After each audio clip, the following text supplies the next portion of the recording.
Hey everyone, hope you're all doing great. Welcome back to the Anime Fictions 2.0. Today, we're diving into another exciting What If Naruto Awakened the Ultimate Secret Kekkei Genkai. If you're enjoying these alternate timelines, make sure to hit that subscribe button, share it with your friends, and check out the other videos on the channel. And of course, drop your thoughts in the comments. I always love hearing your ideas. Alright, enough talk, let's get into the story. Chapter 1, Opening the Eye. Two boys stood in the center of a dome of mirrors made of ice. The first had black hair and wore a blue shirt and khaki shorts. He had red eyes as a result of his newly awakened blood limit, the Sharingan. He had two tomo in his right eye and one in his left. As a result, he was now able to catch glimpses of his opponent as he passed above them above their heads.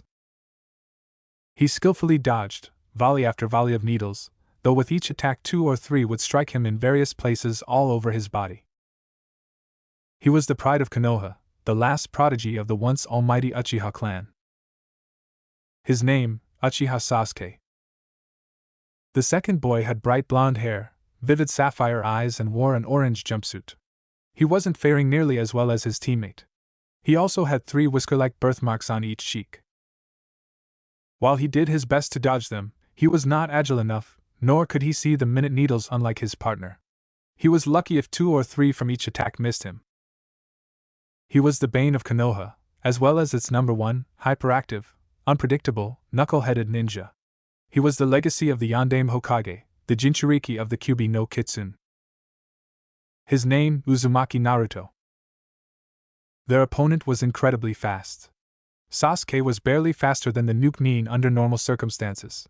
Within the dome of ice mirrors he created, Zabuza's perfect tool was too much for them, even combined. Seeing a moment of weakness, the Nuke Nin concentrated his attack on Naruto. What happened next surprised both boys even more than the sudden shift in their foe's attack. Naruto could only helplessly watch as the needles came closer and closer to him. Strange as everything suddenly started to become clearer. If events hadn't progressed as they did, he might have just dismissed it as his own acceptance of his fate. However, fate decided to intervene, not once but twice. Before he knew it, he was on the ground, knocked off his feet by his teammate Sasuke, who now looked like a human pincushion. "Why?" asked a very shocked Naruto. Sasuke had an equally shocked look on his face. "I don't know, my body just moved on its own," it was all he could manage to get out before collapsing on the ground. "Sasuke!" Naruto gasped. The raven-haired teen looked up at his blonde teammate. His eyes had gone back to their original onyx color. "That man, my brother, I told myself I wouldn't die until I killed him," Sasuke whispered to him. "You don't die." Sasuke's eyes closed for a final time, his entire body had gone slack. Naruto closed his eyes, trying to hold back the pain. A myriad of emotions ran through his mind. Sadness at the loss of a friend, disappointment in his own weakness, frustration at not being able to defeat their opponent. So many emotions at one time, all ready to burst at any moment.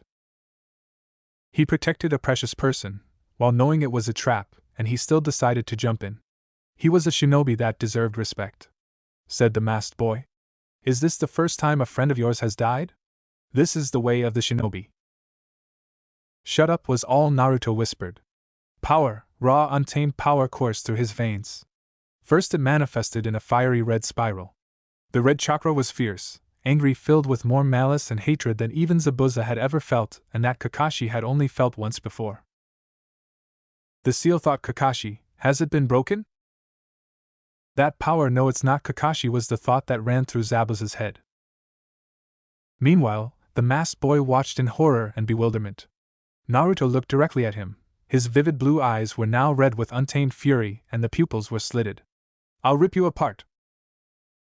"That chakra, it's impossible. Chakra can't change like this," the masked boy thought. He was frozen in terror at the radical change Naruto was going through. And such an evil chakra. The red chakra formed a fox above Naruto. The needles that had penetrated various points in his body suddenly shot out of his body, which was shaking in unbridled rage. Suddenly, the wounds all over his body began to heal before the masked boy's eyes. His wounds, they're healing. This boy, what is he?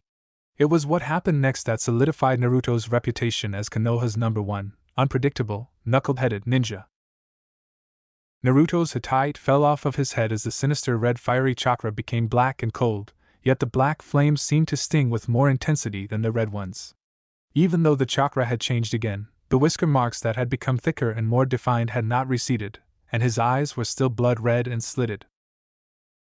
Kakashi and Zabuza stood rooted in each of their respective areas. Sakura, and even Tazuna, cringed at the changes in the chakra that saturated the air around them. It was incredibly strong. The fact that Tazuna could feel it was a testament to that fact. Sakura was frightened. She had no clue as to what was going on. She couldn't see anyone through the mist, she could barely see Tazuna, and he was right next to her. The foreign chakra was far stronger than anything she'd ever felt. It far surpassed anything she had ever felt from either Kakashi-sensei or even Sasuke-kun combined. She was also unsettled by the fluctuations of the feelings the chakra gave off. It could only be felt a little at first. Desperation, fear, hopelessness, and then hate, anger, malice. The feelings came with such intensity that she could almost taste the killing intent in the air. As frightened as she was of it, she was glad that whatever the source, it was not directed at her. However, now the feelings have changed. The hate and anger were still there, but it was more controlled, more lethal and deadly. The killing intent was more focused and no longer felt as if it was going to consume everything in the area. However, it was still as strong, if not stronger, than it had been a few moments ago. Kakashi's reaction was much different than Sakura's. When he felt the familiar killing intent, he immediately had flashbacks of the Kyuubi no Kitsun's attack on Konoha 12 years ago.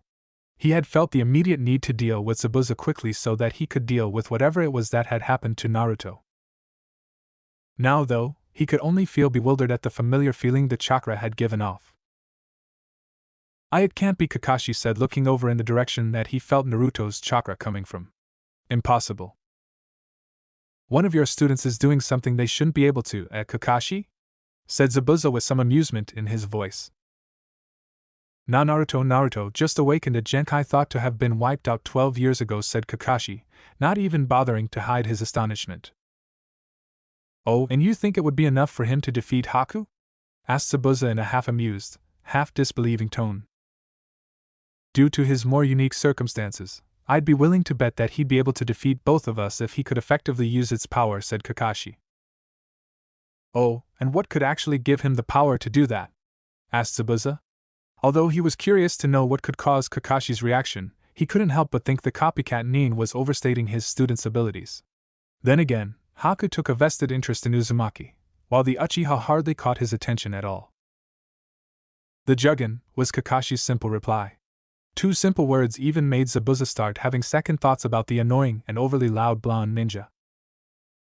How can you be so sure? He asked his opponent. The Juggin was famous, feared, and above all, respected, even by those belonging to the Seven Swordsmen of the Mist. I've only felt chakra like that in the presence of one other person, and it was as unforgettable then as it is now, explained Kakashi, but my sensei never had any other family. He was the only one with the Juggin in the village, meaning the only way Naruto could have it. Kakashi's eyes widened at the revelation. Haku watched as the boy in front of him stood up. The menacing aura retreated inside of him, but the killing intent was still thick in the air. It was then when Haku saw it. Naruto's spiky blonde hair began to stand straight up in the front, no longer covering his forehead. Then what appeared to be a slit across it appeared and began to slightly glow. The teal glow became more intense as it got wider. When the slit fully opened, the glow subsided, revealing a third eye much like Naruto's normal too. It was sapphire blue in color, although it was slightly slitted. You will pay, he said to the masked nun, still shaking with fury. I'll kill you! Haku took the moment to step back into his mirrors. This sudden burst of power, the lust for battle and blood, he is no longer the same boy I fought before, Haku thought to himself. Suddenly, a huge shockwave of power was released by Naruto. He's coming, Haku thought as Naruto prepared to charge. He sent a small barrage at the charging boy only to have them harmlessly batted away by the boy's immense power.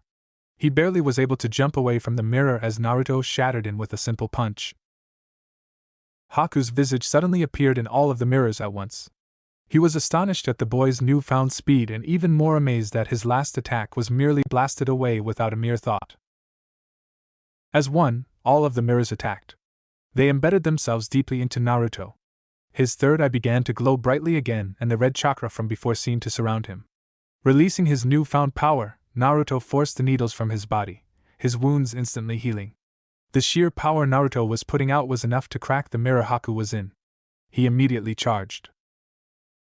A second mirror shattered as Naruto's fist made contact. Haku had jumped from the mirror to one above only to charge at his three-eyed opponent. Naruto seemed to anticipate this and jumped away. He then charged at Haku. The masked boy could barely keep up with the barrage of fists coming at him. Finally, Haku managed to score a hit with a spinning kick to Naruto's stomach, sending him back a few feet. Haku jumped into a mirror, but had to vacate immediately as Naruto's foot came crashing through. As Haku entered another mirror, he saw Naruto going through a short and unfamiliar combination of hand seals. Gukuten, Inochi and Kono Kabushi, Hellfire Release, Fist of the Mortal Flame. When the sequence was completed, Naruto brought his fist back as it exploded in orange and black flames. Thrusting his fist forward, he launched the strange fireball at Haku. It was only the basic survival instinct that told Haku to move out of the way, as the mirror he had just been in was completely melted upon contact. The fact the fireball was not stopped by his mirror did not go unnoticed by the ice manipulator. However, Naruto suddenly appeared in front of him, the boy's third eye keeping up a blinding glow. Haku drew a few and threw them at the orange-clad ninja in hopes of removing the boy from his path. Unfortunately for Haku, his opponent seemed to phase out for a moment, seemingly flying through him. He gasped in surprise. Fast was his only thought when Naruto grabbed his wrist. Before Haku could retaliate, another shockwave of power was released by Naruto. Zabuza-san, I'm sorry, but I cannot stand up to his powers, he thought as Naruto started running through one-handed seals like Haku had before. Then, his entire arm seemed to burst out in orange and black flames. Gukuten, Inochi and Kono Kabushi! Naruto yelled as he smashed his flaming fist into Haku, who was sent careening through a mirror. As he hit the ground, he bounced 5 times before landing in a disgruntled heap. That power, surely Naruto can't, thought Sakura as she heard Naruto's yell.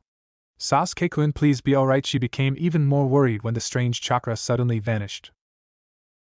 Haku tried to stand, but found he couldn't. He no longer had the energy to do so. Out of the corner of his eye, he saw Naruto approaching, the eye in the middle of his forehead glowing with great intensity. I cannot compete with him. Their eyes met and Naruto froze, shock evident on his face, his third eye even quit glowing. His blood-red, demonic eyes became sapphire-colored once again. Why you? It was then Haku realized the boy's shock. His mask had been completely shattered, and possibly incinerated, in that last attack. You're that guy from before. Images of their meeting in the forest flashed through Naruto's mind. Why did you stop? I killed an important friend of yours, why can't you kill me? Haku asked calmly. Naruto took a glance back at the now shattered mirrors where Sasuke still lay. He closed his eyes, the Jugen still focused on Haku. Damn it! He yelled as he kicked Haku in the stomach. The boy only gave a small groan in protest, as he rolled a short distance away from Naruto. Haku spit up some blood as he tried to stand. This time he was successful, but he could barely do so. Where did all of that power of yours go? You can't defeat me like that. Was he not an important person to you? Naruto's emotions were all over the place. He wasn't sure what to think or feel. His mind kept going back to all of the things Haku had said to him before Sasuke had been killed. He was brought back into the present when Haku spoke up once more. There are those who have the wrong idea. They fail to defeat an enemy that needs to be defeated, they show mercy instead, and decide not to take his life. If you asked me, doing something like that is not showing mercy. Do you know the pain of living without a dream? Knowing you're not needed by anyone? What are you trying to say? Naruto asked Haku, knowing deep in his own heart, he already knew and understood what the boy was talking about. He felt, though, that he should ask, to acknowledge what the boy was going to tell him. Zabuza-san does not need a weak ninja. You stole my reason to exist. Haku explained. Naruto had a pained expression on his face. Why? Why do you fight for that guy? He gets money from bad guys and do evil things. Is that no-brow freak the only important person you have? His fists were now clenched and his eyes, with the exception of the Jugen, were shut tightly. I had people who were important to me a long time ago, Haku clarified. My parents. He sighed at the painful memories. I was born in the country of water, where the snow piled up deep. All we did was farm and we were poor, But my mother and my father were happy with it. I was happy. They were really kind parents. But when I first took notice of my surroundings, something happened. Haku looked on sadly. He needed the boy, this Uzumaki Naruto, to understand. Something? What happened? Asked Naruto, intrigued by the boy's tale. Haku raised his hand. It still had the blood he coughed up on it. This blood was all he said. Blood? Naruto was very confused by the change in subject. So what happened? My father killed my mother, and then had tried to kill me. What? Haku then explained the water country's eradication of those who possessed a genkai, or bloodline limit, and the significance of having one. After the wars, those families hid their abilities and lived on because only death awaited them if their secret was revealed. That boy, he said, pointing to Sasuke, as well as yourself, probably have had tough times as well. Those who possess a special ability are feared by everyone. My mother possessed such a bloodline limit. She had kept it a secret and married my father. She must have believed that an ordinary life would continue for a while, if not forever. Haku remembered when his powers first manifested. Father found out our secret. Haku's eyes became distant, as if he was reliving the painful memories. Naruto couldn't help but wonder if his own parents were still around, if they would have tried to kill him for having Kyuubi inside of him, like Haku's father tried to kill him for having a special ability. When I came to, I realized I had killed my own father, Haku said in an even voice. At the time I thought of myself as no, I had to think of myself as being. Haku paused for a moment. I realized that was the most painful thing one could feel. The most painful thing one could feel? Asked Naruto, thinking he already knew the answer.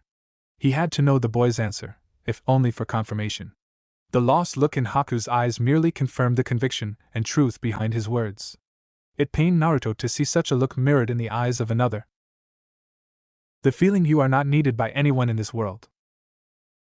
It was all it took to send a jolt straight into the core of Naruto's spirit. He's the same as me. You said to me, I want to become the #1 ninja in my village and make everyone recognize me. When someone accepts you from the bottom of their heart, that person should become the most important person to you. Zabuza-san knew I was from a family with a genkai, and raised me. He wanted this ability that everyone hated. Tears formed at the corners of his eyes as he remembered when he met Zabuza, the man who had saved him. The man who had given him a purpose. I was happy for a minute. A happy expression came to Haku's face before becoming downcast again. I'm sorry, Zabuza-san, I couldn't become the tool you wanted me to become, he whispered, and then he walked towards Naruto. Naruto-kun, please kill me. Meanwhile, Kakashi and Zabuza were still at their standoff. Each passing moment, since the energy receded, Kakashi had become increasingly worried. He did not know whether or not Naruto had succeeded or not in taking down Haku. The sounds of battle had faded a while ago, and he did not know whether or not Sasuke and Naruto were alright. Seems like your boy has run out of steam, Kakashi, Zabuza taunted. Zabuza, let's finish this. One move to decide it all, Kakashi said with confidence, though in truth he was scared that he had let down yet another teammate. He then pulled out a scroll and with some quick movements, unrolled it and twirled it around. Using a sharp point on his vest, he pricked his finger and smeared blood over the seals on the scroll before rolling it back up. He still held it in his hands, as did 3 hand seals. Ninpa Kuchios Doton, Tsuga no Jutsu.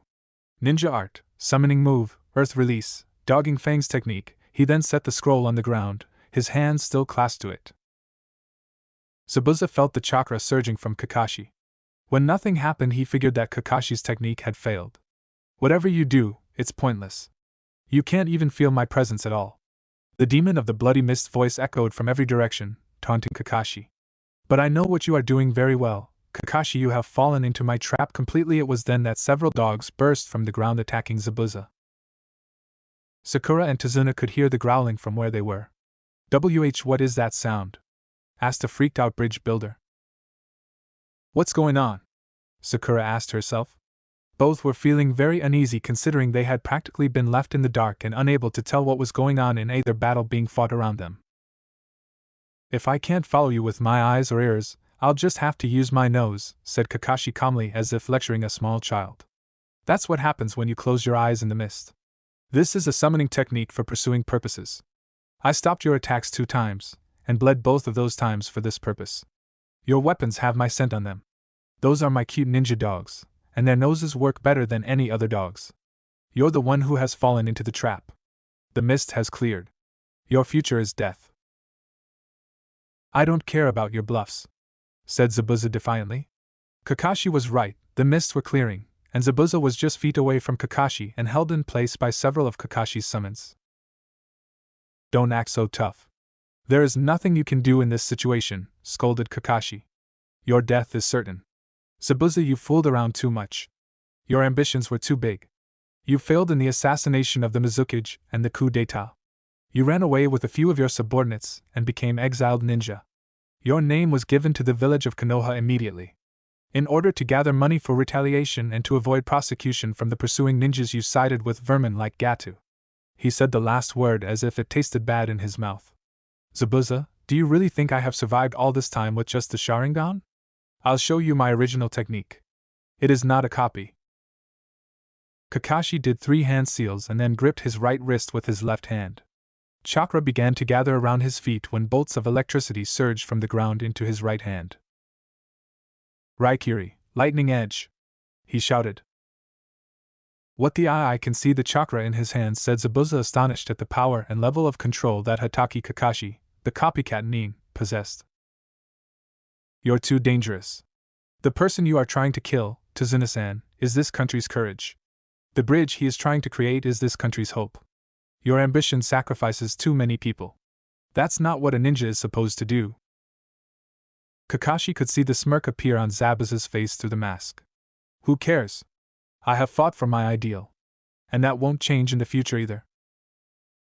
I'll say this again, give up, ordered Kakashi, the lightning surging in his right palm. His normally lazy, calm and expressionless face was now fiercely glaring at his foe. Your future is death. Please kill me, pleaded Haku. Worry and indecision had frozen Naruto in place. Why are you hesitating? With each passing moment, Naruto felt his resolve crumble. I can't believe that stupid story, he shouted defiantly as he took several steps away from Haku. Weapon? Tool? You call a person like that an important person? You're okay with that? Is it wrong? The sad neutral expression never leaving Haku's face. What? What's wrong with that? But that's... Zabuza-san had hopes for me, he needed me, but I have lost the purpose that made me me. Zabuza-san will no longer need me. As Haku continued speaking, Naruto could feel his resolve crumbling, his heart breaking. That is why I am asking you now. Hurry, Naruto-kun, please kill me.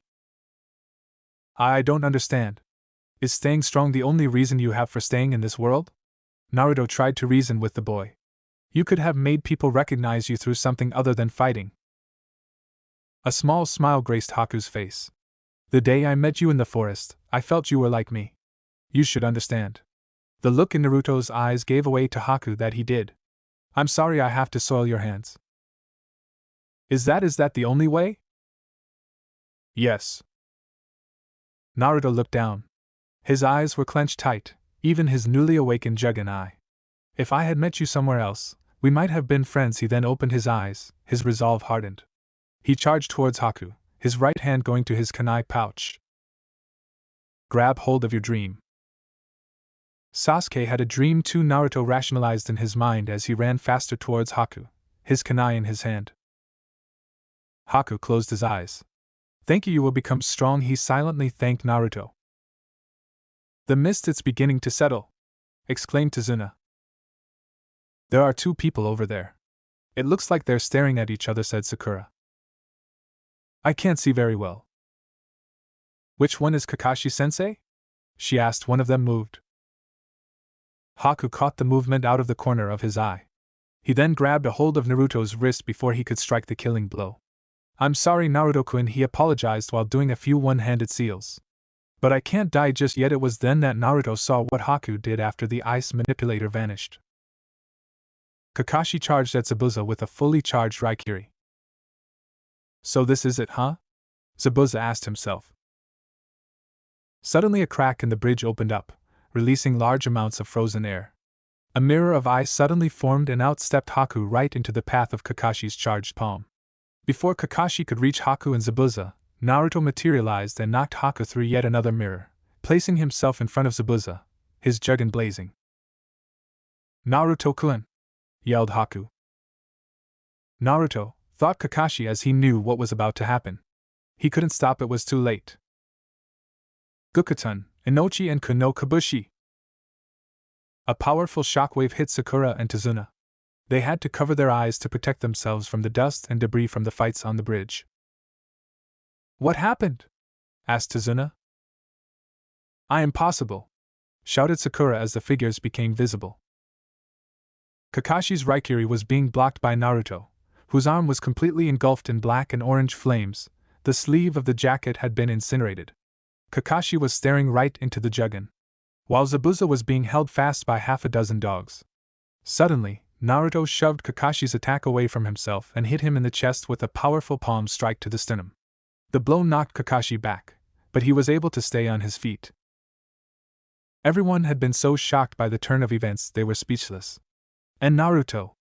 Kakashi yelled after a few moments of speechlessness. "What the hell were you thinking?" "I couldn't let you Zabuza maybe, but not Hakuhi, like the others," was in complete shock. Naruto, Sakura whispered. "Incredible," Tazuna said in bewilderment. Suddenly Sakura's eyes widened in realization. "Naruto! You're alright. Where's Sasuke-kun?" Naruto kept silent, but then he looked away from her. He couldn't face her. Sakura's eyes then widened again, tears threatening to spill forth. There was a lost look in her eyes. "Sasuke." "I'll go too," Tazuna whispered to the distraught Kunoichi. "That way you don't have to break your teacher's orders." "Okay," she answered as they both ran towards where Sasuke and Naruto had been fighting Haku originally. Sakura, Kakashi thought. Zabuza used the distraction to free himself from the dogs. "You don't have time to look away, Kakashi!" exclaimed Zabuza, drawing his sword and swinging it at Naruto. Naruto was caught off guard and had no time to dodge, when suddenly he found himself tackled to the ground. Zabuza's sword sliced through nothing but air. "Haku!" exclaimed a very surprised Zabuza. Meanwhile, Tazuna and Sakura had reached Sasuke's body. Seeing him lying there lifelessly, Sakura gasped. Tazuna didn't know the kid very well, but he liked him enough. He also knew how much the girl adored the dark-haired boy. The look in her eyes was the same as his daughter's after Kaiza had been killed by Gato and his men. She collapsed to her knees and felt his face. Her worst fears had just been confirmed. "He's cold, this isn't an illusion, huh?" she asked quietly. "You don't have to hold back because I'm here," he assured her. "You should just cry at a time like this. I always got 100s on all of the tests at the academy." "Huh?" Tazuna raised an eyebrow in genuine confusion. But Sakura just continued on. "I memorized more than 100 ideas of the shinobi code and I always wrote the answers down proudly. One day there was this problem on a test: answer the 25th clause of the shinobi code. And I wrote down that answer as usual, try as she might to hold them back, the tears came anyway. A ninja must not show any emotion in any situation. A ninja must put the mission first and not have a heart that will allow him to cry." She began to cry into Sasuke's chest. This is what a ninja is," Tazuna whispered to himself. "It's too cruel." "Sasuke-kun," Sakura sobbed, before letting out a loud wail. One that tore a gaping hole into Naruto's heart nearby as he closed all three eyes from severe exhaustion. He was vaguely aware of being caught by Haku before he hit the ground. It was near dawn when he opened his eyes again. He let out a small groan, and slowly sat up. "I've never felt this weak before," he said aloud to himself, as he placed a hand on his head. "It's probably a side effect of awakening your genkai," said Kakashi, who was leaning against the wall. What happened?" he asked. Is everyone alright?" Naruto was hopeful. He already knew the answer, but he needed confirmation. Perhaps, if he just wished hard enough, it had just been a nightmare. "Wait, what do you mean, genkai? One of those blood things like Haku has?" "One thing at a time," answered Kakashi. "Everyone is alright, even Sasuke." "Sasuke is alive!" Naruto exclaimed excitedly. Kakashi nodded and Naruto gave him a fox-like grin. "Zabuza was killed though by Gato's thugs when he showed up after Zabuza killed Gato," Kakashi informed him. "But why?" Naruto asked. Apparently Gato had made a habit of hiring missing nuns.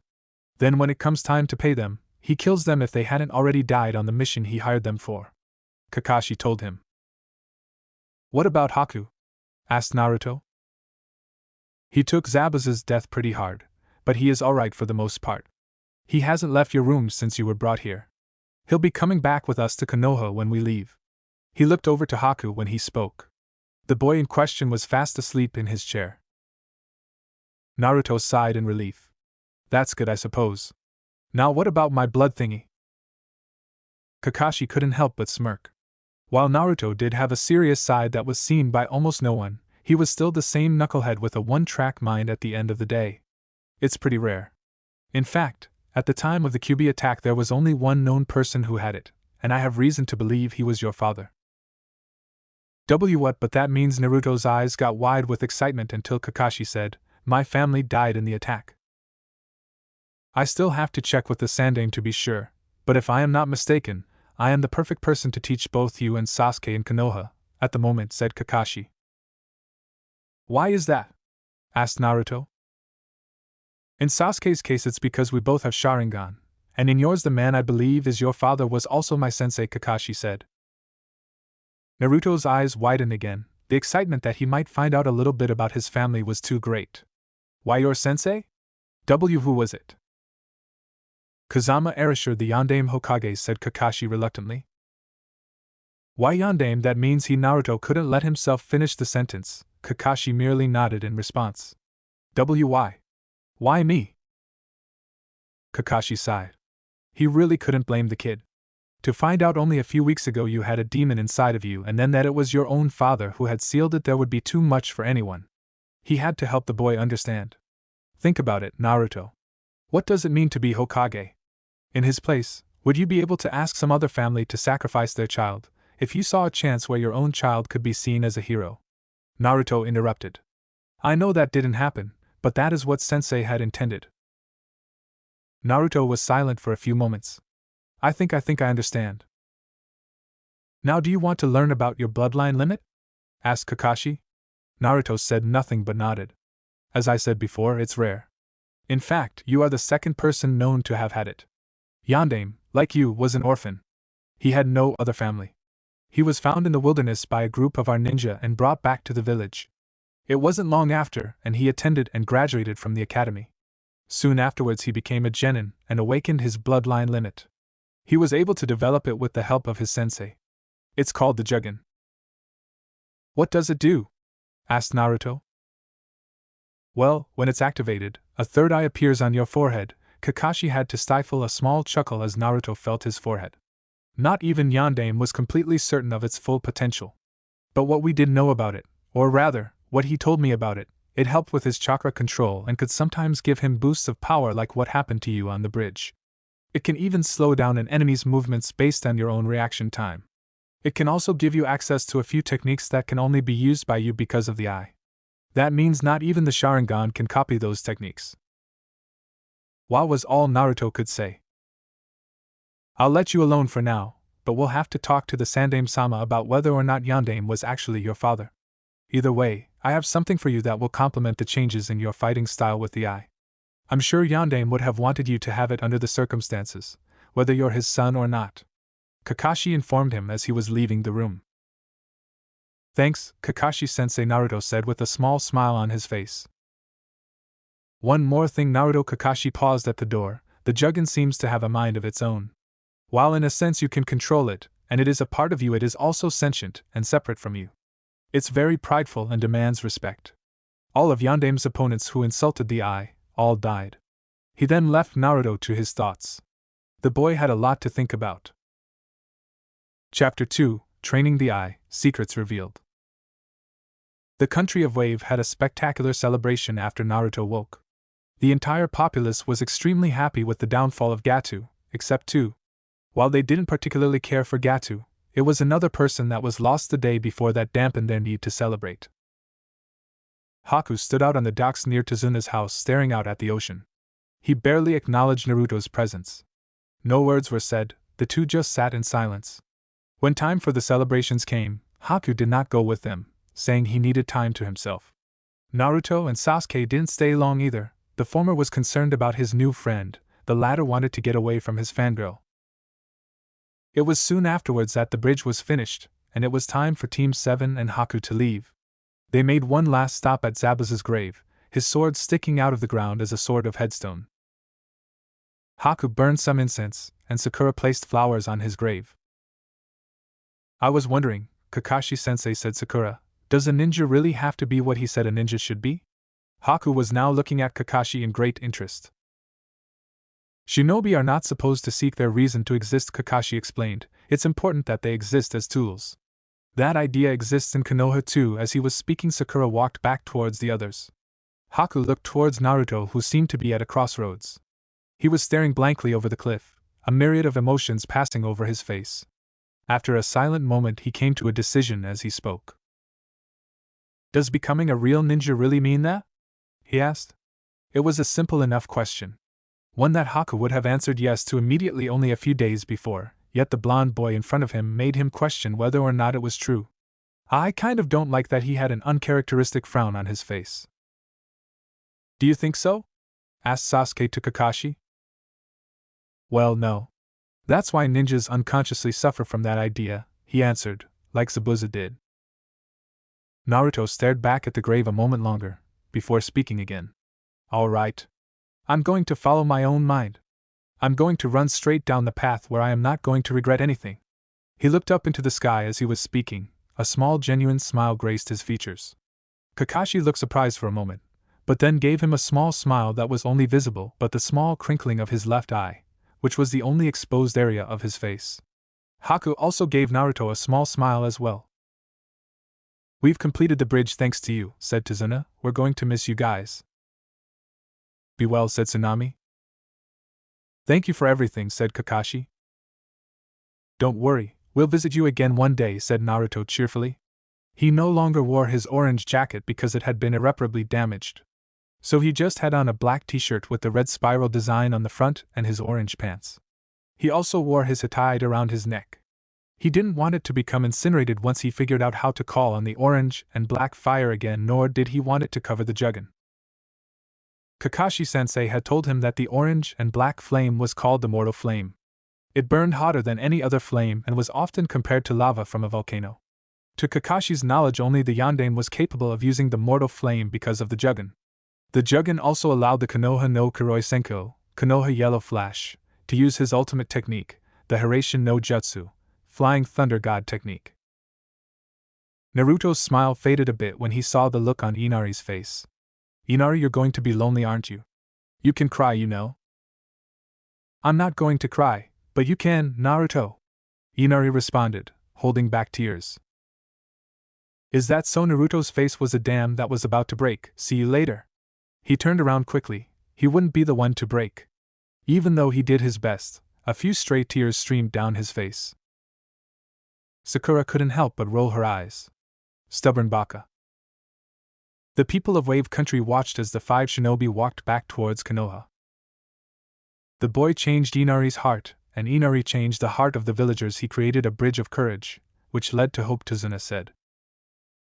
You know, speaking of bridges, we still have to name this one, said one of the villagers. I forgot, but I've got the perfect name for the bridge, Tazuna said. Oh, what is it? Asked another villager. Tazuna focused his gaze on the retreating form of Naruto. How about the Great Naruto Bridge? Tsunami giggled. That's a good name for it. All right. As soon as we get home, I'm gonna have Irika-sensei treat me to some ramen to celebrate the successful completion of our mission. Then I'm gonna make Konohamaru listen to my tale of bravery. Then I'll... Hey Sasuke-kun, interrupted Sakura, do you want to go on a date as soon as we get back to the village? No, was his simple one-worded answer, to which Naruto and Haku couldn't help but roll their eyes. Then Naruto decided to speak up. Hey, I'll go, he offered cheerfully.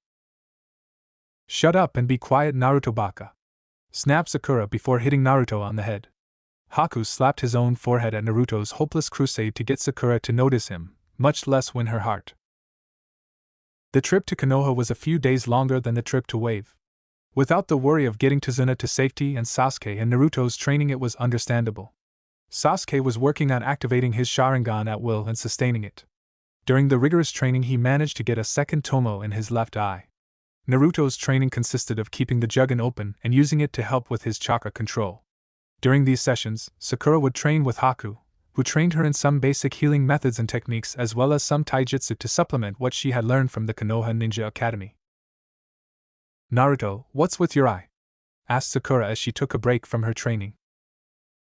Naruto was standing in front of a large bonfire, trying to use the Jugen to control the fire, with minimal success. His hair was standing straight up and his Jugen was glowing a bright teal color, and he was only wearing his orange jumpsuit pants. He didn't want any more shirts to meet the same fate as a couple others had during their travels. She could see the seal on Naruto's stomach dissipate as his chakra went back down to normal levels. When asked about it, Naruto evaded answering, saying that it was just some sort of containment seal meant to help him control chakra. While Sasuke, Haku and Sakura would tell he was telling the truth, Naruto was a horrible liar. They could also tell he was leaving something out, as his smile would falter for a quick moment before he became loud and overly cheery. After thinking on it for some time, she realized that Naruto always acted like that, and she wondered just how much of the real Naruto anyone ever saw. "It's a genkai, called the Jugen," he answered her. "It's like Sasuke team's Sharingan or the Hyuga clan Byakugan." He turned to her, looking at her speculatively. After finding out he had a bloodline limit, he had practically grilled Kakashi and Haku on everything they knew about other genkai that could be found in Konoha or anywhere else.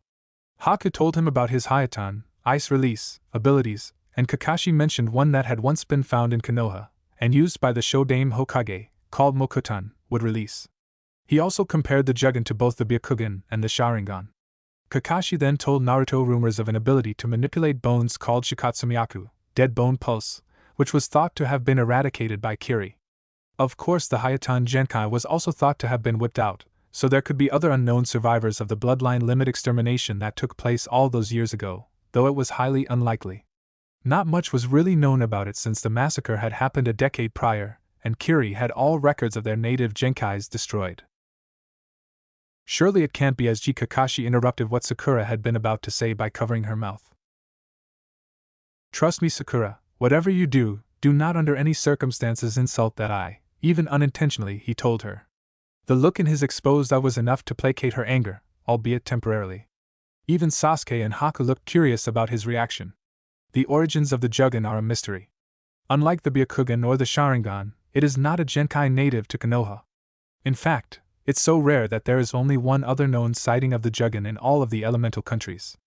Other than the fact that the majority of the Jugen's abilities are unknown, even to those with the bloodline, what really sets it apart from others is the fact that it has a consciousness separate from the wielder. Everyone I've seen insult the eye has died, no matter how much more powerful they were than the wielder. "You said there was only one other person to possess the Jugen, and considering what you just said, it sounded like you knew that person. Who were they?" asked Sakura. "I mean, we never learned of the Jugen in the academy," and she glanced quickly at Naruto and took a deep breath before continuing. "As far as anyone knows, Naruto doesn't have any family. What happened to them?" She was very hesitant to ask. After all, it was very hard to miss the glares that the townspeople sent at their blonde teammate. One would often think it was for all of the pranks the blonde ninja had done in the past. However, with the emergence of a Genkai, one had to wonder. If his family had somehow dishonored Konoha while she was curious, she didn't want to pry too far into other people's business. Kakashi glanced quickly at Naruto, whose facial expression was wearing a very saddening frown. "After we get back, Kakashi-sensei and I have to talk to Aji-san first. Afterwards, we'll tell you what we can." He then turned and walked into the forest away from the campsite. "Naruto," Sakura whispered. "Don't worry, Sakura, he just needs some time to himself," Kakashi reassured her. Naruto had been oddly quiet for the rest of the trip. So much so that even Sakura was showing concern for her normally annoying blonde teammate over fawning over her beloved Sasuke-kun, much to the relief of everyone, especially Sasuke. Though he tried not to show it, even he was concerned about his teammate. As they approached the gates, Naruto closed the Jugen and tied his hatai back around his forehead. When questioned, he told them he hadn't wanted to reveal it to anyone yet before they had spoken with the Hokage. "Hokage-sama, Team 7 reporting another mission successfully completed," said Kakashi. "It's good to hear, although I must admit I got worried when our patrols picked up the Demon Brothers not too long ago," Sandaime said. So tell me, Kakashi, who is this? Indicating Haku was the one he was asking about. This is Haku, he was Momochi Zabuza's apprentice, and wishes to become a Konoha shinobi, said Kakashi. He has considerable skills with various flora and fauna and uses of medicine, and with some training could make a good medic nin as he has excellent chakra control from what I've seen. He also has a genkai that allows him to use Hayatan like Shodame could use Mokutan. Kakashi then took a steadying breath. There is also one other thing to report, he said with great hesitancy. Oh, and what would that be? Asked Sandane with an interested look, worry evident as he caught the uncomfortable looks on Kakashi and Naruto's faces. It's awakened, hasn't it? Kakashi raised an eyebrow, but Naruto's expression went from uncomfortable to shocked to anger. You knew, didn't you? He shouted angrily. You knew all this time he was my father, and you didn't tell me, even after Naruto closed his eyes tightly and pulled the hide off of his head. Although his hair was now standing straight up, the eye had not opened. You weren't supposed to know until absolutely necessary, either until after you became of age, made Chunin, or in case your genkai awakened, Sandane said apologetically. It was one of his final requests. Just like I was to be seen as a hero? Naruto asked bitterly, like anyone really followed that request. Naruto! Sakura scolded him, only to have Naruto turn around and glare at her. The Juggin was glowing fiercely. The intensity of his glare was such that she flinched back instinctively. He had never even so much as gotten annoyed with her, nor had he ever said anything bad about her. This look was completely out of character for him to direct at her, and she had to admit that look was startling enough without making her constantly challenge everything she knew about Naruto. Tell me, Sakura-chan, how would you like it if the man you looked up to more than anyone else, the one you respected above all others, was responsible for nearly every horrible thing that has ever happened to you? Asked Naruto angrily. That even after all of that, you come to find out he was your own father. He did not shout any of this, nor did he even sound angry. It was clear he was upset, and there was a hint of fear and desperation in his voice, though one had to truly listen to catch it. Naruto, I assure you Erasure only wanted the best for you. It pained him greatly to know that you would grow up alone, said Sandane. But you must understand, he made a great deal of enemies. You would have been even greater had it been known that you were his son. Whose son? Asked Sakura. Naruto's father was also my sensei Kazama Erasure, the Yandame Hokage, Kakashi informed them. This brought shocked looks to Sasuke, Sakura and Haku. But I don't understand, Sakura said confusedly. Naruto looked at them in sadness. He closed the Juggin and tied the hide back onto his head. Go ahead and tell them everything. It's too much for me to deal with at the moment. Irika-sensei or Konohamaru should know where to find me. With that, Naruto walked out the door in a sort of daze. A devastated look marred his face. Naruto was walking aimlessly through the streets of Konoha when a square rock with eye holes began to follow him. He sighed. He really didn't feel up to this at the moment, but Konohamaru and his friends always proved to be a great distraction. He didn't know if it was Konohamaru's blatant hero worship of himself, or the way the other two, Udan and Moegi, seemed to look up at him with admiration and respect, but even in his darkest moods they could usually cheer him up fairly quickly. Perhaps it was because, after Irika, they were the first to accept him, to see past the mask he put up, and the pranks, and saw him for who he was instead of who, or what, he appeared to be. Just this once, he thought, for perhaps the 1000th time, I'll humor them a bit. You know, Konohamaru, Naruto sighed, rocks aren't perfectly square, and they don't have eye holes. Just what I'd expect from my eternal rival, shouted the rock before exploding into multicolored smoke. When the smoke cleared, Naruto could see 3 young children on their hands and knees in a coughing fit. Too much gunpowder, said the one in the middle, who was wearing a yellow shirt, khaki pants, blue scarf, and a set of green goggles. When they noticed Naruto was watching them, they all shot up to their feet and struck poses. The first up was a girl with orange hair and rosy cheeks. She wore a pink shirt with a maroon vest and cape over it, and khaki shorts. She, like Konohamaru, wore green goggles on her head. Sexiness of an adult, kunoichi, moegi. The other boy, who wore a dark blue jacket and khaki shorts and giant glasses on his face, as well as yet another set of green goggles. I love assembling models, Udan. The leader, not to be outdone, was the most enthusiastic of the bunch. The village's #1 genius ninja, Konohamaru. In unison they all said, the 3 of us together make the Konohamaru Corps. Naruto couldn't help but smirk at their actions. What's with the goggles? We've decided to copy the old you, said Konohamaru proudly. Naruto smiled at the young boy. Don't ever change, Konohamaru. He then took the rooftops heading towards his spot. Konohamaru-kun, is Naruto and Ai-chan all right? Asked Moegi. The normally cheerful and energetic leader frowned a moment before giving her a small smile. He will be. Nothing keeps the boss down for long. The genin and Haku looked uncomfortable and upset at what the Hokage and Kakashi told them. His eyes, Haku whispered. At everyone's questioning look, I've only seen those eyes on one other person, and that was when Zabuza and I left Kiri. They held the same expression mine did before I was found by Zabuza. They're similar to both Sasuke-san and Kakashi-san's, but also far different. Judging from Kakashi's exposed eye, Sakura could tell he was frowning. Sasuke, on the other hand, remained emotionless and silent. He either confirmed or denied anything Haku had said. Sakura was dismayed, and for the first time she took a look at those around her and realized just how lucky she had been.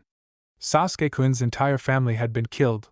Haku's father killed his mother and tried to kill him, and it seemed Kakashi-sensei was hiding some sort of dark past as well. He's good at hiding it, but it's painfully visible to those who have suffered as much as he has, or to those who now to look, said Kakashi. I'll be the first to admit that I too fell into the same trap as the villagers. While I did not hold the same contempt for the fox the village has, I did not step in to help him either. Worry not, Kakashi, he bears no grudge against you, said Sandaime. Still, I think it's time to find Naruto and show him that you're still his friend. While you may not be the closest of groups, he has found a measure of acceptance with each of you, and he fears losing that more than anything. Sakura, Haku, and Sasuke each went after Naruto. They took Naruto's earlier advice and sought out Konohamaru, as Iruka was still teaching classes. Needless to say, they got more than they bargained for. Hello, Konohamaru-san, have you seen Naruto around lately? Asked Sakura. She smiled sweetly at the little boy. He only growled in response. Why? He yelled, haven't you done enough already? He wouldn't even stop to play ninja with us like he promised. Sasuke snorted. A ninja playing ninja? That was obviously the wrong response, as Moegi and Udan immediately latched on to Sandaime's grandson. Let me go, I'm gonna kick his ass, yelled Konohamaru. Let me go. I can't let him get away with making fun of the boss. Sasuke raised an eyebrow at the small boy's behavior, while Sakura looked shocked at the sheer amount of protectiveness and devotion he had for Naruto, while Haku merely smiled at the boy. Haku squatted down to Konohamaru's level and smiled. I assure you, Konohamaru-san, we do not wish Naruto-sama any ill will. He's just down from some things he found out today, and we wish to cheer him up. Do you know where we can find him? Konohamaru calmed down visibly, enough that Udan and Moegi let go of their leader. He still glared at Sasuke suspiciously. Turning back to Haku, I believe you, but if you hurt Nichan I will kick your ass. His glare was mostly directed at Sasuke when he said this. Sakura finally had enough of it. Quit glaring at Sasuke-kun like that, and just tell us where we can find Naruto, she demanded. How dare he glare at Sasuke-kun like that? Yelled inner Sakura. After a fierce glare at Sakura, Konohamaru gave in. Fine, I'll tell you. When boss wants to be alone, away from everyone, he goes to the top of the Hokage mountain. He said it helps him think when he's away from everyone, and the Yandaime's head has the best view of the village. Thank you, Konohamaru-san, smiled Haku. If you continue to protect your precious people, you will grow strong. Remember that, said Haku as the trio left the Konohamaru Corps in search of Naruto. Konohamaru smiled at Haku. You're nice. You'd be much better for the boss than the big four-headed girl he likes so much. You're much prettier too. He blushed slightly when he said this. Haku sighed and restrained Sakura as she charged at Konohamaru. Moegi and Udan cringed in fear behind him at the murderous eyes of the pink-haired Kunoichi. I'm a boy, he said as he walked off, more than a little aggravated that people kept assuming he was a girl. They left behind 3 gaping children. It wasn't long afterwards that the 2 genin and the former Nukenin found a very dejected Naruto sitting where Konohamaru said he'd be sitting, on top of the Yandaime's head looking out over the village. I'm surprised you're here, said Naruto. Even Sasuke was surprised that Naruto was able to sense their presence. Don't look so surprised, It's just a little side effect of the Juggin. It seems as if the world is much clearer than it used to be. He gave a small smile before going silent once more. Much to everyone's surprise, it was Sasuke who spoke first. Even with your new genkai and your furry little problem, you're still a dope. Is that so? Said Naruto in a low voice. Then let's go to the training grounds so I can kick your ass, Sasuke team. When he looked back at his teammates, and Haku, he gave them a foxy half grin. Get real, loser, I wouldn't even have to activate my Sharingan to take on the likes of you, said Sasuke arrogantly. I'll kick your ass so hard not even your precious fangirls will want to be near you, shouted Naruto. Naruto Baka, if you even think about harming my precious Sasuke-kun, I'll make sure you won't be able to eat ramen for a week, threatened Sakura. That's right. And then we'll beat that Ino pig to a pulp and Sasuke-kun will be all mine. Shinaro, Inner Sakura exclaimed while pumping her fist up and down over her head. Sakura-chan, whined Naruto. Haku smiled. Those three were going to be just fine. A week later, things were back to normal, except Naruto didn't bother Sakura so often. Not that his teammates noticed, or at least Sasuke didn't. Sakura actually began to miss the blonde's attention as she began to realize he was always there to help her when she was down from facing yet another of Sasuke's rejections. Naruto spent most of his time either training his new genkai or practicing kenjutsu after Kakashi gave him Yandame's sword, Shuriken no Rujin, Fang of the Dragon King. To help with his kenjutsu, Kakashi got Gekko Hate, as well as Mato-Gai's student, Tenten, to help with Naruto's training. Kakashi could see Sakura become more and more visibly depressed as time went on. When he investigated, he noticed what she had, although he had come to the realization much faster than she did. You don't know what you have until it's gone, he mused to himself. Then he looked over to Naruto. However, he isn't gone yet, his feelings are very much the same, he's just trying to suppress them, to keep himself from being hurt. Kakashi frowned thinking back to when Naruto changed his behavior towards Sakura. He then shook his head sadly. Of course, if he didn't stand a chance before, he thinks there's no hope now that she knows Naruto. Haku had gone through an evaluation of his skills. Sandaime placed him as a chunin with eligibility for the Jonin exams in 2 years' time. He was placed in the hospital to learn more from the medical staff there. Haku's skills had shown enough promise that he was placed in training under a very promising genin named Yakushi Kabuto. As stated before, things were pretty much back to normal almost. Sasuke-kun, would you like to train with me, boost our teamwork skills? Asked Sakura, her face filled with hope. No, you're annoying, said Sasuke. You have absolutely no talent, and your skills are even worse than Naruto's before he awakened the Juggin. Oh, alright, said Sakura dejectedly. WW worse than Naruto. She let her head fall down as she walked away depressed. A few blocks away, Naruto was sitting in the lotus position on the roof of a building. His eyes were closed, and his Juggin had started to glow with great intensity while he clenched his hands into tight fists. He had seen and heard the entire interaction between Sasuke and Sakura. Baka, Sasuke team, he muttered to himself. Yo, Naruto, what's going on? Asked Kakashi. Naruto sighed. Nothing, Kakashi-sensei. Naruto had gone through a complete wardrobe change. He now wore an orange sleeveless shirt, black baggy pants, with boots that went halfway up his shins.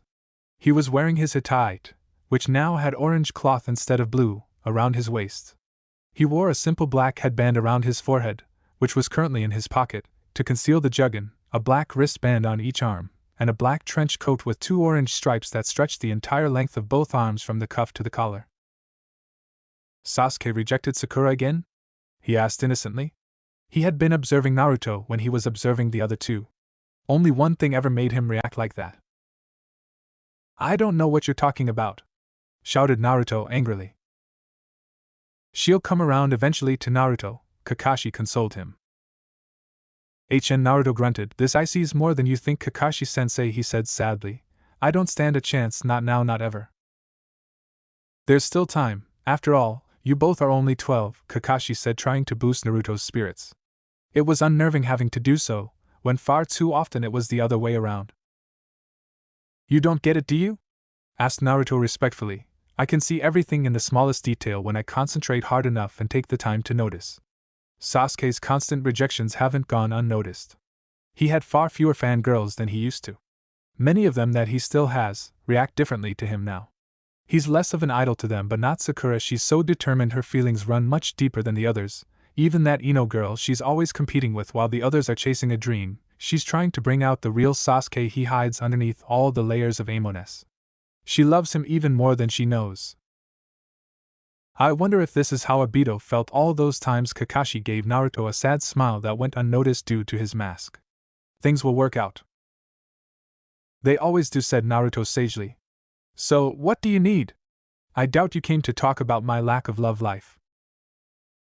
Kakashi smiled. Yes, well, I want you and the others to meet me on the bridge tomorrow at noon. And don't worry, I'll let the others know. Go ahead and continue your training. Later that day, Naruto was walking down the streets when his Jugen began to glow for a moment behind the headband. Konohamaru, you really need to come up with something new. That's when the square rock with eye holes that had been trailing the blonde yelled out, I couldn't expect anything less from my eternal rival. After yet another explosion of multicolored smoke, 3 young kids appeared on the ground coughing on their hands and knees. Too much gunpowder, coughed out Udan. Naruto mentally sighed at their appearance. His 3 subordinates were still sporting their green goggles, but now they were also sporting trench coats, similar to his own. Konohamaru was wearing a black trench coat with a light blue stripe running down the arms. Moegi's was black with 2 pink stripes and Udan's was black with 3 tan stripes. The 3 saw Naruto watching them and immediately struck poses. The most beautiful and graceful kunoichi in history, Moegi. I enjoyed doing long division, Udan. Genius ninja and future #1 Hokage ever, Konohamaru. And together, they all shouted in unison, we formed the Konohamaru Corps. Naruto raised an eyebrow. Taking on more of my style, eh? Of course, I can't allow my eternal rival to be more stylish than we are, shouted Konohamaru. So boss, you have time, right? He asked hopefully. I dunno, I've been awfully busy lately, Naruto said teasingly, scratching the back of his head. The members of the Konohamaru Corps turned to look at each other, and each nodded. Do it! Shouted Konohamaru. Much to Naruto's surprise, Moegi went through a series of hand seals, but he couldn't place the technique as one he'd ever remembered seeing. Puppy dog eyes, no! She shouted. Come on, boss. Play ninja with us. Konohamaru begged. Please! Moegi and Udan added. Sakura watched the entire scene with a small smile on her face. It was the small moments like these when she missed her blonde teammate the most, as he always had that special ability to lift others' spirits no matter what. I guess I have some time to spare, he said as if he was busy. A ninja playing ninja, Sakura teased her teammate. Sakura-chan, whispered Naruto. He had been so focused on the Konohamaru Corps antics, he hadn't felt her distinctive presence approach. He was so caught off guard that even Konohamaru caught the expression on Naruto's face when he saw Sakura before it passed. Sakura, on the other hand, remained oblivious to the depth of Naruto's feelings. Konohamaru decided it was time to step in and help the boss for once. Hey boss, is she or you know, he asked, holding up his pinky. After glancing quickly at Sakura to gauge her reaction, Naruto decided on taking the safe route. After all, he wouldn't interfere with her love if he could help it any longer. No, Sakura is just my teammate, nothing more, Naruto said seriously. The words stung. More than they should have, Sakura admitted to herself. Why should you care what he thinks of you? Maybe he finally got the hint and realized that our heart only belongs to Sasuke-kun. Shinaro! Shouted inner Sakura. Sakura didn't answer or even acknowledge her second personality. Naruto missed the brief look of hurt that graced Sakura's face. Konohamaru decided a little bit of reverse psychology was in order to try and get the pink-haired kunoichi to finally see the boss for what he truly was. Just as I expected from my eternal rival. I knew you wouldn't go out with someone like her. You're much too good for her. Naruto's eyes widened in horror and Sakura's face drooped in sadness as each replayed Sasuke's words to her earlier. Naruto was torn between berating Konohamaru and comforting the now distraught Sakura. However, Konohamaru wasn't finished. I mean, who'd want to go out with some flat-chested, ugly girl with a gigantic forehead? Sakura's expression went from dejected to absolutely furious as Naruto became even more afraid. Kyuso, run, Konohamaru! The Konohamaru Corps ran at the sight of an enraged Sakura with Naruto close behind. As they turned the corner, Konohamaru ran into a big guy in a black jumpsuit with cat ears. He had something strapped to his back that was wrapped in bandages. "Hey, that hurt you, little Gaki!" shouted the boy as he snatched Konohamaru's collar. "Put him down," threatened Naruto coldly. He pulled back his jacket, revealing his sword. "Don't start any trouble, he'll get angry," said a blonde-haired girl who wore a tsunahe tied around her neck and a giant fan strapped to her back. "We're here for the exams, only not to pick fights." "He's not here right now, and I just want to have a little fun. Besides, this little twerp bumped into me. I need to teach him to watch where he's going," said the tall, stocky boy. Sakura looked at the girl questioningly. "Exams? Why are you here? I mean, judging by your height, you're from Suna, but even allies of Konoha need a passport signed by the Hokage." "You mean these?" said the girl arrogantly, showing her passport. "We're here for the Chunin exams. Seeing that you don't know about them means you must be a rookie. Just pathetic little weaklings." "I won't repeat myself again. Put him down." Naruto's eyes became slitted. "What are you gonna do? You're almost as small as this Gaki," taunted Sunanin. Before Naruto could move, a rock struck the boy's arm, forcing him to release Konohamaru. "Kyuso, keep your nose out of where it belongs," the boy shouted to the branch of the tree, on which sat Konoha's current Rookie of the Year, Uchiha Sasuke. He crushed the rock he was holding in his hand. "When it concerns a fellow citizen of Konoha, it concerns all of us," Sasuke said, "especially when you decide to pick on the Hokage's defenseless grandson." "You want trouble, eh?" asked the boy angrily. "Let's see how you handle this," he said as he pulled the object off his back. "You're not going to use that, are you?" asked the blonde-haired girl with a worried tone. "I wouldn't if I were you," warned Naruto. "And why is that, scared?" taunted the boy. "No, the guy with the gourd on his back on the branch next to Sasuke is becoming very angry at you," said Naruto. Everyone looked back up at the tree in shock, even Sasuke. "I didn't even sense him, and he was right next to me," thought Sasuke, the shock evident on his face. The second boy's face flitted with surprise before turning to annoyance. "Kankuro, quit making a fool of yourself or I will kill you," he said. "Gigi Gaara," Kankuro whispered as the new kid, Gaara, disappeared in a swirl of sand and appeared next to Kankuro, Naruto, and the blonde girl. Only Naruto and the girl heard him. "You're an embarrassment to our village," Gaara emotionlessly scolded Kankuro. "What did you think we came to Konoha to do?" "Oh, listen, the SSD started it." "Shut up, or I'll kill you," Gaara threatened, and by the look on both Kankuro and the girls' faces he would more than likely live up to his threat. "I got it, my mistake," apologized Kankuro with a terrified expression on his face. "I am sorry. Very, very sorry." "My apologies to you guys," Gaara said to the genin and kids next to his teammates. Gaara looked towards Sasuke. He was able to hit Kankuro with that stone so easily, he's good, he thought to himself. But this one he had no problem sensing my presence, he's just as good and yet familiar, he thought as he turned his gaze to Naruto. So familiar, thought Naruto as he watched the red-haired boy. "We're leaving," Gaara ordered the other two. "We did not come here to play around." "I know," acknowledged Kankuro.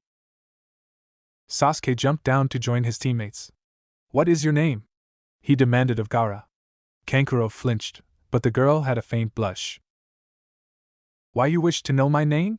she asked. "No," Sasuke said coldly, "I want to know his," he said, pointing at Gaara. "The one with the gourd." The girl tried not to let her disappointment show. "Sabaku no Gaara," he answered, "I am also interested in you too. What are your names?" he said, nodding towards Sasuke and Naruto. "Uchiha Sasuke." "Uzumaki Naruto," said Naruto. Only Gaara saw the brief glow of the Jugen underneath Naruto's headband. "It was hard, wasn't it?" he asked Gaara. Gaara stiffened at the question. The others only looked in confusion at both Naruto and Gaara. The loneliness was hell, wasn't it, always asking yourself what your purpose was? "You know nothing of what you speak," Gaara replied coldly. Kankuro and the girl trembled in fear. "I understand far better than you think. We're the same, you and I." Naruto closed his eyes, and when he opened them again, They were blood red and slitted. Kankuro and the girl stepped back from the two. Gaara's eyes widened in surprise for a quick moment before he merely grunted in response and walked away, his companions trailing behind him. "What was that about, boss?" asked Konohamaru, who was proud of his boss showing up as the Uchiha prodigy. "You were so cool." Unlike other times, Naruto didn't say anything for a long while, his eyes never leaving the retreating backs of the Sunanin, though they had since returned to their normal sapphire color. He then turned to Sasuke and Sakura with a frown on his face.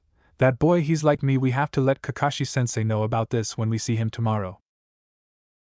Sakura and Sasuke nodded in understanding. Konohamaru just looked at Naruto with a confused expression on his face. His friends were equally puzzled. "What do you mean by that, boss?"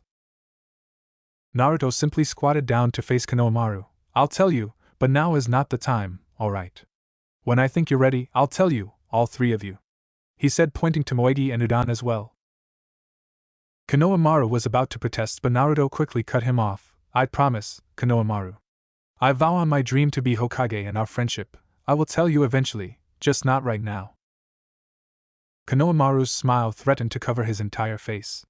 Not only had Naruto acknowledged him as Konohamaru instead of honorable grandson, but he truly considered Konohamaru to be a true friend, and perhaps a true rival as well. "Sure thing, Naruto and I-san." Naruto couldn't keep the fox-like smile from showing on his face. Chapter 3: The Chunin exams begin. A name isn't everything. The members of Team 7 had shown up one by one, 2.5 hours after the arranged meeting time. After all, when your sensei is chronically late, you can't expect him to change his ways even for something as important as the announcement of the Chunin selection exams. Both Naruto and Sasuke were ready for the exams, and were eagerly anticipating them. Sakura, on the other hand, was not. She had doubts of her own abilities. She had no illusions that she was the weakest link on their team. Her chakra control was the best, but she had far less chakra and stamina than Sasuke, whose own reserves paled in comparison to Naruto's. Of course, Naruto's chakra pool was so huge that even with the Jugen, controlling his massive power was still rather difficult, putting Sasuke and Naruto on an almost equal level if she was completely honest with herself. Of course, Sasuke knew and could perform more, but Naruto's were more unique and definitely nothing to laugh at, as she learned in Wave Country. Sasuke's superior skills were offset by Naruto's overwhelming power. "Yo!" greeted Kakashi. "You're late," yelled Sakura. "Well, you see, I got lost on the road of life," he said. "Liar!" she shouted. "You know, Sakura-chan, it's not like we've been waiting long. We just got here not too long ago ourselves," smirked Naruto. Sakura punched him on the back of the head. "Baka," she whispered to Naruto harshly. "Anyways, I have great news for you all," he said lazily. "You're entering us into the Chunin exams that take place in 2 days?" asked Sasuke, though it was almost more of a statement. "Well, yes, how did you guess?" "We ran into a bit of trouble yesterday with the Suna team. They have someone like me on their team. His name is Gaara," Naruto informed Kakashi. Kakashi frowned. "I had heard rumors, but I'd never have suspected the Kazekage's own son to be one. This may complicate things later." "Gaara is the Kazekage's son?" asked Sakura. "Yes, in fact, his teammates are his older brother and sister," Kakashi informed them. "It would be best to avoid him as much as possible during the exams, though that will be impossible once the third part of the exam starts." "Why is that, Kakashi-sensei?" asked Sakura. "Sorry, but I'm afraid I can't tell you that," said Kakashi. "Can't or won't?" asked Naruto. "Either way, would it matter?"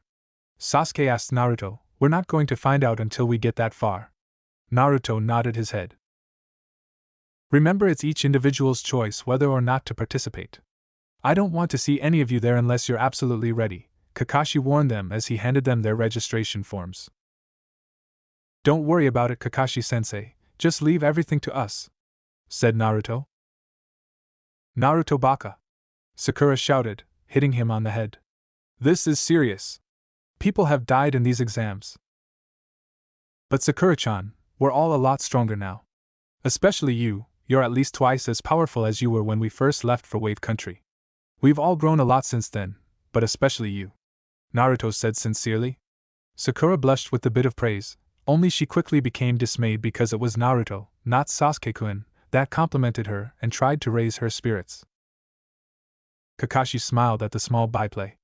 Sasuke looked a bit annoyed and somewhat relieved that his most avid fangirl was finally moving on.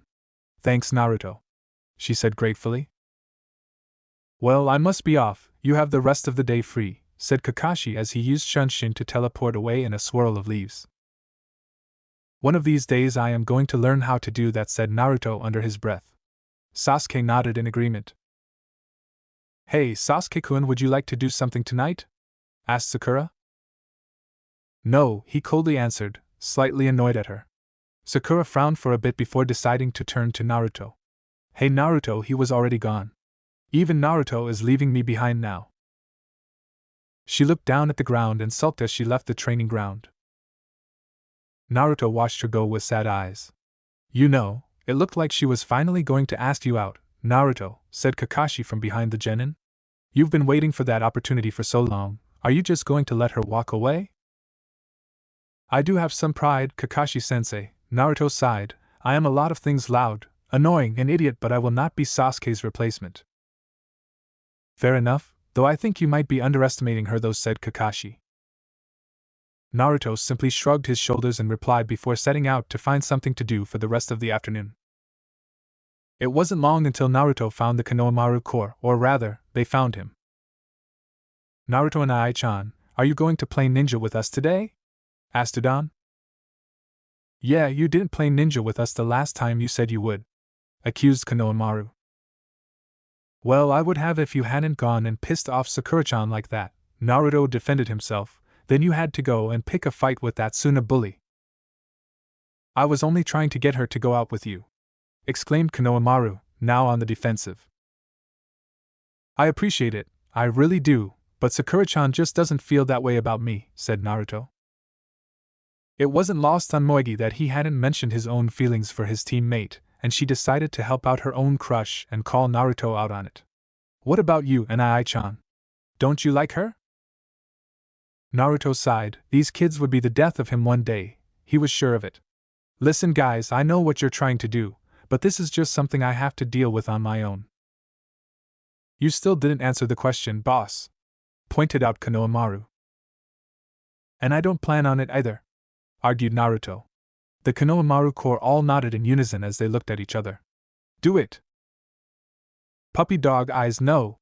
She shouted and gave Naruto that menacing stare that he knew he'd give into.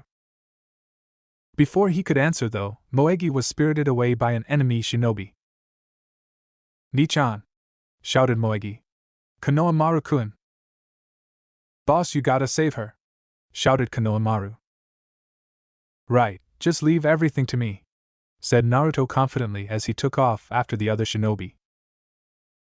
After a short chase, Naruto confronted the enemy shinobi who had Moegi tied to a tree. Drop out of the Chunin exams or I'll kill the girl, said the ninja.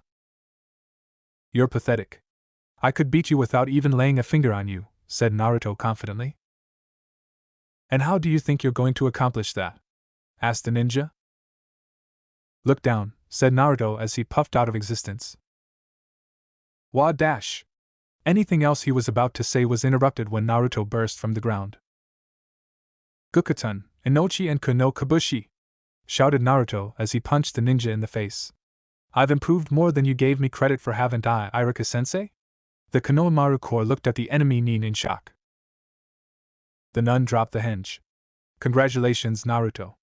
You passed, though how did you know it was me? Easy, I could tell by the feel of your chakra, he answered. You can sense chakra signatures? Asked Irika, amazed. That's incredible for one your age. Most jonin can't do that. Naruto smirked. Since when was I ever a regular shinobi?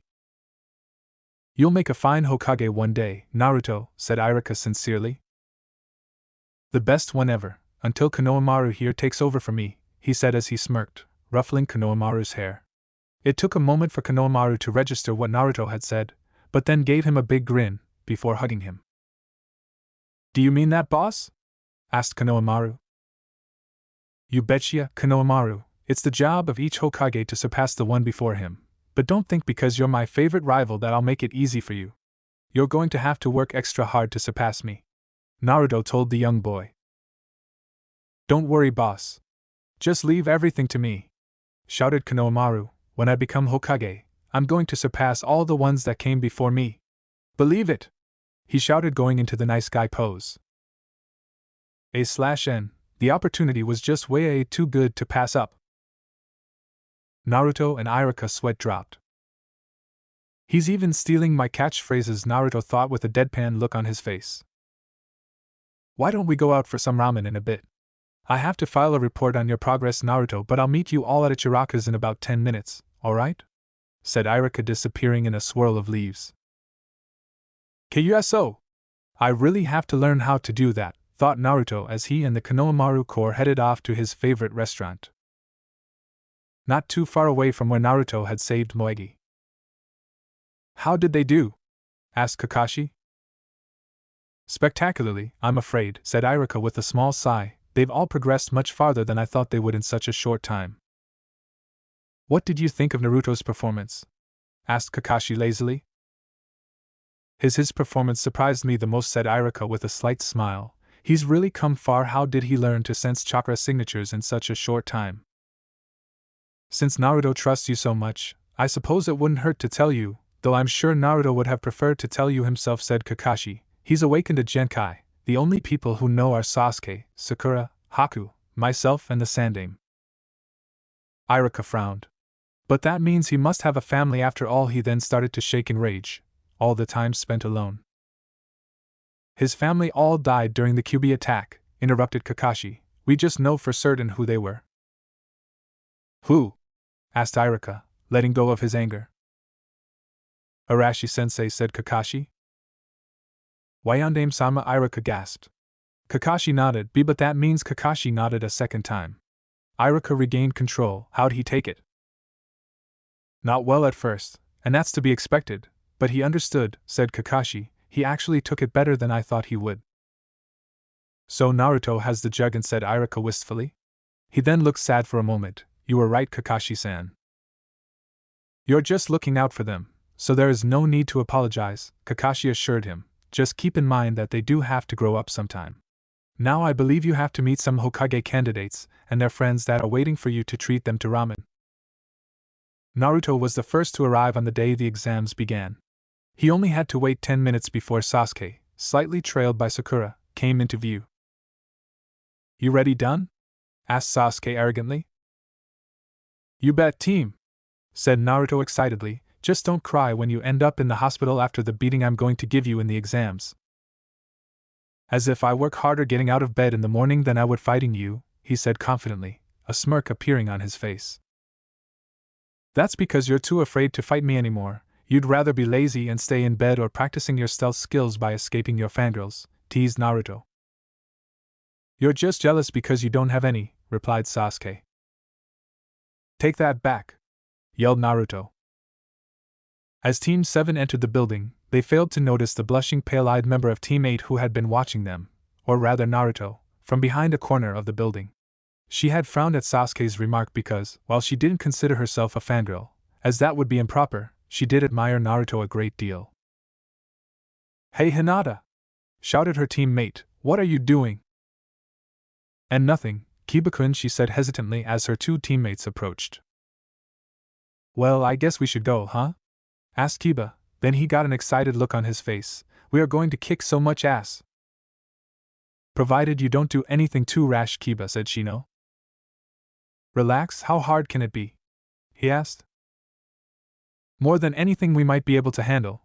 Do keep in mind we are only rookie genin," Shino reminded him. "It is logical to assume that we have the greatest chance of failing this exam, and your tendency to rush into things will only serve to hold us back." "So I'm holding us back, huh?" asked Kiba dangerously. Please don't fight," Hinata pleaded quietly. "I'm sure Shino-kun didn't mean it like that." "Hinata's right, for the time being, we have much more important things to worry about," Shino agreed, while Kiba merely grunted in acceptance. Team 7 had only gone up one floor when they were stopped by a group of people who were standing in front of the door. Sasuke was walking in between Sakura and Naruto, slightly ahead of them. In the middle of the group, they watched two people keeping people from entering the room. Sasuke looked up at the sign, it read 301. He looked back at Naruto, who simply nodded at him. Sasuke stepped in when the two ninja knocked down a kid wearing a green leotard and sported a bowl haircut and bushy eyebrows. "You plan on taking the Chunin exams like that? What makes you think you're good enough?" asked a kid with spiky hair. "You guys should just quit now," said a second kid right next to him. He wore his hat tied like a bandana. "You're all just little kids," the first one taunted. "Please let us through," pleaded a girl with her hair in a double bun hairstyle. She was quickly knocked down by the two boys. Naruto recognized her instantly, as she was one of the people he trained in kenjutsu with, and narrowed his eyes. "She's much stronger than that, and her teammates are supposed to be strong too. What's going on?" "Listen, we're being nice, the Chunin exams aren't easy," said the first one. "Of all those taking the exam," lectured the second, "many will quit being shinobi, while others are unable to recover at all. We've seen it many times before. A Chunin is the level of military platoon captains. The failure of a mission and the death of his men, that is all the responsibility of the captain," explained the first. "We're just thinning out the ranks of those that will fail anyway." "What's wrong with that?" asked the second. "I agree," said Sasuke, stepping in, Naruto and Sakura trailing behind him. "But you'll let us pass through also. Get rid of them, we're going to the third floor." There was whispering throughout the room at this proclamation. Naruto was strangely relieved that Tenten's team was not among those surprised that there had been an in place. "So you noticed that?" asked the second kid, not surprised in the slightest. "Sakura, you must have noticed it first, right?" Sasuke had noticed the pink-haired kunoichi was distracted as of late, and knew that she'd be a liability if her lack of focus continued. It's not that he didn't like her, because he did, he just didn't like the way she tended to glomp on him and dote on him constantly as if he were a small child. "Your analytical skills and identification abilities are the most advanced on our team." "Thank you, Sasuke-kun," she said gratefully. "Of course, I already noticed. This is only the second floor, even Naruto noticed it." "I'm not that bad at it," Naruto declared. In truth, even with the Jugen, he was still not very good at it, but his skills, in recent weeks, had skyrocketed, and he knew it wouldn't be too long before he was at Sasuke's level at identifying and seeing through them without the Sharingan.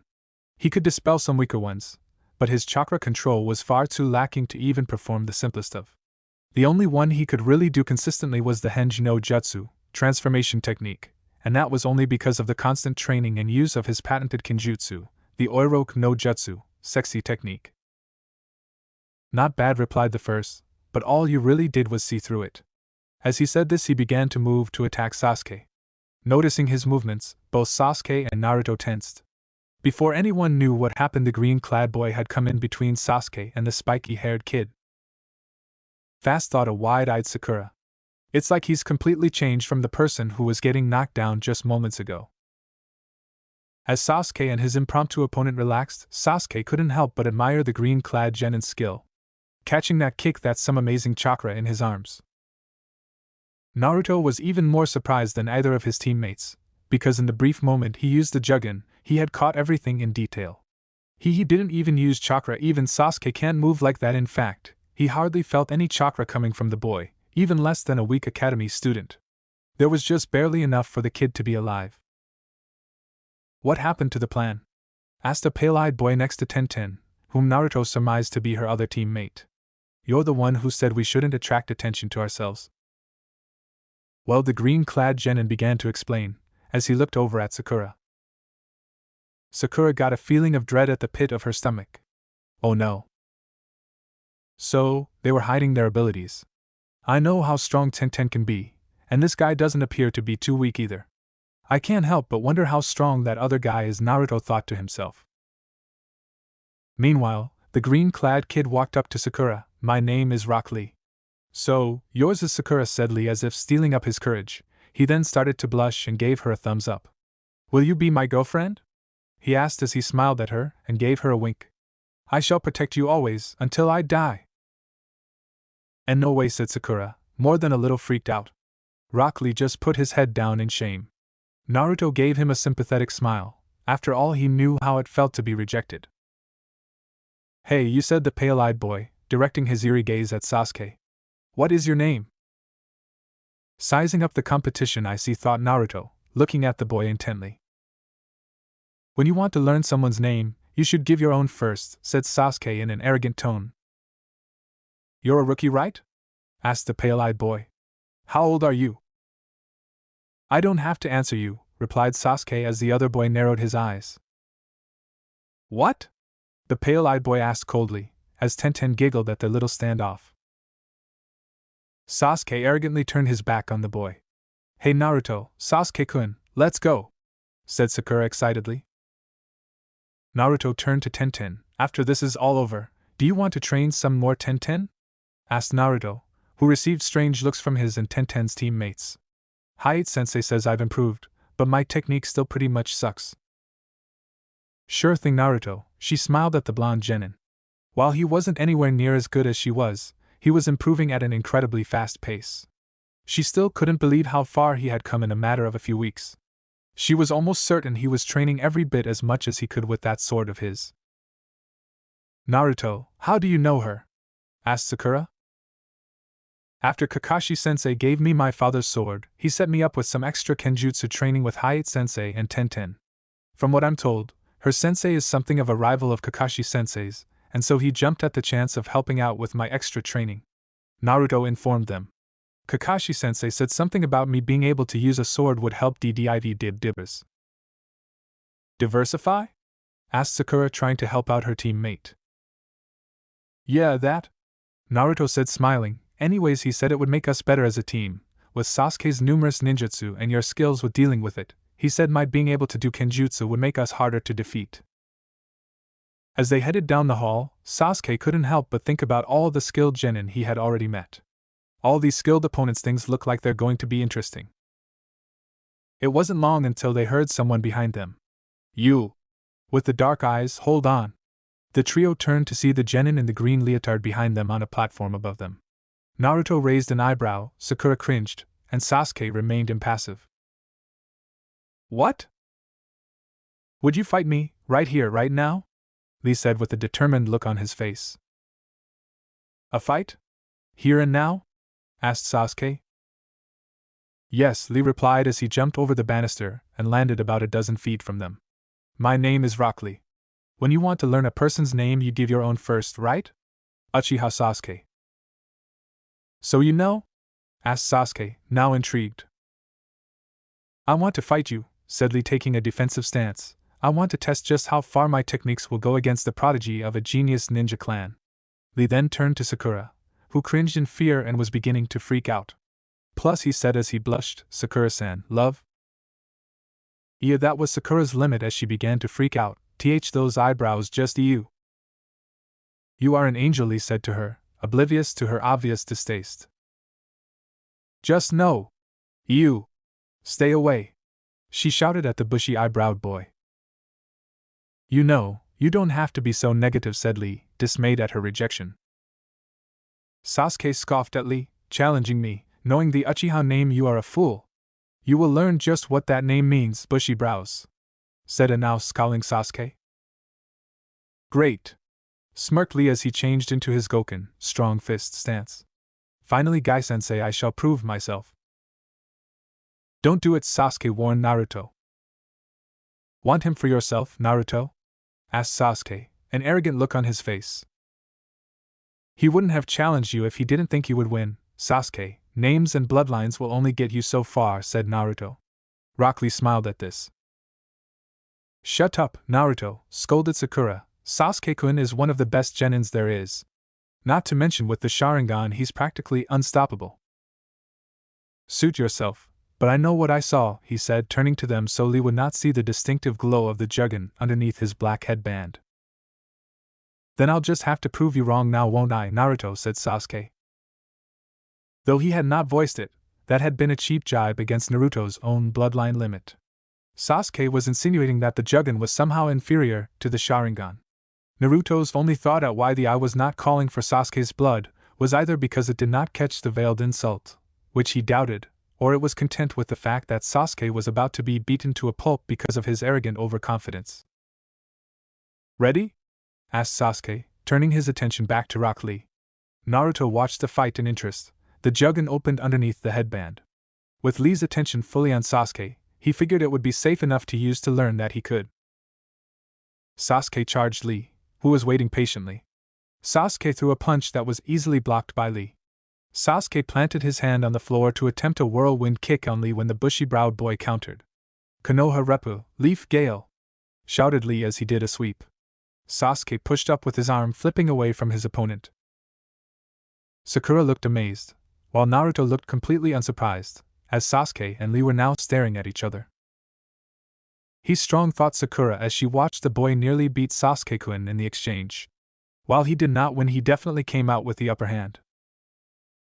"I'll say this, there is no way you can defeat me," said Lee with all seriousness in his expression, "because, right now, I am the strongest among the Konoha genin." Sasuke narrowed his eyes, and then grunted as he smirked. "Let's see just how strong you are." Sasuke got ready to go in for another exchange. "Sasuke-kun, we don't have time. We have to be at the reception desk in less than 30 minutes, said Sakura worriedly.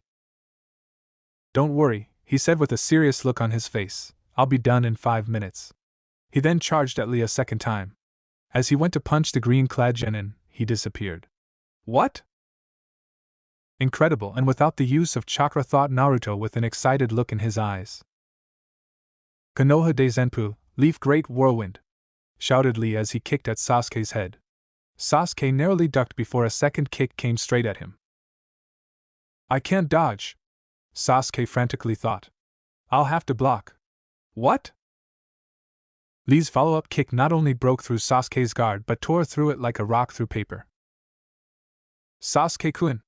shouted Sakura as Sasuke was sent flying and landed straight on his back. He blocked that attack, she thought as she watched Sasuke struggle to stand. "What the hell is going on?" Sasuke said as he picked himself off the ground. "He went right through my guard. Was that a ninjutsu or a—" "Fine, it's time for me to get serious," said Sasuke, both eyes blazing with his two-tomo Sharingan. "The Sharingan?" said Sakura, amazed. All the training on the way back from Wave was paying off as Sasuke could now call up the Sharingan at will, almost on instinct. "Sasuke-kun is incredible." "Sasuke-kun can't lose to this guy," said Sakura excitedly. "Just watch, Lee's about to prove why you can't rely on a name and bloodlines," said Naruto. Before Sasuke could charge a third time, Lee kicked him in the chin, sending Sasuke flying up into the air. "But the Sharingan," stuttered Sakura. "A name isn't everything, Sakura," said Naruto as they watched Sasuke's airborne ascent. "The Sharingan can't read it," thought Sasuke, "that means his moves."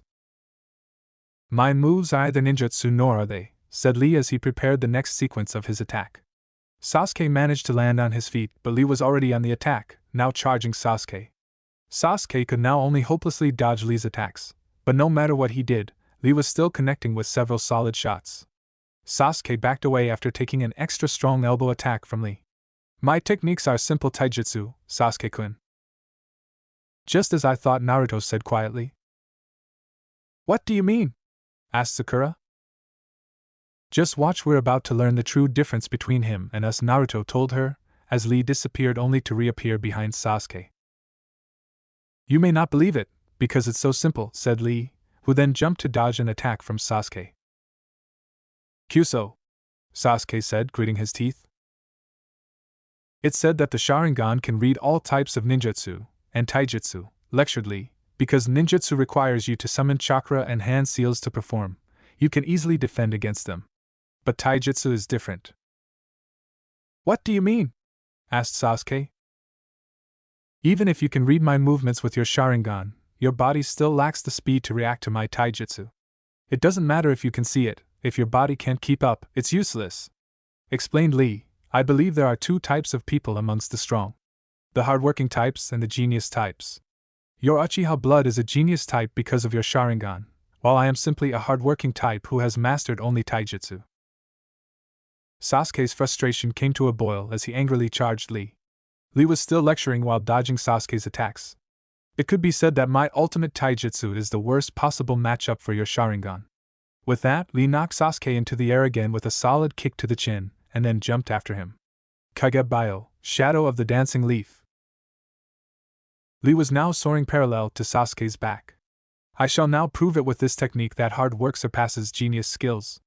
Lee's bandages began to unravel and ensnare Sasuke. I win!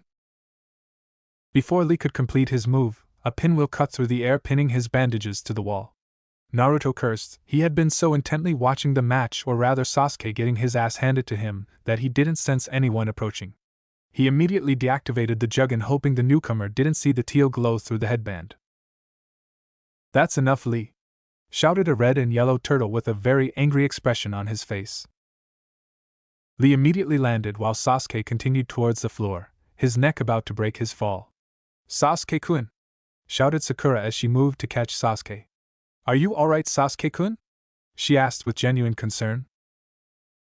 Even with the Juggin, I could barely keep up with his movements. I don't think even if Sasuke and I worked together that we could beat him, thought Naruto. Meanwhile, Sasuke was glaring at Rock Lee's back. Lee, that technique is forbidden! Scolded the turtle. A talking turtle, thought Naruto, his attention on Lee and the newcomer, not wanting to witness Sakura fawning over Sasuke, ensuring he was alright. I'm sorry! I hadn't planned on. Lee tried to apologize but was cut off. Fool, do you think you can really get off on some silly excuse? Said the turtle disapprovingly. You know well that a shinobi should not reveal his special techniques. Said the turtle. Now are you prepared for your punishment? Yes, said a downtrodden Lee. Watching the interplay between the genin and the tortoise, Naruto came to a strange conclusion. Sakura-chan, can turtles be senseis? Asked Naruto in a whisper. Sakura looked at him as if he'd started sprouting tails. How the heck should I know if turtles can be senseis? She hissed at him. Alright, said the turtle, here comes Guy-sensei. There was a poof of smoke above the turtle, and Team 7 and Rock Lee were now looking at a bigger version of Lee. The man was about 2 heads taller, but he had the same bull haircut and bushy eyebrows. Ah, I can see the flames of youth burning brightly in each of you. That guy is even lamer than the kid, said Sasuke with a bewildered look on his face. Had he turned to look at them, he'd have noticed Sakura and Naruto's expressions were the same. Super thick eyebrows, super bowl cut was all Sakura could manage to get out. Those have got to be the biggest eyebrows I've ever seen, said Naruto. I think they might be alive. Lee turned around, rage and fury written all over his face. Hey, stop insulting Guy-sensei! He shouted at Team 7. With all these freaks showing up all over the place, how else are we supposed to react? Shouted Sakura. What did you? He asked, shaking a fist. Obviously Lee's infatuation with Sakura didn't stand up to the respect he had for Mato Guy. Lee, stop, said Guy with a small smile on his face. Yes, Guy-sensei, said Lee. Guy's expression turned serious as he shouted at Lee. You fool! He then punched Lee in the jaw, sending his mini-clone soaring through the air. Lee, you are? Sensei, said Lee as he stood up, tears streaming down his face. Lee, he shouted with tears streaming down his face. Guy-sensei, aye. That's enough, Lee, you don't have to say any more, as a sandy beach with a sunset appeared around them. Sensei, Lee shouted as he hugged Guy. Lee. Wadash, Sakura blurted out. Naruto grunted. I lost to this guy, Sasuke stuttered. Yes. This is what youth is all about, said Guy. Sensei. It's alright, Lee, youth and mistakes go together, forget about it, consoled Guy. You are too kind, Guy-sensei, sniffled Lee. Now, towards the sunset, I want 100 laps around the training grounds, said Guy, pointing towards the mysterious appearing sunset. Lee straightened up. Yes, Guy-sensei. Let's go. Yes. What about the Chunin exam? Asked Sakura. There isn't enough time. What? Oh yes, said Guy with a sheepish expression on his face. Lee, your punishment for starting a fight and attempting to use a forbidden technique will take place after the Chunin exams. Yes, said Lee, saluting Guy. The call of youth. 500 laps, shouted Guy, striking a pose. So tell me, how is Kakashi-sensei doing? You're his rival, right? Asked Naruto. He is my eternal rival, said Guy. Yeah, right, said Sakura disbelievingly. Sasuke didn't look like he believed Guy either, while Naruto was a bit undecided. At first glance, Guy looked like a moron, but after watching Lee pick apart Sasuke, he knew looks could be deceiving. If Guy-sensei says, shouted Lee back, but he was stopped by Guy. Don't worry about it, Lee, actions speak louder than words, Guy told him. Naruto and Sasuke's eyes widened as Guy simply disappeared. If I'm not mistaken, my record is 50 wins and 49 losses, in my favor. Team 7 each spun around, surprised looks on their faces. That means I am better than Kakashi. His speed is incredible, thought Naruto. He's faster than Kakashi, observed Sasuke. You see, isn't Guy-sensei incredible? Shouted Lee. Sorry about Lee, I swear by this face, it will not happen again, Guy promised as he smiled at Team 7, his teeth sparkling in the light. You guys and Lee should be in the classroom soon. He threw a kunai and knocked the pinwheel off the wall, releasing Lee's bandages. Naruto watched as Lee rewrapped his hand. He doubted the others noticed it, but he saw the scars and the callus on Lee's knuckles. Even without using the Jugen, he noticed the hard work and dedication that Lee put into his training. He's a true genius of hard work, thought Naruto. Good luck, Lee, later, Guy shouted as he disappeared in a puff of smoke. Kyuso, said Naruto, more than slightly annoyed, I have to find someone to teach me that. Everyone in the room looked at Naruto oddly. Neither Sasuke nor Sakura could ever get Naruto's obsession with learning Shunshin no Jutsu, body flicker technique, though Sasuke had to admit he wanted to learn it almost as badly as Naruto, not that he'd ever admit that out loud. Sasuke-kun, I shall say only one last thing, Rock Lee said as he went to leave. The truth is, while I have come here to test my abilities, I lied before. I am not the best genin Konoha has to offer. Though the strongest genin is most likely to be on my team. I have entered this exam to defeat him, but you are also one of my targets. Be prepared during the exam, Lee said as he jumped to the upper level and ran off to rejoin his teammates. Sasuke looked frustrated, so Sakura decided to try and comfort him. Sasuke-kun. Name and blood aren't everything, are they, Sasuke? Asked Naruto, his face the picture-perfect definition of seriousness. His tone was even, as he decided not to look or sound smug, despite the Jugen's nudges. Naruto! Shouted Sakura. Shut up, Sasuke growled through clenched teeth. Next time, I'll beat him. Sure, although you just got your ass kicked, said Naruto with a deadpan expression on his face. Naruto, you, Sakura began to berate the blonde-haired Triclops. Ignoring Sakura, Naruto looked at Sasuke. Did you see it? His hand? Judging by their looks of astonishment and confusion, either had. Bushy brows, must have been training hard day in and out. More so than any of us. That's all I meant. Sakura looked at Sasuke, her eyes filled with concern as his fist tightened. The Chunin exams, they are becoming more interesting, Sasuke said with a determined smile. Sakura smiled as well, and Naruto was now wearing a small smirk. Shall we get going? The three teammates walked down the halls, towards their destinies, not knowing the path of darkness that awaited them in the very near future. Chapter 4, The Rookie 9 United, Trials and Tribulations. It didn't take Team 7 long to reach the Rio Room 301. When they arrived, however, they were greeted by none other than their sensei, Hatake Kakashi. I'm glad to see you made it as well, Sakura, he said lazily, reading his little orange book, Ika Ika Paradise Volume 3. You can now officially register for the Chunin exams. Kakashi informed them. At the looks of confusion, he continued, this exam can only be taken by teams of 3. But you said it was up to us whether or not we wanted to take it or not, said Sakura. Yes, I did, Kakashi answered. You lied? Asked Sakura uncertainly. Not exactly, Sasuke answered her. It was your choice whether you wanted to take the exam or not. But he didn't want either me or Naruto forcing you to take the exam. Exactly, said Kakashi, who added after seeing Naruto's betrayed look, even if you two wouldn't force her into taking the exam, she would have felt as if she was holding you back, and thus would have felt obligated to take the exam to keep from doing so.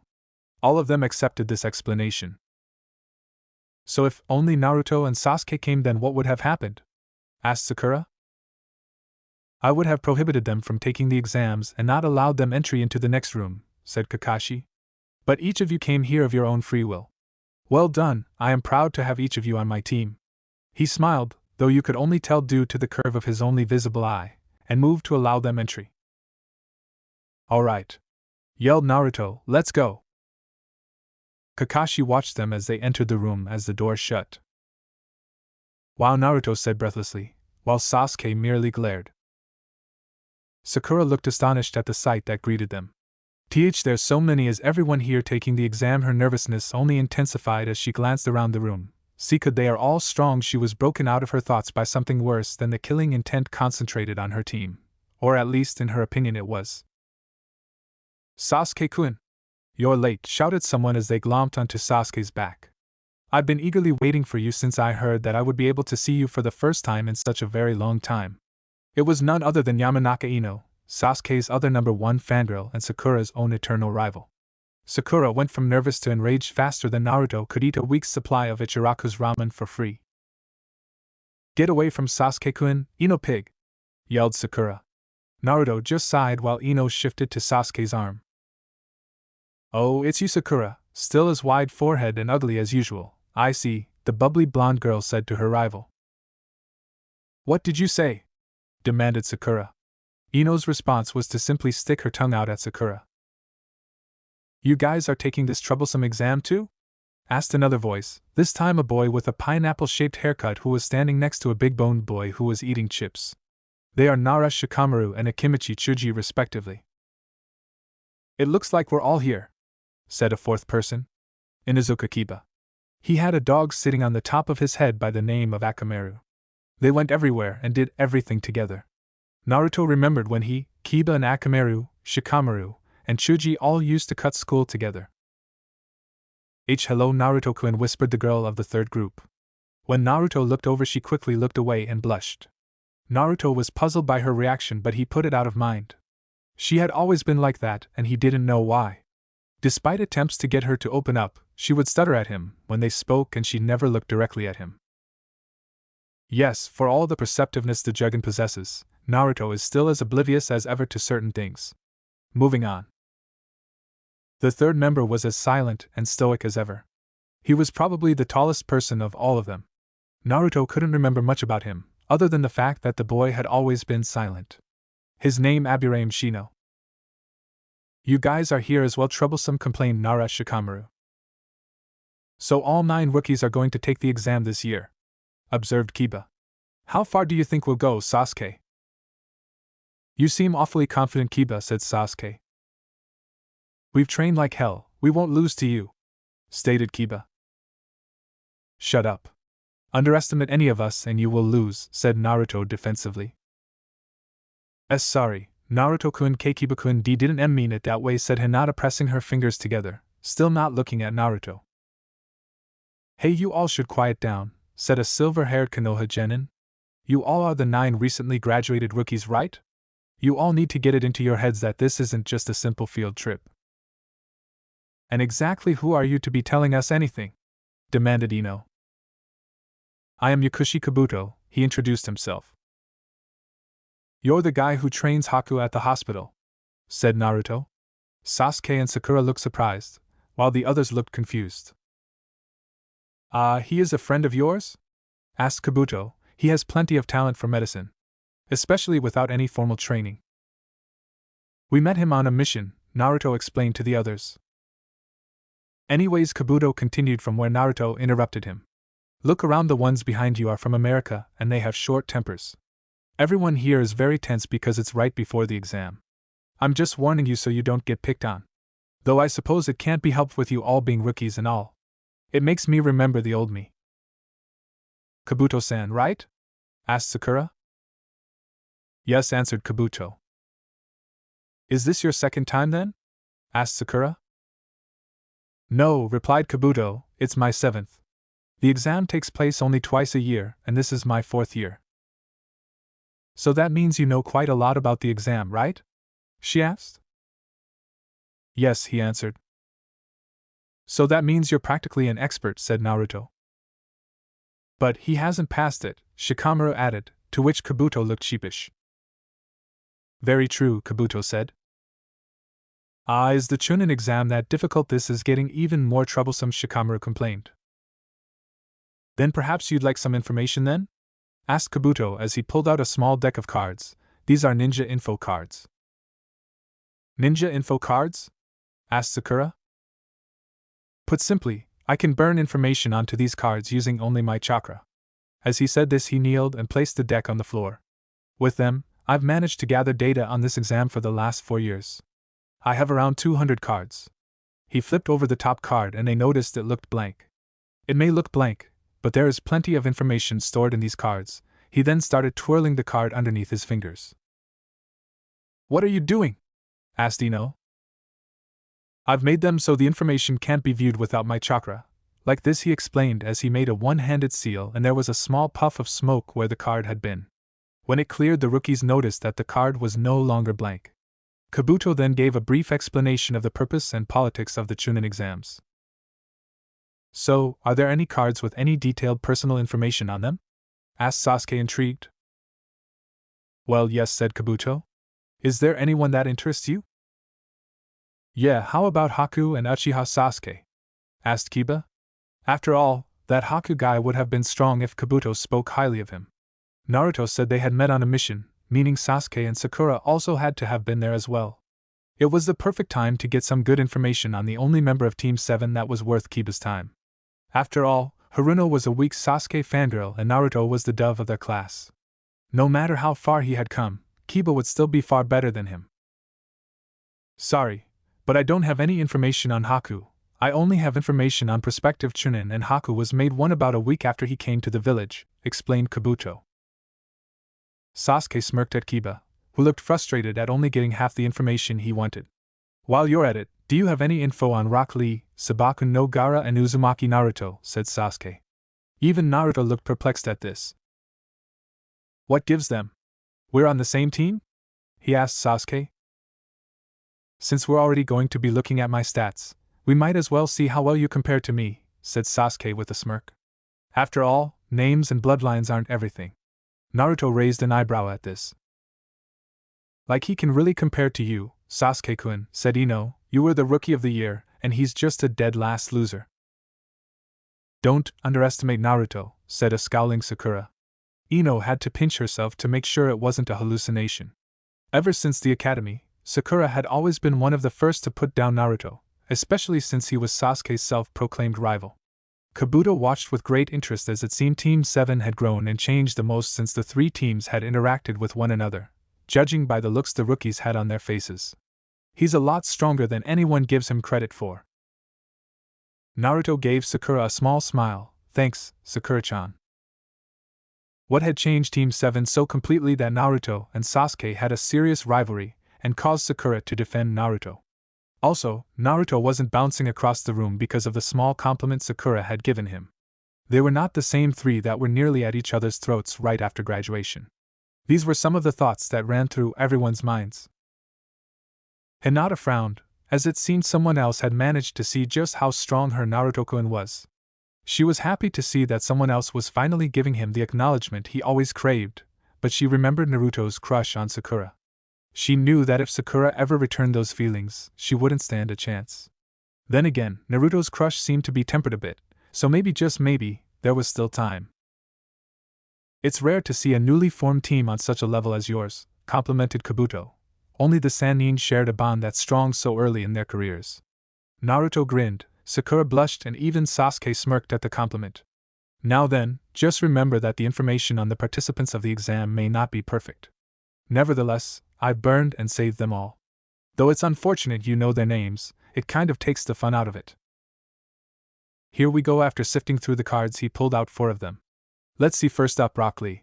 He held up the card which had the picture of the kid dressed in the green leotard, bowl haircut, and bushy eyebrows. He's only a year older than you all, but this is also his first exam. 20 D-ranked missions, 11 C-ranked. His teammates are Hyuga Niji and Tenten, and their sensei is Mado Gai. His taijutsu has increased very dramatically over the past year, though his other skills are abysmal. Kabuto then took a second card, placing it over Rock Lee's, and channeled his chakra into it. This time it showed a red-haired boy with black rings around his eyes and a gourd strapped to his back. Next up, Sabaka no Gara. Mission experience, 8 C-ranked missions and a B-ranked mission as a genin. He's a 4 and 9, and this is also his first exam, so that's all the information I have on him. That's less than what we already know, thought Naruto. I wonder what he has on me.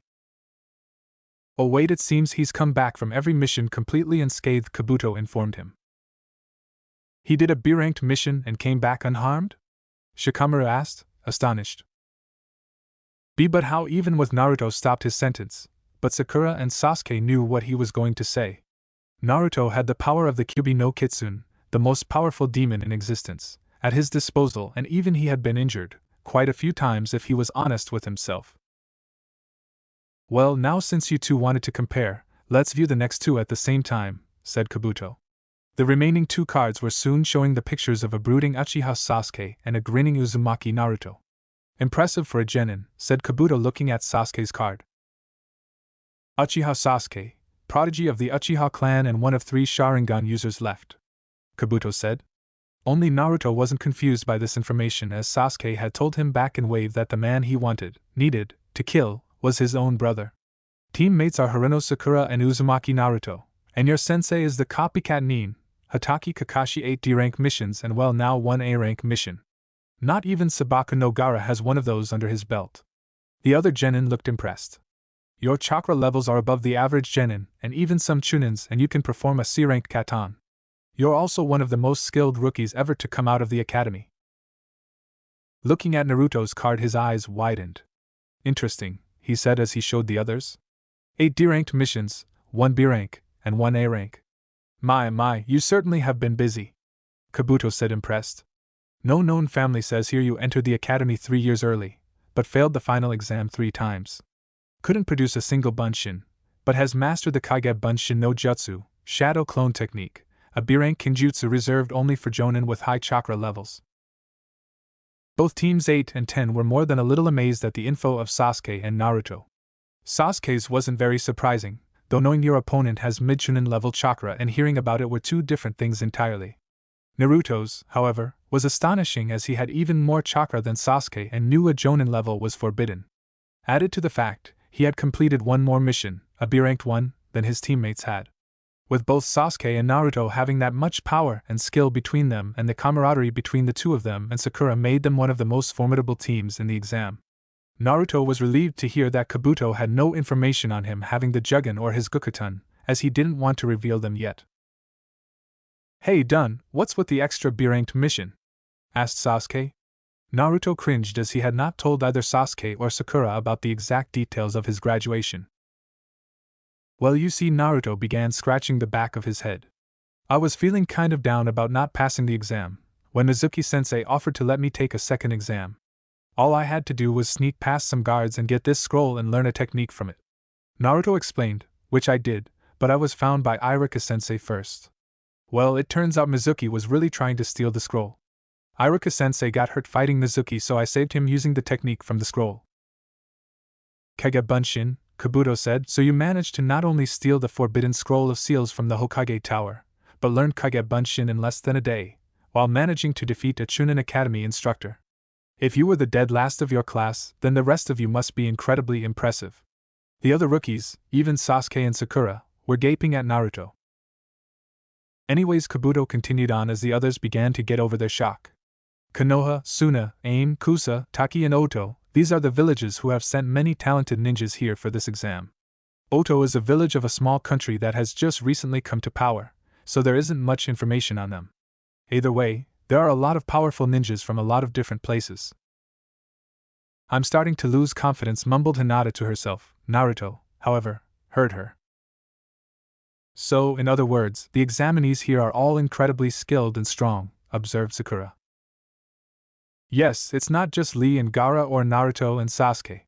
All the people here are top elites from their respective countries. It isn't going to be easy. Meanwhile, Kakashi was thinking about his students who had just entered the room with the rest of the examinees for the Chunin selection exams. Despite what he had told Irika and Irika's admission that he might have been wrong about his former students, Kakashi himself couldn't help but be worried about them. Despite what I said about them, those fearless kids have to be pretty scared right now. Sakura observed the other genin and seemed to be affected by Kabuto's words. They all seemed to lose confidence in themselves. Even Sasuke and Naruto. Sasuke showed no outward appearance of being the slightest bit apprehensive, but Sakura could read it in his eyes. Naruto, on the other hand, seemed to be shaking a bit.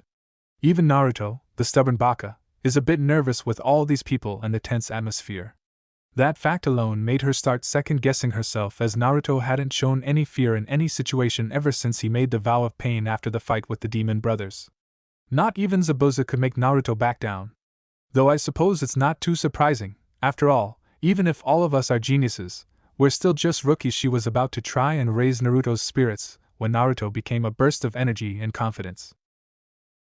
My name is Uzumaki Naruto, future Hokage of Konoha, and I will not lose to any of you, he shouted at the entire room. Got that? Kakashi, who was still leaning next to the door, smiled and chuckled to himself. Perhaps I needn't worry so much after all.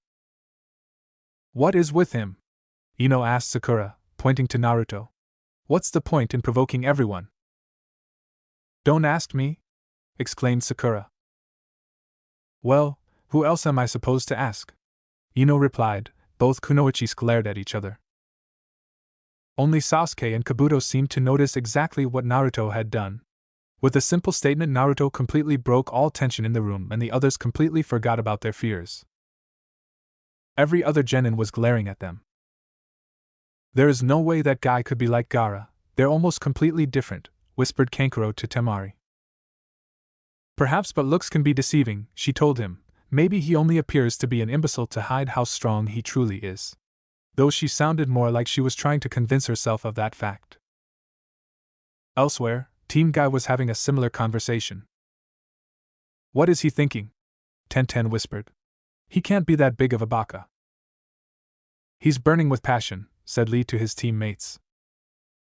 Well, it does appear that he's in good spirits, commented Niji. Maybe you didn't beat them enough, Lee. However, the Oto team was more than a little annoyed with the rookies and the Konoha genin named Kabuto. Did you hear what he said? Asked the one-eyed Otonin. We're just a minor village from a small country. Let's play with them a bit, said the raven-haired female of the team. Yeah, they spoke of us as if we're just leftover ninja, said the one-eyed Otonin. Let's make him add this to his data. While the Otonin were putting their plot together, the Konoha rookies were unaware of what was about to happen. I'm not going to lose to any of you, that's a big talk, commented Kiba. That baka practically begged everyone in this room to be his enemy, said Shikamaru. Naruto, what the heck are you doing? Asked Sakura as she hit Naruto on the back of the head. Then she noticed the glares everyone was throwing at them. Sorry everyone, he sometimes gets carried away, no reason to take most of what he says seriously, she said to the room nervously. With the way everyone is glaring over here, I'm about to beat you up myself. She hissed at Naruto. Shall we? Asked the spiky-haired Otonin. Let's go, said the Oto Cyclops. Naruto's juggin flared for a moment as the Otonins began to move. Only Sakura and Ino noticed it, as Naruto's back was to everyone else. His eyes widened as the Otonin were headed straight for them. Kankuro was about to pull the object off of his back when he was stopped by Gaara. The spiky-haired Otonin then proceeded to throw two kunai at Kabuto, who easily dodged them. However, he was placed in perfect position for the one-eyed nin's follow-up attack, which was interrupted by a kick to the head from Naruto. Each of the rookies, minus Sasuke and Sakura, looked surprised. Naruto had never shown that much skill. Impressive, Naruto-kun, but I assure you I could have taken care of myself. Even so, you're a Konoha-nin, and whether we're against each other or not in this exam, we always take care of our own, Naruto said as he glared at the room, the Otonins in particular. You only got lucky because you attacked us by surprise, said the spiky-haired nun. Isn't that exactly what you were trying to do? Asked Sasuke coldly. Try something again, and you'll find that you'll have more than just Naruto to deal with. Meanwhile, Ino and Sakura were having a short conversation. He knew that attack was coming, didn't he? Asked Ino accusingly. What do you mean? Asked Sakura nervously. Don't play dumb, Sakura, Ino hissed. They were moving fast enough that Sasuke-kun didn't have time to react when he saw them and Naruto had his back to them. There is no way even Sasuke-kun could have done that. And that glow, what was up with that? I can't tell you, Sakura said nervously. Whatever it is he's hiding behind that headband of his is responsible for everything, isn't it? The change of wardrobe, his and Sasuke being more friendly to each other, you defending him and him all of a sudden possessing all this skill when he was such a screw-up at the academy. What the hell is going on, Sakura? Ino demanded.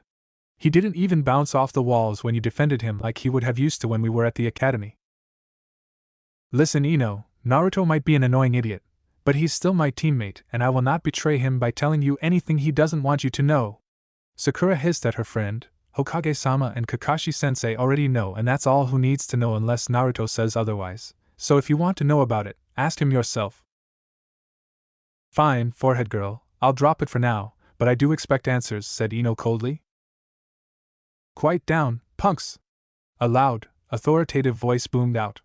Everyone turned towards the voice, their attention no longer on the Konoha rookies, the Otonin, and Kabuto. Sorry to keep you all waiting, said a man wearing a black bandana with a Konoha Hittite and scars all over his face. He wore the standard gray uniform the other test proctors were wearing, except he was also wearing a black trench coat. I am the examiner of the first test of the Chunin selection exams. My name is Marino Ibiki, said the proctor. Now, don't think any of you can just do anything before the exam. Do you want us to fail you at the beginning of the exam? I apologize, I was merely excited with this being my first exam, said the one-eyed Otonin. Well, I suppose now is as good of a time to say this, said Ibiki. You are not allowed to fight each other during the exams unless given express permission by the examiners. Even if permission is given, you will not be allowed to kill each other. Pigs who go against me will fail immediately, is that understood? He did a quick scan of the room to let what he had just said sink in. Then he continued on with the introduction. Now begins the first portion of the Chunin selection examinations. Turn in your applications. Then take one of these numbered tags, that will be your seating placement. After that, we will pass out the examination papers for the written exam. Kyuso Naruto hissed quietly to himself. A paper test. He clenched his fists tightly as one of the proctors held up a stack of papers and smirked. Rows of Chunin hopefuls filled the room. There were test proctors seated at either end of each row, all holding clipboards and awaiting further instruction. As each of them took their seats, Marino Ibiki scanned the room and smirked evilly at them while directing a very subtle amount of killing intent at them. Naruto couldn't help but admire the man and his intimidation tactics. He certainly knew what he was doing. I'm separated from everyone I know, thought Naruto glumly. He was very depressed at the fact that he had to take a written exam, as it had always been a weak point of his at the academy. He was mildly consoled by the fact Sasuke would have his own troubles with the exam, but Sasuke always got some of the highest scores on the written exams at the academy, so he'd probably do fine here too. Sakura, on the other hand, was more than a bit of a know-it-all. While she may not be as powerful as either him or Sasuke team, her brains more than made up for it. What am I going to do? Several rows behind Naruto, Sakura was watching her blonde teammate on the verge of freaking out. Per Naruto, this is the worst possible test for him. I wish I knew a way to help him. Naruto-kun? Asked a small, timid voice. Naruto turned to be faced with no other than Hyuga Hinata. Oh, hey Hinata, said Naruto, thankful for the momentary distraction. Hinata looked away from him when he looked over at her. There was a slight pink tint on her cheeks. What do you need? He asked kindly. I just wanted to say good luck, and Naruto-kun, she said with a small smile, turning to face him slightly, let's do our best. Thanks, Hinata, good luck to you too, he said smiling. I didn't even notice her there, he thought while mentally frowning at his inattention. He really needed to work on mastering the Jugen, as its powers seemed to activate at random. Everyone's attention turned to the front of the room where Marino Ibiki was tapping the chalkboard with a medium-length piece of chalk. This first exam has some very important rules, he began. I will not answer any questions, so listen very carefully. Sakura looked at the man questioningly. Rules and not answering questions, she thought, trying to puzzle everything out. The first rule, everyone is given 10 points at the start of the exam. The exam only has 10 questions, each worth a single point, he informed them as he wrote on the chalkboard. This test will be based on a points deduction system. If you get one problem wrong, you lose 1 point. If you get 3 wrong, your score is reduced to 7. And if I get all of them wrong, I'm down to 0, Naruto thought grimly. He got a sinking feeling in his stomach. This would not go well for him, he was sure. Second rule, the pass-fail decision will be based on the total amount of points accumulated by your team, Ibiki continued. Kyuso, Naruto thought to himself. Wait! Sakura yelled. What do you mean your team's total points? Shut up. There is a reason for this, so just shut up and listen, demanded Ibiki loudly, sending a small spike of killing intent at Sakura, making her flinch back instinctively.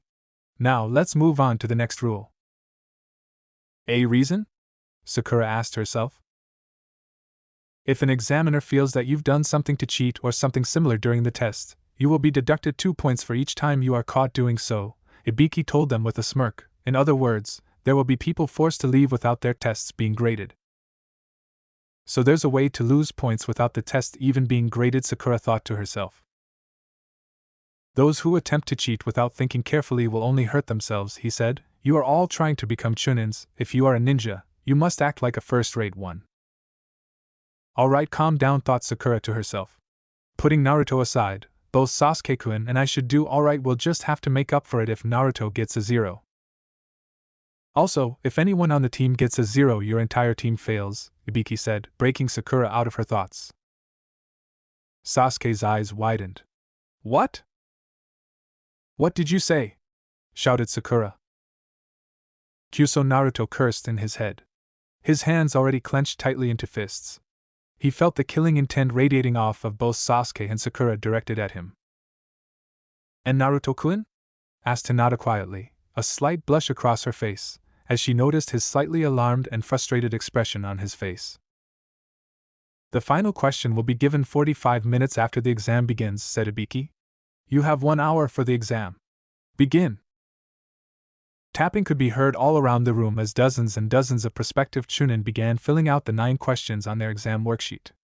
Everyone could be seen working diligently and hard at work save one person who looked as if he'd been told that Ichiraka's ramen stand was closing for business forever. Sakura looked terribly frustrated. This isn't good, I can barely answer these questions, Naruto, don't screw this up, she mentally berated her teammate despite the fact she couldn't hear him. Kyuso, Naruto better not choke now, we've come too far, thought a frustrated Sasuke who was having his own troubles trying to answer the questions on his test to no avail. He looked at Naruto and frowned at his teammate's frustrated, unmoving form. This is not good. I've gotten through plenty of situations like this before, thought Naruto, furiously trying to think of a plan to finish the test. I just need to keep calm and focus on answering the questions, I just have to really focus on the easy ones. Naruto's hands were on his head. He was on the verge of pulling his hair out. He had taken one look at all of the questions on the paper and realized he couldn't answer even a single one of them. His only option was to cheat, and he knew that his only option was using the juggin, and though he could still see through his headband with it, prolonged use would incinerate it, and even if he only used it sparingly, and the glow from using the juggin's powers would still be visible through the black headband. Naruto wasn't ready to give up his secret just yet, as the revelation of the juggin would lead to questions that only he could answer, and all of those answers led to the Kyubi no Kitsune. Sasuke wasn't having much luck either. As he read each question, he realized more and more that it was possible only Sakura could actually answer the majority of the answers on the test, and perhaps the Hyuga, the Aburame, and the Nara kids. This is a question involving gathering information based on indefinite conditions and physical analysis, Sakura thought to herself. She suddenly looked up at her blonde teammate. There is no way Naruto could answer these questions. In fact, I doubt many people here, other than myself, could actually answer these questions. Alright, next problem, Naruto thought, getting nervous, as he had already skipped over the first 3 questions again. All of these questions are rather difficult, thought Sakura to herself. Naruto wanted to shrink inside of himself, his mind furiously thinking of ways to make a quick escape so either Sakura nor Sasuke could kill him for failing the test. Sasuke had a thoughtful look on his face. I see, he thought to himself. I don't understand even one of these questions. Bad, very, very bad. Naruto shouted in his head. He was past panicking and well into hysteria, as he had read through the 6th and 7th questions a second and third time, trying to decipher their meaning. What am I going to do? This system almost promotes cheating, Sakura thought to herself. I hope Sasuke-kun and Naruto don't cheat, we should be okay. Naruto isn't as stupid as people make him out to be, she thought with a small smile, wondering how Naruto was doing on his test. Naruto's knuckles were white from the grip he had on his pencil. He was gritting his teeth as he reread the 8th and 9th questions over and over again, hoping the answers would pop out at him. Stay calm, deep breaths, you can do this, he kept repeating the same mantra over and over in his head. Perhaps no. I can't risk getting caught. Sasuke was looking around the room at the proctors. They seemed to be rather cautious, it's almost as if they're assuming we're going to cheat. He watched as a proctor marked down something on his clipboard. Someone was just caught. Getting caught was a 2-point deduction, but why only 2 points? Normally you'd be thrown out for just being suspected of cheating. That's when Sasuke remembered Marino Ibiki's words at the beginning of the exam. Flashback. Those who attempt to cheat without thinking carefully will only hurt themselves, Ibiki said. You are all trying to become chunins. If you are a ninja, you must act like a first-rate one. End flashback. I see, thought Sasuke as he reached an epiphany. This isn't a test of knowledge. The true purpose is to evaluate each person's information-gathering skills using different methods of camouflage and concealment. See underneath the underneath, as Kakashi-sensei would always say, so he only wants us to not cheat without thinking things very carefully, to be like a first-rate ninja and not get caught. When put that way, the unusual point deduction system and the lenient 2-point deduction rule make perfect sense. So exactly what is being tested? Not being caught by the person you're cheating off of, or the examiners, while still getting the correct answers. Naruto, you can do this, just think underneath the underneath. It will cost you if you don't. Meanwhile, Naruto was almost shaking. Shit, he mentally shouted. His hand began to shake. The only way I can do this is if I use the Jugen focus. Calm down. Try as he might, it was too late. His nervousness overrode everything and he couldn't concentrate enough to both use the Jugen and fill out the exam paper. Sasuke was already making his plan of attack. If this is a test of one's information-gathering skills, there should be at least one person in here that already knows all of the answers, he thought as he scanned the room for his potential target. He noticed Sabaku no Gara was doing something odd with his sand, while Kiba seemed to be communicating with his puppy. Seems like that loser actually can understand his mood, thought Sasuke, who hadn't believed anywhere near half of Kiba's boasting in the academy, as Kiba's list of techniques had been quite small and his animalistic taijutsu was no match for the Uchiha Sekendu, intercepting fist. While Kiba had been towards the top of the class in nearly every practical exercise, minus shuriken and kunai practice, he was nowhere near Sasuke's level. The one-eyed Otonin, Sasuke noticed, appeared to be concentrating. When the man didn't open his eyes when he started writing, Sasuke figured he was somehow using sound to copy off of his fellow examinees around him. Looking a few seats down from him, he noticed another examinee swatting away a bug. The fly then flew to the Aburame kid, who seemed to be able to communicate with it in a similar manner as the Inuzuka and his puppy. Sasuke remembered they were teammates as well. It would be best to be cautious around them. Even with my Sharingan and Naruto's Jugen, we could have a tough time with them if they managed to catch us off guard. The Hyuga of the team wasn't as skilled as she could be, and Kiba was a loudmouth. He was tough, but still a loudmouth. The Aburame, however, was nearly a complete unknown. Sasuke barely noticed the bug user in the academy, and only knew a small amount of what the boy's bugs were capable of from what his uncle and brother had told him of the various clans of Konoha. Sasuke was confident he could beat the Aburame boy, but he knew after his fight with Rock Lee, it wouldn't be easy. Further study of the room revealed others' attempts at cheating. Sasuke was sure if he could see some of these attempts, the proctors could as well. It appears that even if someone is caught cheating, they aren't deducted any points as long as it's a Chunin-level attempt, observed Sasuke. Naruto was by far the worst of all the examinees. 30 minutes into the test, and he still had not written down a single answer. He was far too intimidated to try and cheat by normal methods, and he was far too stressed and nervous to control the Jugen effectively enough to even try to use it to cheat. He didn't know why, but he just couldn't let go of his secret. Time is running out, my only chance is to cheat, he grit his teeth. I just can't get caught, as that would cause trouble for Sasuke team and Sakura-chan, and if I fail we all fail.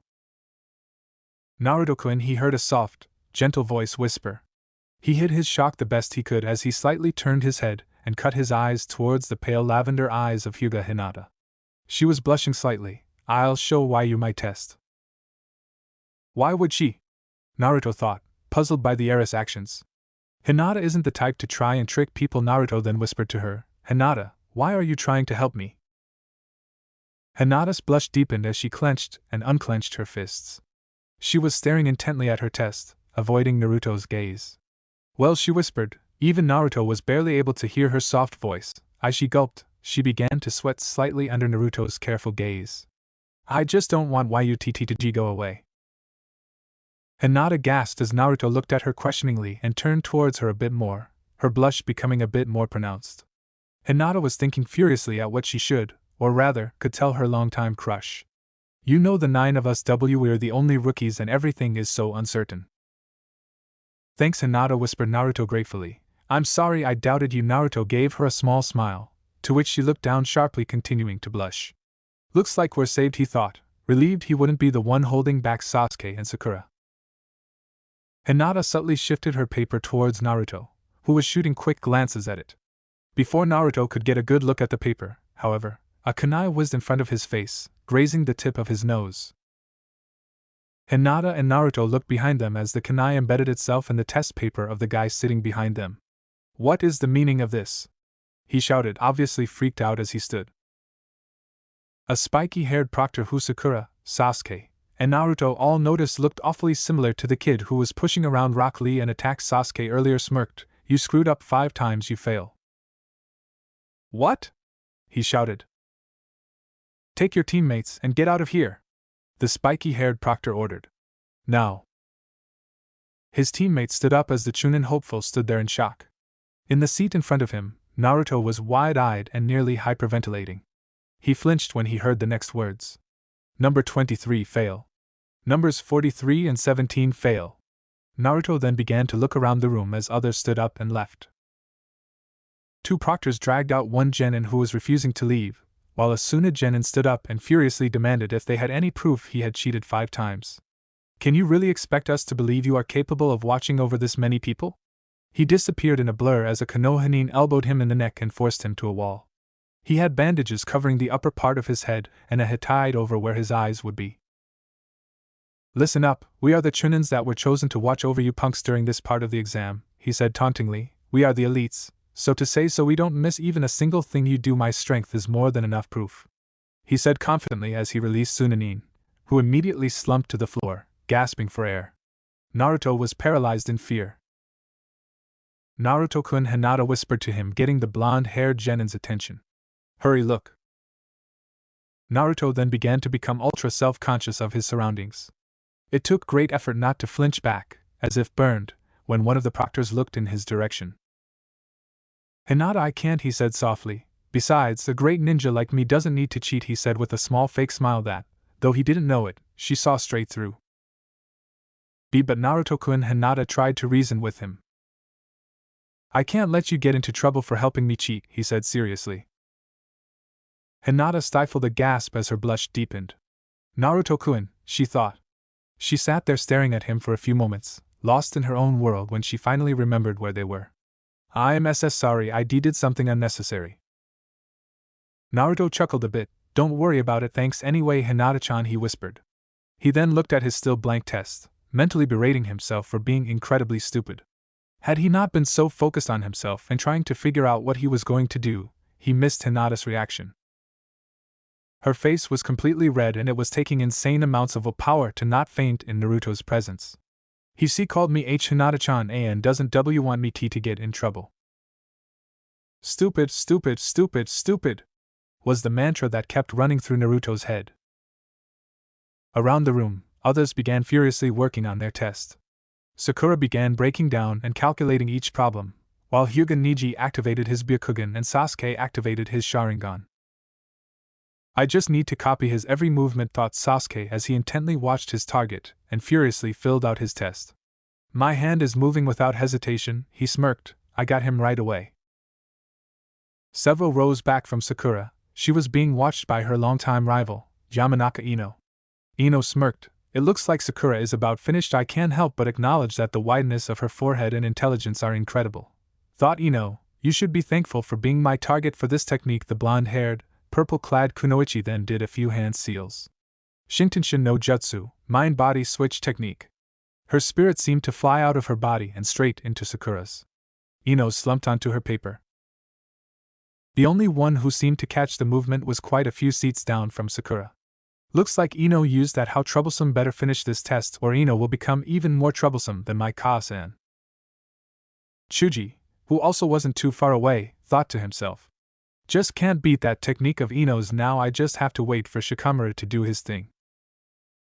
Sakura then confidently smirked, a look very reminiscent of Yamanaka Ino. Sakura, I've slipped myself into your mind for a while, now I just need to quickly get the answers. Figures she'd be able to answer all these questions.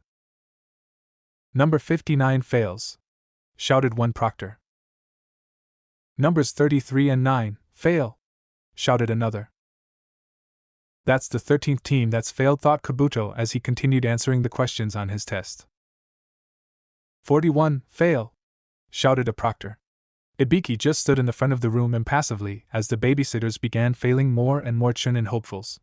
Numbers 35 and 62, fail. Ibiki couldn't help but be impressed by the way Sunanin, Gaara, was handling himself. He then remembered that Hatake Kakashi had said about the kid also being a Jinchuriki like the Uzumaki kid. Taking a quick glance at the said genin, Ibiki was far from impressed.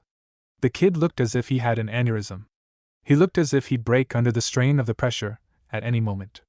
He couldn't help but think Kakashi's unwavering faith in his team was a bit misplaced, but then again the Haruno girl and the Uchiha prodigy seemed to be having little problems with the test. "Excuse me," said a hopeful Suna Chunin. He wore a black jumpsuit with cat ears and a good deal of face paint. "I need to go to the bathroom." A proctor stood and handcuffed Kankuro. "As the rules state, I'll have to accompany you to the bathroom." "I suppose that makes sense," said Kankuro as he was led out of the room. Gaara merely grunted at his older brother's minor disruption. So 40 minutes have passed, though Naruto intensely watches the clock. His test was still blank. 20 minutes left. I don't have a choice but to bet everything on the answer of the final question. Marino Ibiki smirked at the remaining teams. "Looks like we've dropped all of the incompetent ones. I will now give you the final question." Naruto gripped tightly onto his pencil. "I can do this all or nothing." Took long enough, thought Sasuke. Sakura looked smug, knowing that she could easily answer this as she did the others, finally. Elsewhere, a blonde Sunanin was wondering where her other brother was. "Kankuro, you'd best hurry back. If he gives us the 10th question, you'll be unable to help us out." "Before I do, however, there's one thing I must tell you," said Ibiki in a low voice, the tension mounting as he hit them with small amounts of killing intent. It was affecting them all more than it should as they were completely focused on him. "There is a special added condition to the final question." The door in the back of the room opened and the Sunanin who had gone to the bathroom and the proctor he had left with had returned, just barely in time.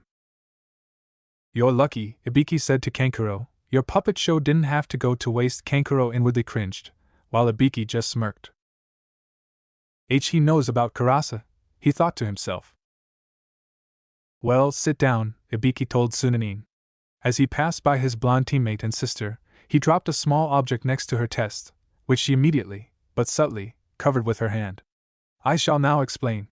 This is a hopeless rule," Ibiki began to explain. Many of the prospective Chunin looked confused. "With our subordinates gone, it sure is quite boring," said one Hatake Kakashi in a lazy tone.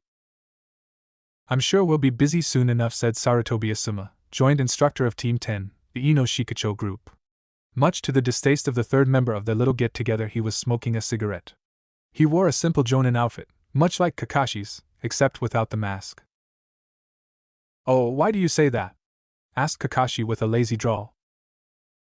"The first examiner for this year's Chunin exam is Marino Ibiki," said Asuma with a small smile on his face. Kakashi's eyes widened momentarily with recognition of the name. "So, it appears that the first exam will be a tad bit difficult this year." He wondered how his students were doing at the moment. "So they had to pick that sadist, eh?" "Sadist?" asked a beautiful woman with ruby-colored eyes and a dress that looked like she was wrapped in bandages. She had a single red sleeve covering her right arm and both hands were wrapped in bandages. She was Yuhi Kurenai, Jonin instructor of Team 8, the reconnaissance team. She had the Hyuga, Inazuka and the Aburame under her tutelage. "Kurenai, you're still a rookie Jonin, so it's understandable you don't know," said Asuma. Who is he? Asked Kurenai. A pro, Kakashi answered. A pro. A pro? A pro of what? She asked, already dreading the answer. Asuma sucked on the cancer stick and let out a puff of smoke. He's a Tokubetsu Jonin, whose specialization is torture and interrogation. What? Asked the shocked Kurenai. Although he won't be physically torturing them in the exam, I can guarantee the kids are feeling a large degree of mental stress from his interrogation tactics, Asuma informed her. He is the ANBU's torture and interrogation squad leader. I can just imagine what they're going through, he said with a small smile. Don't underestimate those kids, they're a lot stronger than you think, said Kakashi, though he didn't outwardly show it. Not even his one visible eye gave any indication. From the tone of his voice, one could tell he was smirking. I wouldn't be surprised if it was Naruto that pulled them all through this first test. The QB kid? Asked Asuma. Both he and Kurenai flinched at the look Kakashi had given the smoker. He was the dead last at the academy. Certainly he couldn't have improved so much in so little time? Asked Kurenai.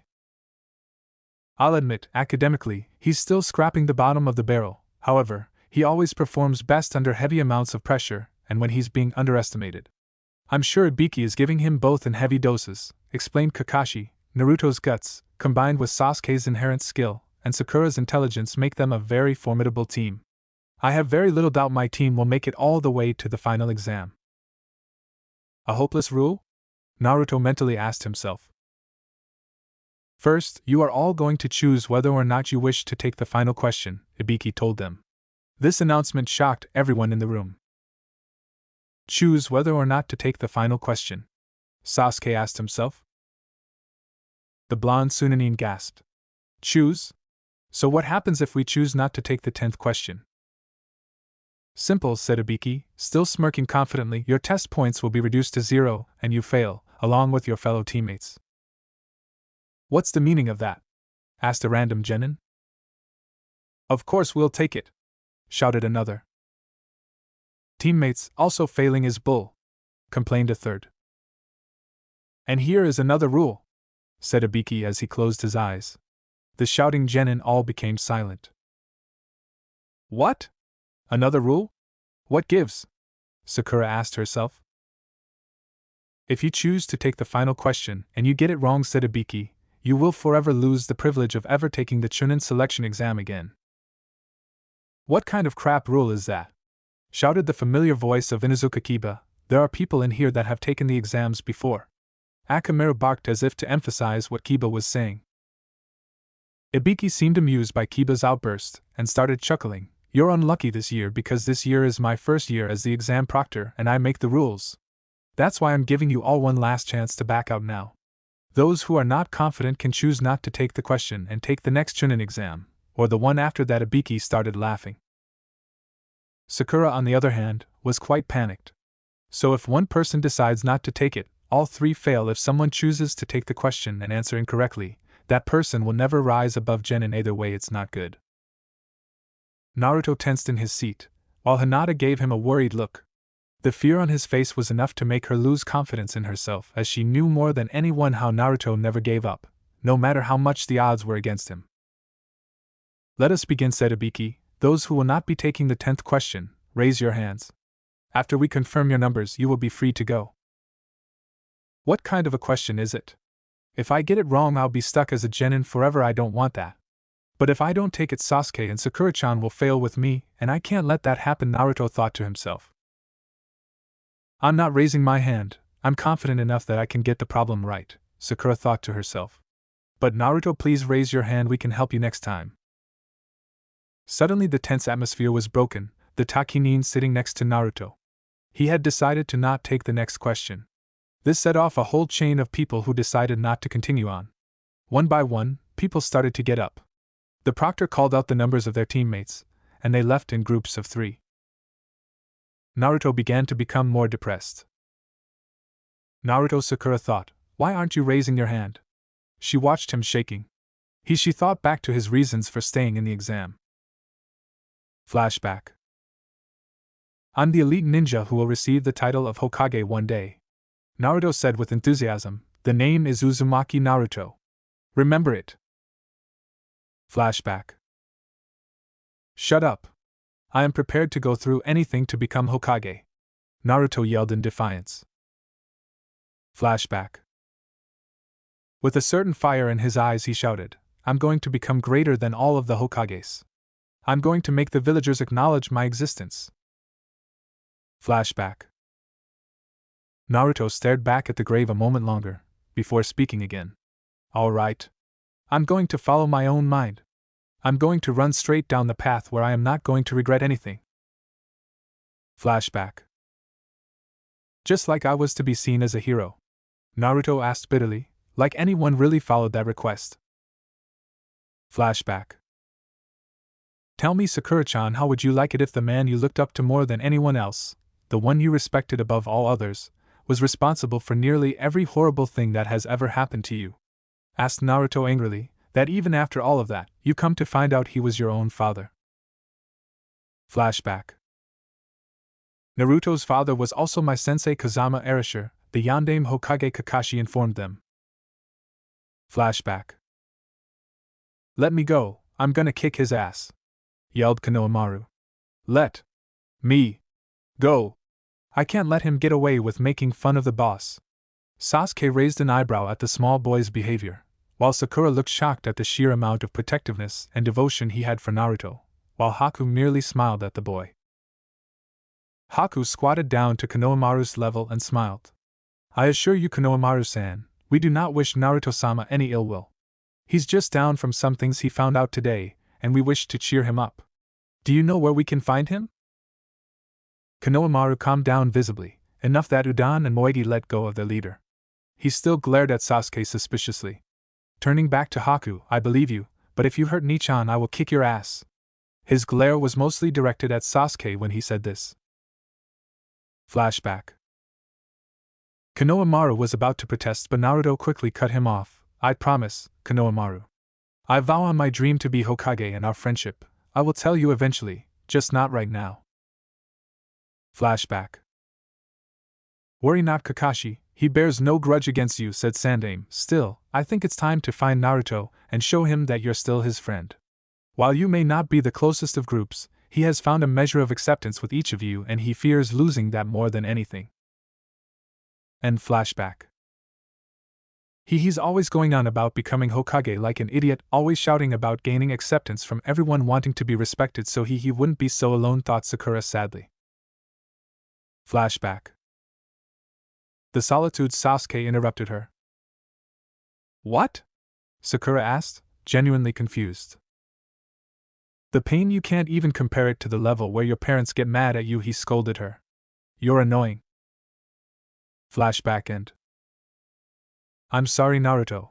I won't let you give up your dream, not for us, not for me, Sakura sadly thought, with a determined look on her face. I'll help you achieve your dream, I won't let you throw it away. Sakura hesitantly began to raise her hand when she suddenly saw something she'd thought she'd never ever see. Uzumaki Naruto, the hopeful future Hokage of Konoha, was giving up. She watched in shock as Naruto's hand was shakily raised in the air. Naruto. Hinata and Sasuke were both equally shocked. Hinata found her whole world crumbling. Naruto never gave up, he kept on trying long after others would have. He was brave and strong, everything she wasn't. Despite the cruel glares given to him by the villagers, he always pushed on with that fake smile on his face, never once giving up on his dream of becoming Hokage. If he couldn't do it, if he didn't have the confidence, who was she to think she could carry on when Naruto was so much stronger than herself? And Naruto-kun, she thought sadly. Sasuke was certain he was seeing things. As much as he'd hate to admit it, Naruto easily had the potential to become his equal with the use of his genkai. He remembered what Sakura said about the power she felt in Wave Country. The old man, Tazuna, even felt it. In terms of raw power, Naruto could easily top everyone in the room. All he had to do was refine his skills and learn to control that power. He felt betrayed. He kept everyone at arm's length, knowing that in the end all that mattered was your own strength. That family was a weakness that would only serve to hold you back. A luxury, a comfort he could not afford while Itachi was still alive. Without Naruto, how would he be able to gauge his own strength, his own power? Kuso, Sasuke mentally cursed. Just as I thought, just Kakashi overestimating his team's confidence and abilities, thought Ibiki dismally. Ibiki, he understands human psychology, said Asuma, taking a drag from his cancer stick. The scariest part about him is that he can drive a person into a corner mentally, control his mind, and bully him. He can find a person's weakness and bring it to the surface. Naruto's hand balled up into a fist. Only Ibiki briefly saw the brief flash of the Jugun underneath the headband, as the other proctors were looking for his number and the numbers of his teammates. He involuntarily stepped back, but managed to hold in a surprised gasp. Naruto brought his fist down and slammed it into the desk, making nearly the whole room jump and look at him in surprise. "Screw you! I'm not going to run away!" he shouted with an angry expression on his face. "I'll take this problem. Even if I'm stuck as a genin forever, I'll still become Hokage. I'm not scared," he shouted as he stood up angrily facing down Marino Ibiki. "Believe it!" Sasuke smirked. "He definitely has spirit." "You just don't know when to quit, do you, Naruto Baka?" Sakura thought with a small smile on her face. Ibiki wasn't sure to be proud of the kid or bash him over the head. All of those who were about to leave were no longer even considering it. "He's turned the whole room around with that outburst of his, just like his old man." He forced a scowl on his face. "I will ask just once more. This is the choice that will impact your life. If you want to quit now is your chance." He sent another wave of killing intent at the room, still subtle, but greater than the others he had sent out previously. He and Naruto had continued their staring contest. Naruto smirking the entire time. "I'm not going to take back my words. That's my..." Ibiki scanned the room. The entire room was generating an aura of complete confidence, all centered around Uzumaki. He looked at the Jinchuriki's teammates. The Haruno girl was smiling, and the Uchiha prodigy was smirking. The Hyuga girl next to the vessel was looking at him with approval and awe.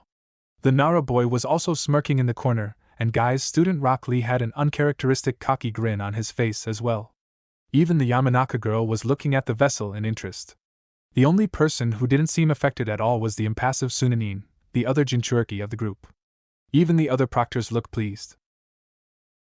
"Interesting kid," thought Ibiki. "He's raised all of their confidence levels, wiped out all uncertainty. 78 students, 26 teams, far more than expected. Doesn't look like I should wait any longer." Each of the proctors gave their signal. "Well then, since you all seem so determined, everyone here passes," he finished with a grin. He watched as each of the examinees registered his words. One by one he saw the looks of shock, disbelief, and even anger. Mentally, he counted down in his head.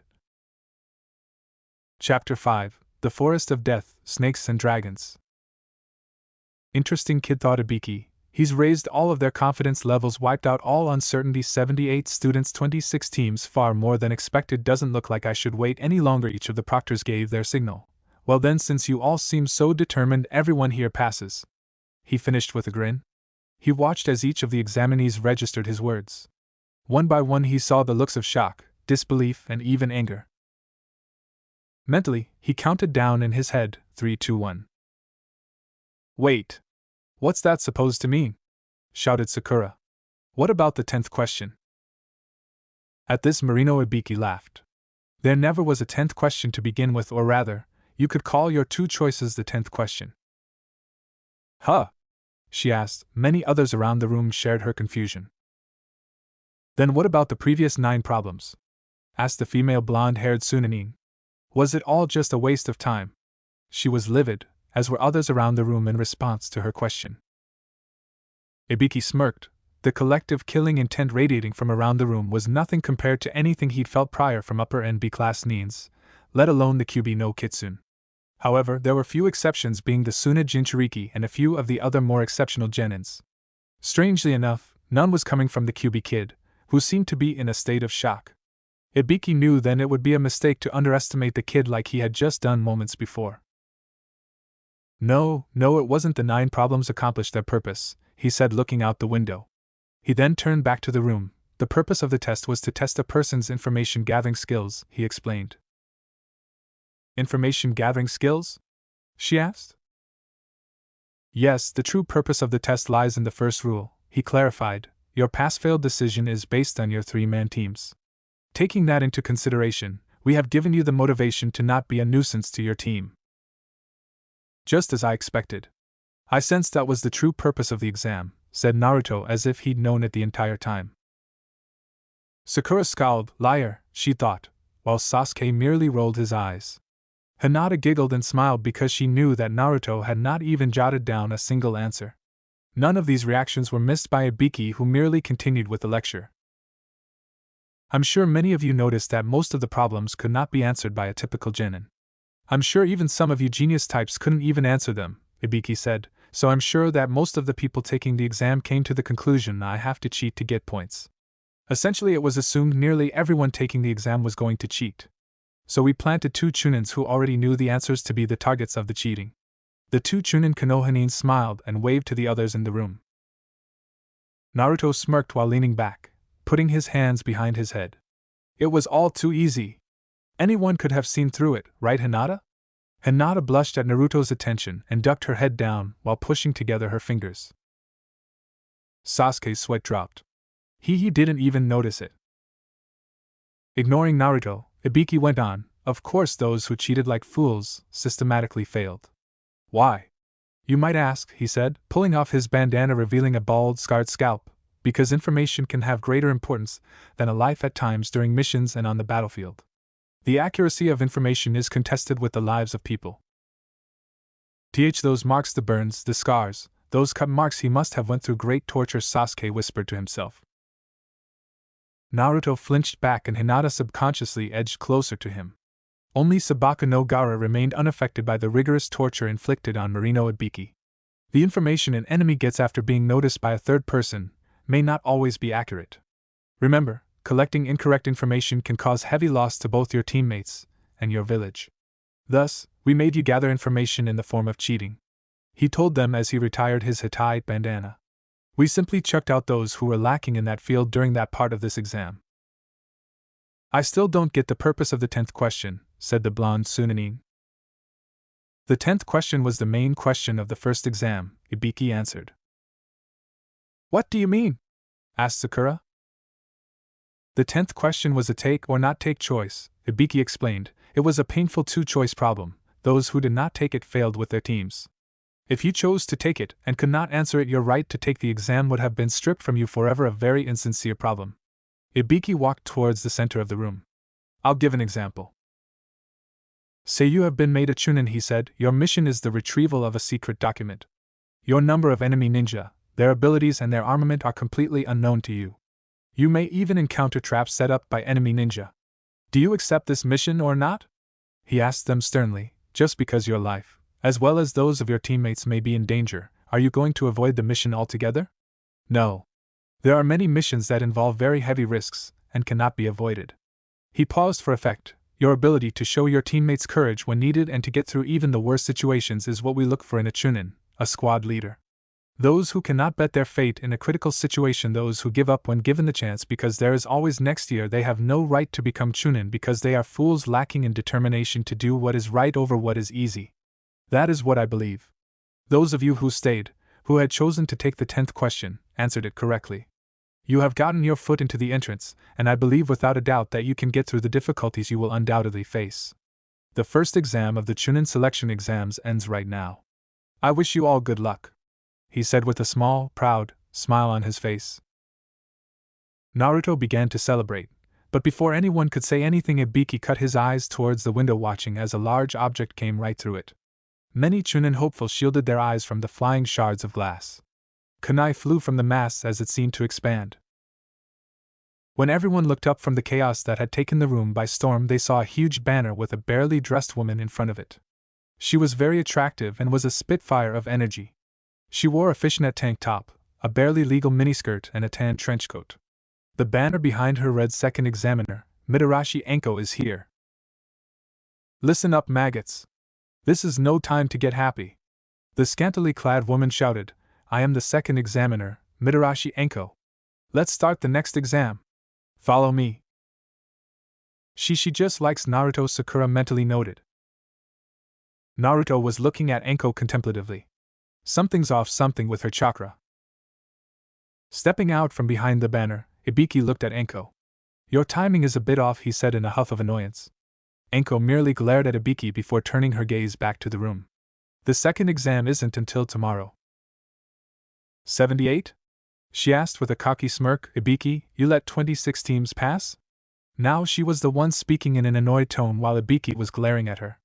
I do believe you're getting too soft in your old age. We simply have an exceptional batch of students this time, commented Ibiki. Anko merely huffed in aggravation. Oh well, Anko sighed. I'm certain I will make at least half the teams fail this next exam. Just thinking about it makes me excited, she said somewhat demurely. I'll give you all the details tomorrow. We will be in a different location, so be sure to find out from your Jonin sense the exact rally point and time. That is all. Dismissed. Hours later, Ibiki was looking over the exam papers when he came across an interesting paper in particular. It belonged to the QB kid. He frowned at first, tightening his grip on the other test papers in his hand. Someone actually passed with a blank test sheet. His frown turned to a small smile, and he chuckled lightly. Uzumaki, or rather, Kazama Naruto, definitely an interesting guy. The next morning, the Chunin hopefuls were all stationed at the arranged meeting place for the second exam of the Chunin selection exams. This is the location of the second exam, said Anko, Konoha's infamous 44th training ground, the Forest of Death, she said with a sinister smile. The Forest of Death? Asked Naruto. What a creepy place, commented Sakura. You'll soon find out exactly why it's called the Forest of Death, said Anko. Humph, as if that's enough to scare me. Let's get this over with, quit wasting our time, mocked Naruto. Anko smirked. Well, you've certainly got spirit, she commented, before slipping a kunai into her hand and flinging it at Naruto. Naruto instinctively flinched back, the kunai grazing his cheek and whizzed through the hair of a nearby kusanin. In a blur of motion, the Tokubetsu Jonin vanished, only to reappear behind Naruto.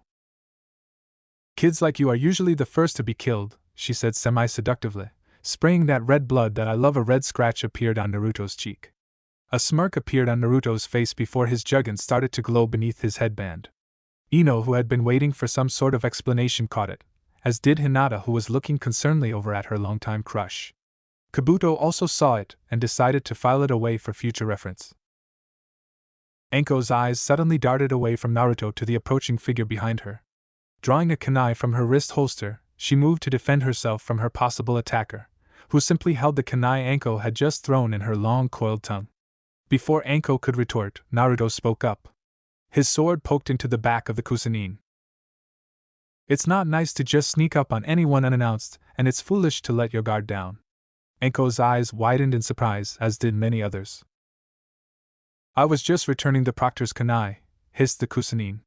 If Naruto had surprised her by suddenly appearing behind her, she didn't show it. Well, thank you, Anko said cheerfully, though she was surprised and furious that she was shown up to by two genin. At least one of them was a Konohanin. Though, next time you sneak up on me like that, I will not hesitate to kill you, so if you wish to die young. She left the threat hanging. She then took the kunai from the kusanin's tongue. Of course, but I just get so excited at the sight of red blood, she said, plus you managed to cut some of my precious hair. I really couldn't contain myself. And Naruto-kun, Hinata whispered worriedly. Shino gave her a quick glance, but gave no outward reaction. I apologize, the kusanin said as Naruto resheathed his sword. The two locked eyes for a moment. My, you sure are an interesting one, she giggled as she walked back towards her teammates. Shurikon no Rujin, there is history in that blade. Its power is said to rival that of the legendary Kusanagi no Tsurugi. Both Naruto and Anko's eyes narrowed in suspicion, but for different reasons. Her chakra feels similar to the taint that the examiner has in her chakra, thought Naruto. This was something he'd have to tell Sakura-chan and Sasuke later. Looks like we have quite a few bloodthirsty ones in this exam, Anko commented. This should be fun. You're the most bloodthirsty one here, Naruto mumbled, not intending for anyone to hear, but Anko had, and she merely smirked. Now, before we start the second exam, I have to pass these out to you. She reached inside her trench coat and pulled out a stack of forms. Release papers. If you wish to take this exam, you have to sign these first. Why? Asked Naruto curiously. Because there will be deaths in this exam, and if I don't have you sign one of these, it would be all my responsibility. Anko answered with a smile. Also, it's less paperwork this way. Now, I have to explain this exam to you. To make a long story short, you will be part of the ultimate survival exercise. She handed a nearby genin the stack of release forms, and they were being passed around to each of the Chunin hopefuls. Survival troublesome, muttered Shikamaru lazily. Pulling out a map, she began to further explain.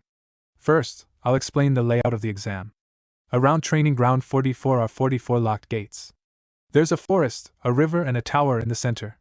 It's about 10 kilometers between the gates and the tower. During the survival portion in the forest, you are to perform a certain task. Each team will be given a scroll marked either heaven or earth. 26 teams made it past the first exam. Only half 13 will get the heaven scroll, the other 13 will get the earth scroll. Each team will battle for the other one scroll. You must make it to the tower with both a heaven and an earth scroll with every member of your team. So 13 teams will lose their scrolls? Asked Sakura. That means half the teams participating will fail. True, but there is also a time limit, Enko added. This portion of the exam will last only 120 hours. Exactly 5 days from the beginning of the exam. F5 days, shouted Ino. What about dinner? Shouted Chuji. Sorry maggots, but you're on your own, Enko informed them. The forest is full of food. Scrounge some up if you have to. Just watch out for the man-eating animals and poisonous plants and insects, commented Kabuto. Ah man, Chuji complained. That's why it's called survival baka, hissed Ino. The pale-eyed kid from before then spoke up. It is highly unlikely that 13 teams will pass. And as the days progress, the distance from the goal will become farther and farther, Rock Lee added, and the time to rest will become shorter. He then gave a competitive smirk. This will definitely get interesting. And the entire area is virtually crawling with enemies, noted Sasuke. It is unlikely that anyone will get much rest in any case. So, not only will people fail by losing their scroll, but also if they fail to arrive within the 5-day time limit, clarified Enko, while others will perish under the harshness of the course. Said Shikamaru, raising his hand. Are you allowed to quit during the exam? As a rule, no, there is no giving up in the middle of the exam, Enko replied with a scowl at the Nara boy's question. You will be in the forest for 5 days regardless. Troublesome, he mumbled, while Ino was visibly restraining herself from bashing her teammate over his head. Now, as this is an exam, there are a few things that will get you disqualified, Enko continued. First, if your team does not make it with both scrolls at the end of the 5-day time limit. Second, if your team loses a team member through death or incapacitation, in other words, if even one of your teammates is unable to physically carry on. And a final rule, you must not look inside the scrolls until you make it to the tower. What happens if you do? Asked Ino. For anyone who does, they will be in for a surprise, and believe me kid, you do not wish to find out, Enko replied with that sadistic smirk that even made the most stoic genin a bit unnerved. There will be times where a Chunin will be asked to handle classified information. This will be to trust your trustworthiness. Well, that's all for my explanations. We'll exchange 3 forms for either a heaven or an earth scroll over there, Enko said, pointing to a desk set up nearby. And then we will choose which gates will be your starting points, and then you will all start together. One final word of advice, she said with a sigh. Don't die. Reading over his form, Sasuke watched as they put up a curtain around the desk that had been set up. I see, so you can't tell which team gets what scroll or even who on the team will be carrying it, just as Ibiki said, we'll be fighting and risking our lives for this information. Elsewhere, Sakura was being confronted. Alright Sakura, spill. Shikamaru and Chuji were following close behind, not wanting to lose track of their teammate who had gone off on her own without explanation. What do you want me to tell you, Ino pig? Asked Sakura. I already told you to ask Naruto. Shikamaru and Chuji glanced at each other in confusion. Just tell me what's going on, demanded Ino. I saw it again when that crazy ankle lady threw that kunai at him. And that speed, since when has Naruto ever moved that fast, forehead girl? I already told you, I can't tell you, Sakura nearly shouted. If Naruto thinks you should know, he'll tell you. And that sword? Asked Ino. Both Naruto and the proctor tensed when that nin from Kusa mentioned it. I don't know about that, Enko said Sakura, but the sword belonged to Naruto's father. His father? But Naruto doesn't even have any family, Ino said confusedly. Sakura mentally cursed herself. I'm sorry, Ino, but I'm serious, I can't tell you. I'll talk to Naruto and see what he says, alright, but I can't make any promises, Sakura said to Ino. Fine, forehead girl, but I want answers soon, said Ino with a glare. Sakura glared back at Ino. Before her expression settled into a smirk. I'll be sure to mention it while I'm alone with Sasuke-kun surviving in the forest for the next 5 days. That sufficiently distracted Ino as the blonde girl was simply glowering at Sakura. Well, it looks like they're back to normal, but I wonder what the fuss about Naruto is all about, wondered Shikamaru. I know he seems like he's changed a lot, but there seems to be more than that going on. Troublesome. Do you think it has to do with what that Kabuto guy said about Naruto and Sasuke? Asked Chuji. Perhaps, though I doubt it, or at least it isn't the only thing. I wonder what Ino noticed that we missed, said Shikamaru before groaning. It's just too troublesome to think about right now. Naruto, meanwhile, was wondering what the purpose of all the paperwork was for when he came upon a familiar face. Hey, Hinata! He said cheerfully, what are you doing over there? She turned suddenly, her eyes widening. And Naruto-kun, she said softly. She stuttered, a blush gracing her face. That wound, she thought. Thinking she wasn't going to answer, Naruto bid her goodbye as Hinata pulled out a small container of medical cream. She became dismayed at Naruto's retreating form.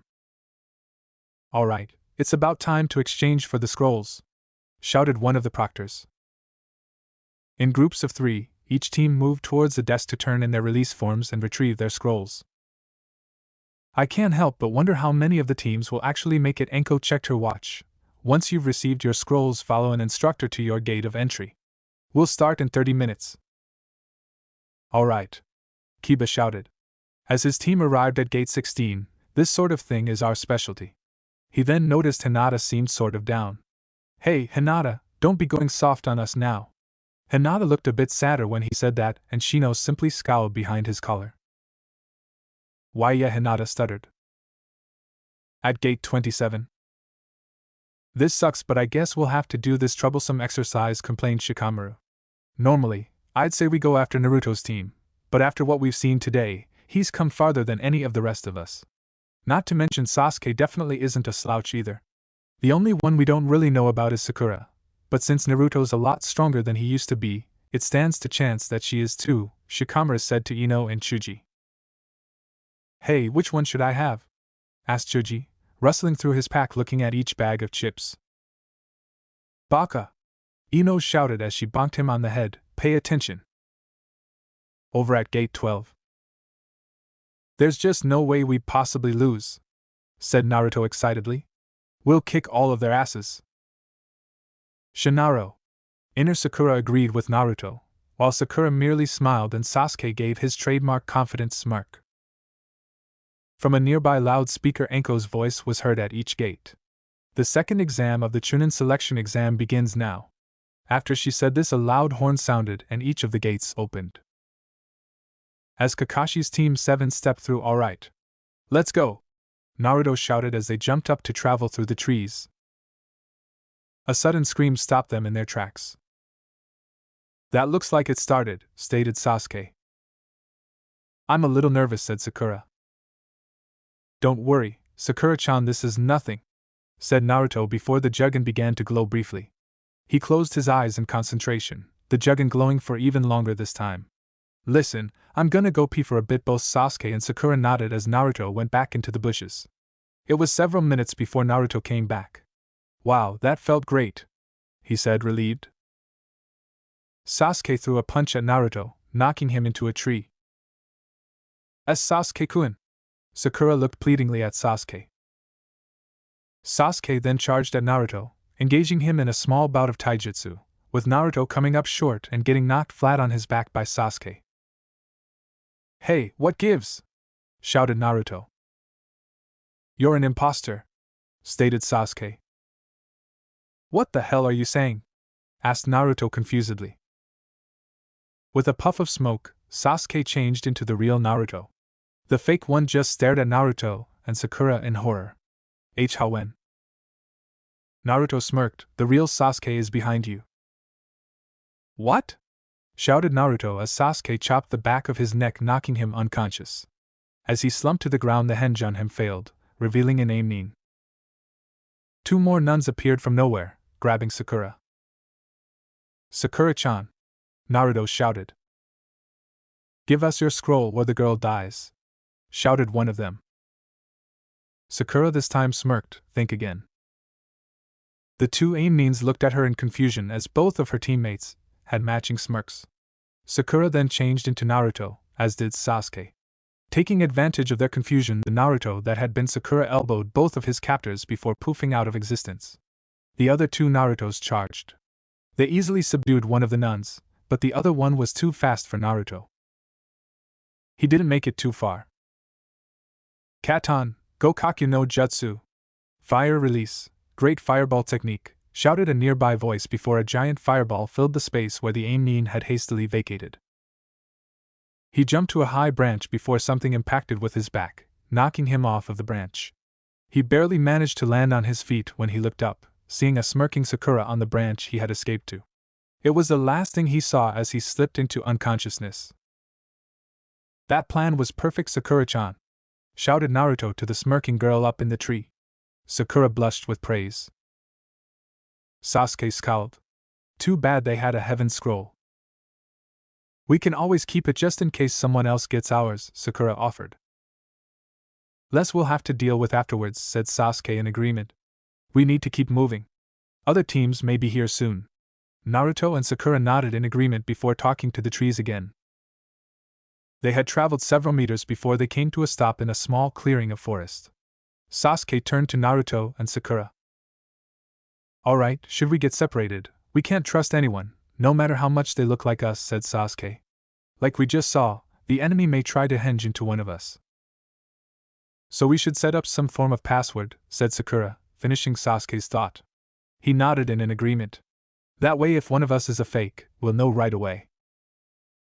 "So what do you have in mind?" asked Naruto. "Make sure to pay close attention, because I will only say this once," said Sasuke. "First, one of us will ask the ninja song, Ninki? Then the other one will answer with the following: It is a good chance when a large number of enemies are making a scene, there are no hideouts, even in a quiet place. It is important for a ninja to know the right time. The time when the enemy is tired and has his guard down. That is it." "Got it," said Sakura. Then they both turned expectantly to Naruto. He said, placing his hand behind his head. He had the dignity to look sheepish. "Can I hear all that again?" "No, I already told you I was only going to say it once," admonished Sasuke. "How could you not get all of it?" scolded Sakura. "Stupid baka, I already memorized it." "I got it perfectly," Naruto lied. "I just wanted to make sure by hearing it one more time." "Well, I'll hold on to our scroll a bit longer." Sasuke moved to get going again. Naruto's Jugen began to glow. "Kyuso! Sasuke, watch out!" Naruto shouted, grabbing Sakura and roughly throwing her into some nearby bushes. A large blast of wind then cut through the clearing. Naruto crossed his arms in an effort to block the attack he took head-on. "Naruto!" Sakura shouted. It was too late. She was alone in the clearing, relatively unharmed except the small scratches and bruises she received when Naruto threw her unceremoniously into the bushes. She looked around and saw Sasuke approaching her. "Sasuke-kun!" She rushed towards him, but he drew a kunai. "Stay back! Say the password first!" he shouted fiercely at her. "The ninja song, Ninki?" "Okay," said Sakura hesitantly. She then recited the password to Sasuke. "Alright," Sasuke said, letting his guard down. "Ouch, that hurts," said Naruto, clutching his head, stumbling towards them. His clothing, like Sasuke's, had various tears in them and he was completely covered in cuts and bruises, more so than Sasuke because he took the brunt of the attack. "Sasuke, Sakura, are you guys alright?" "Hold it, Naruto," said Sakura sternly as Naruto came to a stop. "What is the password?" "Oh, that," he said, scratching the back of his head. "Easy." He then recited the password. When he finished, he had to dodge one kunai, the one from Sakura, and deflect a second, from Sasuke, with another kunai. "What the hell?" he shouted angrily. "You made 2 mistakes," Sasuke said. "First being your greeting, the real Naruto never calls Sakura anything other than Sakura-chan," Sasuke said with extra emphasis on the chan suffix. "The second one was the password," said Sakura. "No matter how much better or smarter Naruto's gotten, he would still never be able to remember such a long password. He'd tell us he forgot, apologize, and then try to make up some lame excuse that he learned from our sensei. That goes without mentioning that you moved much differently while evading our attacks than Naruto would have. So show us who you really are, Sasuke demanded. Naruto gave them a very uncharacteristic, sinister smirk. Licking his lips, he said in a feminine voice, I see there was a large explosion and a large puff of smoke. When the smoke cleared, it revealed the same Kusanine that Naruto had nearly stabbed in the back earlier. But if you knew he was going to forget it, why didn't you make up a shorter password? She asked them. I knew you were nearby, eavesdropping on our conversation, said Sasuke with a confident smirk. That's why I made up the long password. Ah, so you didn't let your guard down, she observed. Looks like I'll be able to have more fun than I expected. She then licked her lips. Too creepy, Sakura thought to herself. Where is Naruto? Meanwhile, Naruto was busy pulling himself out of the indent he made in the tree. Kyuso, he cursed. I am going to kick their ass when I find out who hit me. He shakily stood up. Now I just got to find Sasuke and Sakura-chan. Whatever more he was going to say was cut off as he noticed a large shadow looming over him. Kyuso, he cursed, looking up and noticed a large snake towering over him. He quickly pulled off his headband. His hair immediately spiked straight up, his juggin opening and glowing a bright teal color. If you think I'm going to be lunch, you've got another thing coming, he shouted at the snake, drawing the Shuriken no Ryujin. The snake lunged at Naruto, who jumped in the air. Jujin Kiriorosu. Crescent moon downward slash, he shouted. The obsidian blade of Naruto's sword started to glow brightly, and his descent towards the snake became a blur of motion. The snake moved fast enough to evade the attack with just a small scratch. Kyuso. The snake lunged again, and Naruto did a few one-handed handsprings to evade the snake. Slashing in cross-like motions with his sword, he shouted, Kusa Kuritateru. Cross/. 3 cross-like waves shot from the sword, each were a direct hit, leaving cross-scorch marks on its skin. Kyuso. It looked way cooler when Hayate-sensei did it, he mumbled. Doing another backflip, he was barely missed by the snake when it lunged again. This time, however, the massive serpent was ready for him and lashed out with its tail. Naruto hit the ground hard, losing his grip on his father's blade. He stood up, disoriented, only to see the snake lunging for him a fourth time, and was successful. The Kusanine pulled an earth scroll. Sakura's breath caught. I see you want our earth scroll since it's obvious you three have a heaven scroll. The Kusanine stuck out his tongue and wrapped it around the scroll and then proceeded to swallow it whole. Sakura gasped at the sight. Let us begin, said the Kusanine as she covered her right eye. Our fight over our scrolls. She then pulled down her eyelid. Sasuke and Sakura were frozen in place, as they both became short of breath. By putting our lives on the line. The two remaining genins of Team 7 didn't know what hit them as they saw various flashes of their own deaths splayed right before their very eyes. Blood was everywhere, kunai embedded into their foreheads, bodies mutilated until they were just barely recognizable. They were frozen in place, unable to move, and yet Sasuke did his best to fight them. Sakura didn't stand a chance. She immediately slumped to the ground, heaving. Genjutsu? Sasuke asked himself mentally, before the two slumped to the ground and threw up. Sakura was getting her breathing under control, but she was far from focused enough to care about anything else. No, just pure killing intent. I can't believe it. Just looking into his eyes, I saw an imprint of my own death. He turned to his pink-haired teammate, Sakura. When he looked over, he was shocked by what he saw. She wasn't just paralyzed, she was petrified.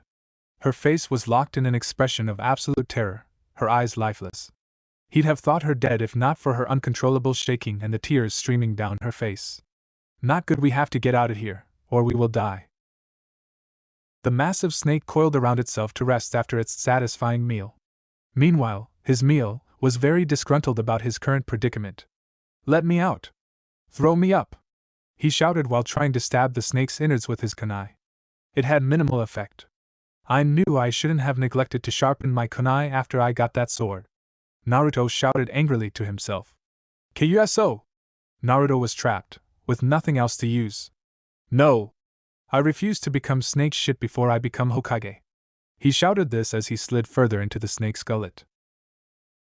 The Kusanine took her time mentally torturing Sasuke and Sakura, drawing out their slow and painful demise. Having trouble moving? She's going to kill us, I have to move. Sasuke thought frantically. He slowly inched his hand towards his kunai pouch strapped to his right leg. Move, he mentally shouted as he drew his kunai and slowly attempted to stand. He had little success at first, but he shakily rose to his feet. What do you think you're going to do with that? Smirked at the Kusanine, she was confident in her victory. She slowly walked towards Sasuke and Sakura. Relax, it will all be over in a moment, she said calmly as she drew two kunai. You won't have time to suffer. Her movements were slow, deliberate, and exaggerated as she drew her arm back, ready to fling the kunai at the two Konoha genins. I had hoped to be having more fun, but you've disappointed me. With a sharp movement in her wrist, she sent the kunai sailing towards the two undigested members of Team 7. Am I going to die here? Naruto asked himself. I can't die. I can't fail them. Naruto closed his eyes in frustration. His Jugen reopened, glowing fiercely. If you're not going to throw me up, I'll make you. He shouted angrily. Tajikage Bunshin no Jutsu, Mass Shadow Clone Technique. Sasuke was breathing hard, kunai was stuck in his leg, and Sakura was sitting in front of him, still motionless from the terror they had just experienced. He grunted in pain as he ripped out the kunai. This seemed to bring Sakura out of her trance. Sasuke-kun! She gasped. The snake exploded as hundreds of Narutos flew out of it covered in all sorts of bodily fluids. As one, they poofed out of existence. Kyuso, I love this jacket too, he complained as he got rid of the slimy, smelly garb. Gross now to find Sasuke and Sakura-chan, he closed his eyes and scanned around him using the Jugen in an attempt to locate their chakra signatures. He cursed when he found them. He hoped he wouldn't be too late as he took to the trees to help out two of his only true friends. Sasuke-kun, she said, a small tremor in her voice. Are you Anything she was about to say was cut off as Sasuke covered her mouth to silence her. She'd never seen Sasuke like this. Even Naruto hadn't looked so completely terrified when they had faced down the demon brothers and had frozen up. We need to run before she finds us, Sasuke whispered to her. But how? Sakura noticed the looming shadow creeping up on them. She tried to signal Sasuke, but he wouldn't let her. He was too focused on other things. Finally, she ripped his hand off of her mouth and shouted, Sasuke-kun. Snake! He turned just in time to see the snake lunge at them. They both jumped out of the way to dodge. Kyuso! Was I so upset? I totally missed the presence of a giant snake. Sasuke spat. The snake continued to lunge at Sasuke as Sakura landed safely. She watched as Sasuke freaked out. Stay away!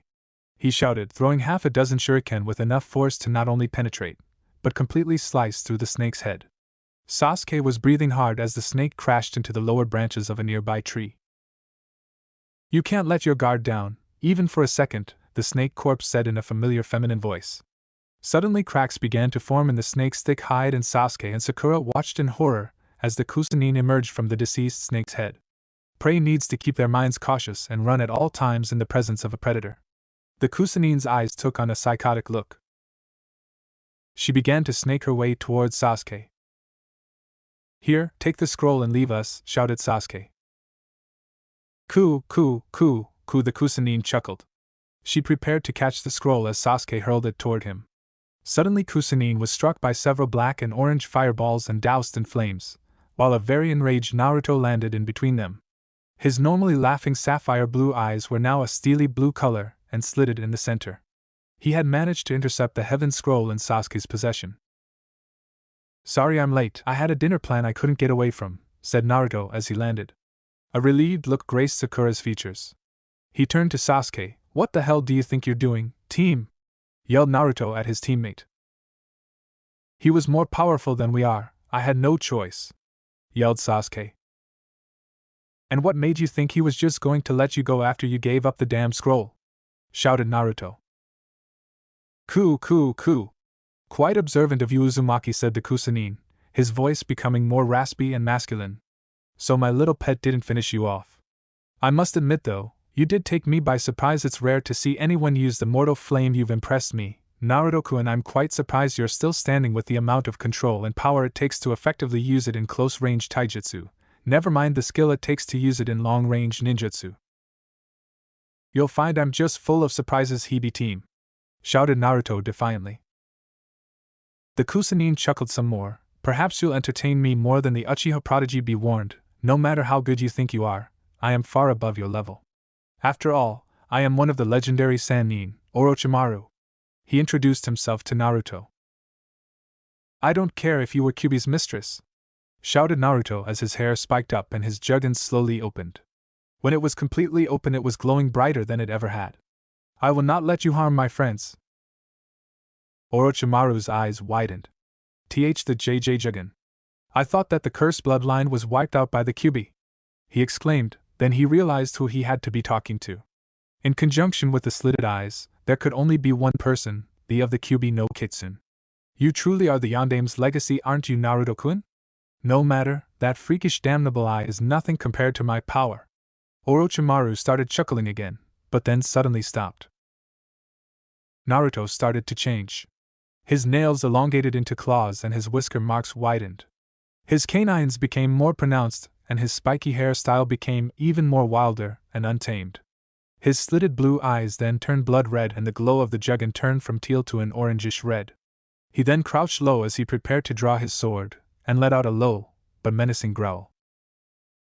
As she watched all this from below, Sakura couldn't help but mentally praise Kakashi-sensei from stopping her from insulting the Juggin as they were returning from Wave Country, as the feel of the killing intent Naruto was maintaining was far greater than anything she felt on the bridge. Sasuke's predicament wasn't much better. Orochimaru's killing intent was enough to freeze him in place and make him feel helpless, but what he was feeling from Naruto was too overwhelming. Sasuke immediately fell to his knees and then began to back away from Naruto. What's the matter, afraid scaredy cat? Asked Naruto as he glared back at Sasuke. Sanaida Jashu, hidden shadow many snake's hand, shouted Orochimaru using Naruto's distraction to his advantage. Sasuke barely managed to dodge the dozens of snakes that shot out of Orochimaru's sleeves. Naruto, however, phased out of view and then suddenly reappeared running on top of the snakes. Orochimaru had a shocked look on his face as Naruto sliced his face in half. However, Naruto's victory was short-lived as the snakes Sannin and his snakes turned into mud. Kyuso! Cursed Naruto. Suddenly the Juggin flared and he jumped out of the way as a gigantic snake, even larger than the one he had killed, attacked him. Is this all you got, Hebe team? He stood in front of the snake, his sword drawn, ready to attack or defend at a moment's notice. The snake's head turned and suddenly it went straight for a frozen Sasuke. Sasuke could only watch in horror as the snake came at him, its fangs dripping with venom. Gukutun, Inochi and Kuno Kabushi! Shouted Naruto as his flaming fist connected with the side of the snake's head. The snake's head snapped away from its target and impacted with the ground hard before vanishing in a puff of smoke. Why are you just standing there, coward? Sasuke glared at Naruto, but the effect was lost because all he could do was stand there and tremble in fear. Why aren't you even trying? Shouted Naruto as he cocked his fist back and slugged Sasuke in the face. Snap out of it. Sasuke was angry. Angry at Orochimaru for attacking them and reducing him to that of a small child, angry at Naruto because everything he said was true, and most of all, angry at himself for being such a weak coward. It was then he remembered what Itachi had said to him the night of the incident. Sakura could only stare in awe at the battle above her. It was well beyond anything she could do and far beyond anything they should be able to do, even if fighting as a team, yet it was Naruto, not Sasuke, who was fighting off a legendary Sannin by himself. Seeing the current predicament for what it was, she could not find it within herself to berate her teammate for punching her precious Sasuke-kun. You are definitely an interesting character, Kazama Naruto, but I cannot allow you to further interfere with my plans, not even with that freakish eye of yours. Can you stand up to my power? Said Orochimaru. Kusanagi no Tsurugi, Ku no Tachi, Kusanagi sword, long sword of the heavens. Orochimaru opened his mouth and a huge snake head appeared and opened its mouth. It seemed to be spitting out a sword hilt. He grabbed the hilt of the sword and pulled it from the snake's gaping maw as it retreated back into his own mouth. Big mistake, Hebe team! Shouted Naruto. He then extended his arm towards Orochimaru, palm up. Suddenly, a purplish, black flame appeared in the palm of his hand. The Juggin may look freakish, but it gives me exactly what I need. In a way it has a mind of its own and it hates disrespect. Insulting it is not something even I would do. The purplish-black flame flickered and grew in size as the tatters of his shirt were blown off and his right wristband incinerated. A large amount of chakra saturated the air in and around the forest of death. Various spots in the ground began to crack and then break as beams of dark energy shot up from the ground. The sky began to darken and lightning shot out of the sky. Throughout the area, people stopped everything to witness the phenomena, trying to figure out what was going on. There were, however, 3 people who knew exactly had happened. Kyuso Kakashi cursed in the Jounin lounge as he dropped his copy of Ika Ika Paradise Volume 3. Everyone turned to him for an explanation as he hadn't even thought to mark his page. He sighed visibly. During our mission to Wave Country, my student, Naruto, awakened his own genkai. A shivering Kurenai turned to him to ask, what type of genkai could cause all of this? The one he inherited from his father, he answered her. I thought he was an orphan who had no idea of who his parents were, inquired Asuma. Even with his condition, I doubt any of the clans would turn away one of their own. That was the case until he awaked the Jugen, said Kakashi. I admit I was more than a little embarrassed. I had not put it all together myself until it happened. Asuma, as well as a few others in the room, gained a wide-eyed expression, while Kurenai and most of the others looked confused. Then that would make him, Asuma said, not quite wanting to finish his sentence.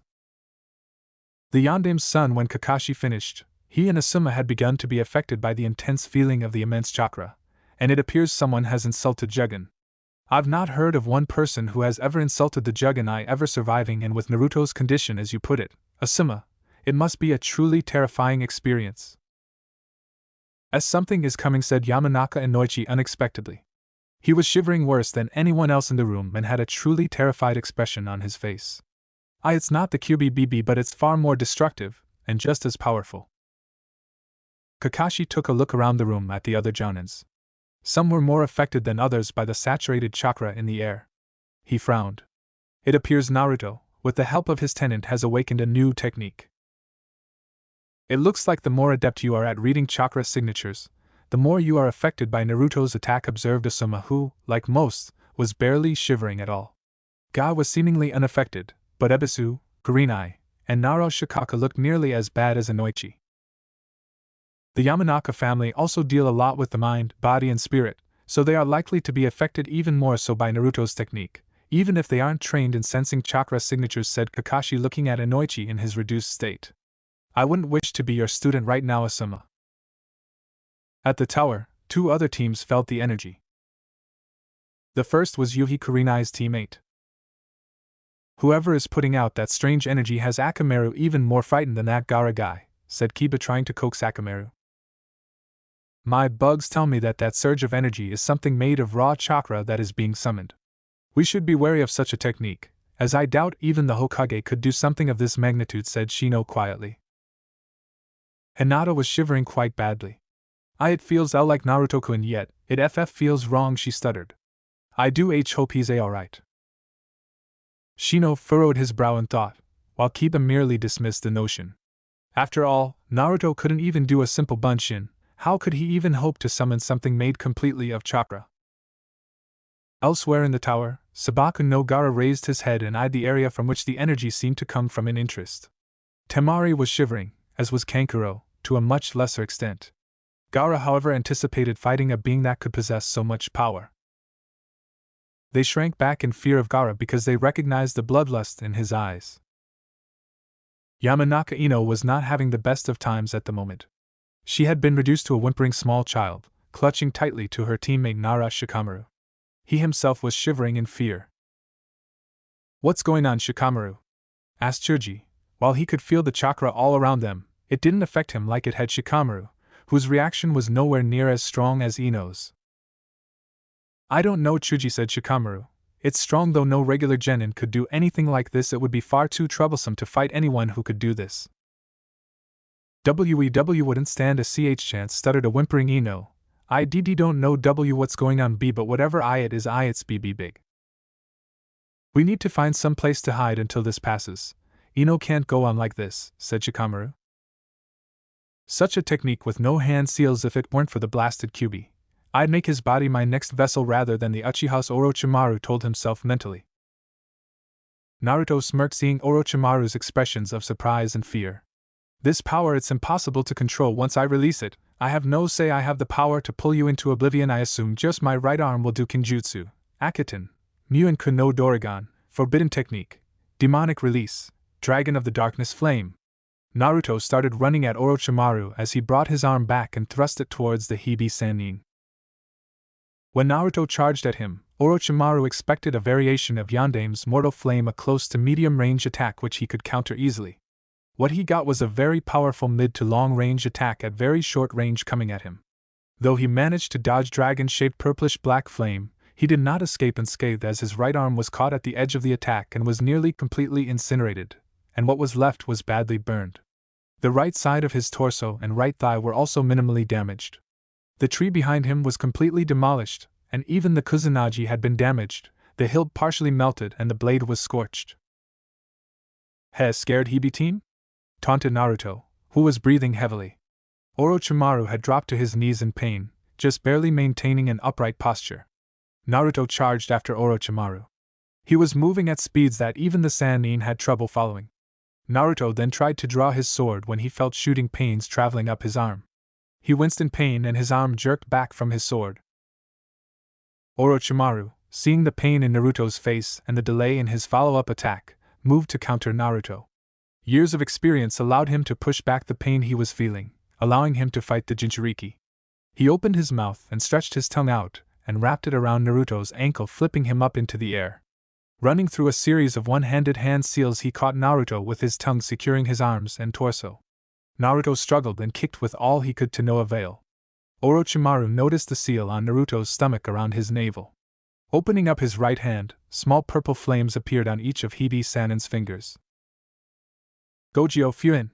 5 Elements Seal," Orochimaru mentally shouted as he struck Naruto's seal. Naruto screamed out in pain. "Naruto!" Sakura shouted, "Sasuke-kun! Do something!" Naruto's more demonic features receded.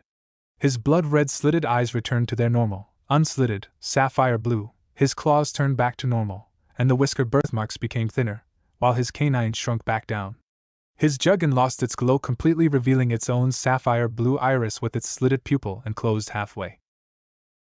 Chuckling, Orochimaru threw Naruto into the nearest tree after confiscating the scroll the blonde genin had taken from Sasuke and incinerating it. Naruto slammed against the trunk of the tree. "W won't survive a fall like that," thought Sakura frantically as she threw a kunai. It snagged Naruto's trousers. "Say what you want about Naruto, Sasuke, but at least he isn't a coward," snapped Sakura. Sasuke finally seemed to snap out of the spell of intimidation Orochimaru put him under. He immediately activated his Sharingan. "I understand now, Naruto. If I can't face down this demon, how can I ever hope to stand up against my own?" Sasuke charged the Sannin, who had managed to stand up. 2 of the best prodigies of their own respective times fought each other in taijutsu combat. Having only one arm and a damaged leg, Orochimaru quickly lost the advantage of close-range combat, despite his conditioning to allow him to push back the pain. It was only due to many years of experience that he was able to keep up at all, fighting through the pain that Naruto's last attack had caused him. He jumped back and started using his superior speed against the Uchiha prodigy. He spun around Sasuke at very high speed. However, because his leg was damaged, he slowed considerably and he could still move faster than the Uchiha. "I can see him," thought Sasuke as he ran through some hand seals. Katan, Hozenka no Jutsu. Fire Release, Phoenix Immortal Fire Technique. Half a dozen fireballs shot out from Sasuke's mouth. The snake Sannin was blasted with a direct hit. "Katan, Gokakyu no Jutsu!" Sasuke shouted and then blew out a powerful fireball, hoping to turn the Sannin into an ashy corpse. There was a shockwave of power and Orochimaru emerged from the flames nearly completely unscathed. "You're definitely his brother. Your Sharingan has developed well. I'd almost say it is better than Itachi's." At this, Sasuke got angry and tried to charge Orochimaru, only to be frozen in place again by the Sannin's killing intent. Orochimaru charged Sasuke and backhanded him against the wall. TSK not good enough," smirked Orochimaru as he approached Sasuke's unconscious form. Orochimaru was taken by surprise when the moment he grabbed Sasuke, the Uchiha prodigy suddenly sprang to consciousness and kicked the snake Sannin into the trunk of the tree they were fighting on before throwing multiple kunai tied to multiple wires, securing him to the tree. Sasuke jumped back, tightening the bonds. Holding tight to the bonds with his teeth, Sasuke went through a few hand seals. He then grabbed a hold of the wires in his hand upon completion, shouting, "Katan, Ryuka no Jutsu. Fire release, Dragon Fire Technique." Sasuke then dropped to his knees exhausted, panting heavily. "Sasuke-kun, you did it!" exclaimed Sakura excitedly, until the seemingly dead Sannin began to move, breaking through the wires that had previously tied him to the tree. Ku, it seems you're a bit more advanced than I had hoped, Uchiha Sasuke," said a smiling Orochimaru. "Ten no Juin." Curse seal of heaven! Before anyone could react, Orochimaru's head shot out from his body and he bit Sasuke on the back of the neck. Sasuke yelled out in pain as Orochimaru applied his seal. Sasuke slumped into unconsciousness, succumbing to the pain. Kyuso yelled the tired voice of Naruto as he jumped to Sakura and Sasuke while forming one-handed hand seals, his right arm hanging loosely from his side. "Gukatan, Inochi Kin Hoshaki, Hell Fire Release, Moro Flamethrower," he shouted, throwing a weak spiraling stream of black and orange flames at Orochimaru that was easily batted away. "What did you do to Sasuke-kun?" asked Sakura. "He will find out soon enough. Our paths, his and mine, shall cross again when he begins to seek me out. Do not get in our way, and I may just spare your life." He chuckled as he left a battered and beaten Team 7. "Naruto, he did something to Sasuke-kun," shouted Sakura. "I couldn't move fast enough, not strong enough yet," he said as his eyes began to droop. Even now his juggin was closed, and the seals on his stomach had disappeared. "Too much chakra, sorry Sakura-chan," he said weakly as he fell face first in front of Sakura. "Naruto!" yelled Sakura. "Oh no," she said to herself. She had no idea what she was going to do. First, she had a beaten and unconscious Sasuke, who now had a strange seal on the back of his neck. Second, she had a chakra-depleted Naruto, who was now shirtless and whose entire right arm up to his elbow looked to be completely burned. "Rest now, you guys, it's my turn to take care of you guys," she looked at her boys sadly, her protectors. It was at that moment that she felt smaller and even more insignificant than ever before. She may have become a ninja for the wrong reasons, but she'd be damned if those reasons got her killed. She looked at Naruto's still form and then at Sasuke's. "What am I going to do now?" she asked herself. 3 days had passed since the fight with the Hibi Sannin, Orochimaru. In all that time, neither Sasuke nor Naruto had woken up. Sakura was beside herself with worry. She had no idea what to do for either boy. Sasuke had a fever and looked as if he was in constant pain. Naruto was dead to the world. The only indication that he was still alive was the movement of his chest as he shallowly breathed. The only other indication he gave that he was still amongst the living was the pain he seemed to be in whenever she touched his right arm, which was why the scorch marks he'd received on that arm were still there. Both of her boys were as alright as they could be, and hopefully, it would be enough. Sakura wasn't faring very well though. Thus far she'd managed to evade the other teams still out in the forest, as well as avoid detection thus far. However, she was becoming more and more exhausted. She was desperate to protect the both of them, like they had protected her. Naruto was the brave one, the hero, even if no one realized it yet. He'd taken on 2 of Orochimaru's snakes and the Hibi Sannin single-handedly, and nearly beat him because the Sannin underestimated Naruto and the fury of the Juggin. Sasuke was on fire when he finally snapped out of the spell the Sannin had put him under. He fought just as fiercely as Naruto, but in the end the result was the same and both were beaten soundly, no pun intended, though Orochimaru didn't leave without injury caused not by Sasuke, but by Naruto. She had little doubt that even if they had all worked in tandem, instead of both boys fighting the Sannin one-on-one while she watched, that they'd have still lost. She still wasn't sure if she could believe it. Even though she had witnessed the transformation Naruto had been undergoing, it was still difficult to reconcile the boy who was loud, obnoxious and always bugging her for dates with the brave, powerful, young Nin who had faced down a Sannin. But it came with a price, as it seemed it did a lot of damage to his right arm, damage that Kyuubi was not repairing, whether it chose not to or just couldn't. Either way, Naruto's arm would be usable for quite some time if it ever to be used again. The exhausted kunoichi began to slowly nod off. Over 72 hours straight with no sleep would do that to a person. She tried with all her might, but she just couldn't keep her eyes open. In an effort to keep awake, she replaced the cold rag she had on Sasuke's forehead. Out of the corner of her eye, she saw quick movements scurrying about. Reacting instinctively, she threw a kunai with expert precision that would have impressed both Haku and Sasuke. She had just barely missed a scampering squirrel. Terrified, the squirrel scampered away. Seemingly unknowns to the pink-haired kunoichi, a trio of otonins were watching her every move. One with spiky hairs turned to the one whose head was wrapped in bandages with the exception of one eye. "Do you think she saw the exploding tag?" he asked in low tones. "She's exhausted, so it's doubtful, but it would be unwise to underestimate her," Saku said the one eye. "What can a pathetic little girl like that do?" "You worry too much, Dosu," said the brunette girl of the group.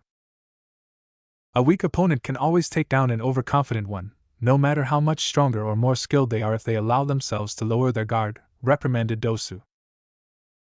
"Whatever, I say we toss aside the little girl and dispose of the Uchiha like Orochimaru-sama ordered us to," the girl replied. "All in good time, have patience, kin," Dosu told her. "Why? They're weak and she's tired, the timing couldn't be any more perfect," snapped Zaku. "And that's why I'm the leader, Baka," Dosu snapped back. "Go charging in there and whatever traps she may have set that you blatantly ignored will cut you down in moments. Worry not, we shall make our move soon enough. As you said before, the other two are weak and she's exhausted, they aren't going anywhere for quite some time." Meanwhile, Harino Sakura was nodding off on watch. Her emerald eyes slowly drooped lower and lower. She had nearly passed out from pure exhaustion when a chuckle in a cold voice sliced through the air. "Not sleeping and keeping watch all this time, that can't be healthy," Sakura gasped and jumped a bit in surprise. She quickly spun around and saw the otonins that had attacked Kabuto before the written exam. "Wake up, Sasuke-kun," the one-eyed nun ordered Sakura. "We want to fight him." "What do you mean? Why are you attacking us?" she demanded. Her hand shakily reached for a kunai. "Is Orochimaru behind this?" None of the three nuns could hide their surprise. "So he is behind this. What's with the strange mark on Sasuke-kun's neck? You still want to fight him, even after all that has been done to him?" she asked scathingly. "Well then, with her talking down to us like that, we just can't ignore it now, can we?" the spiky-haired one asked with a confident smirk. "I'll kill both the weakling girl and that Sasuke guy." As he stood up, Sakura tensed, ready to defend her boys from the otonins, though as long as she'd been awake she truly wasn't in any condition to fight.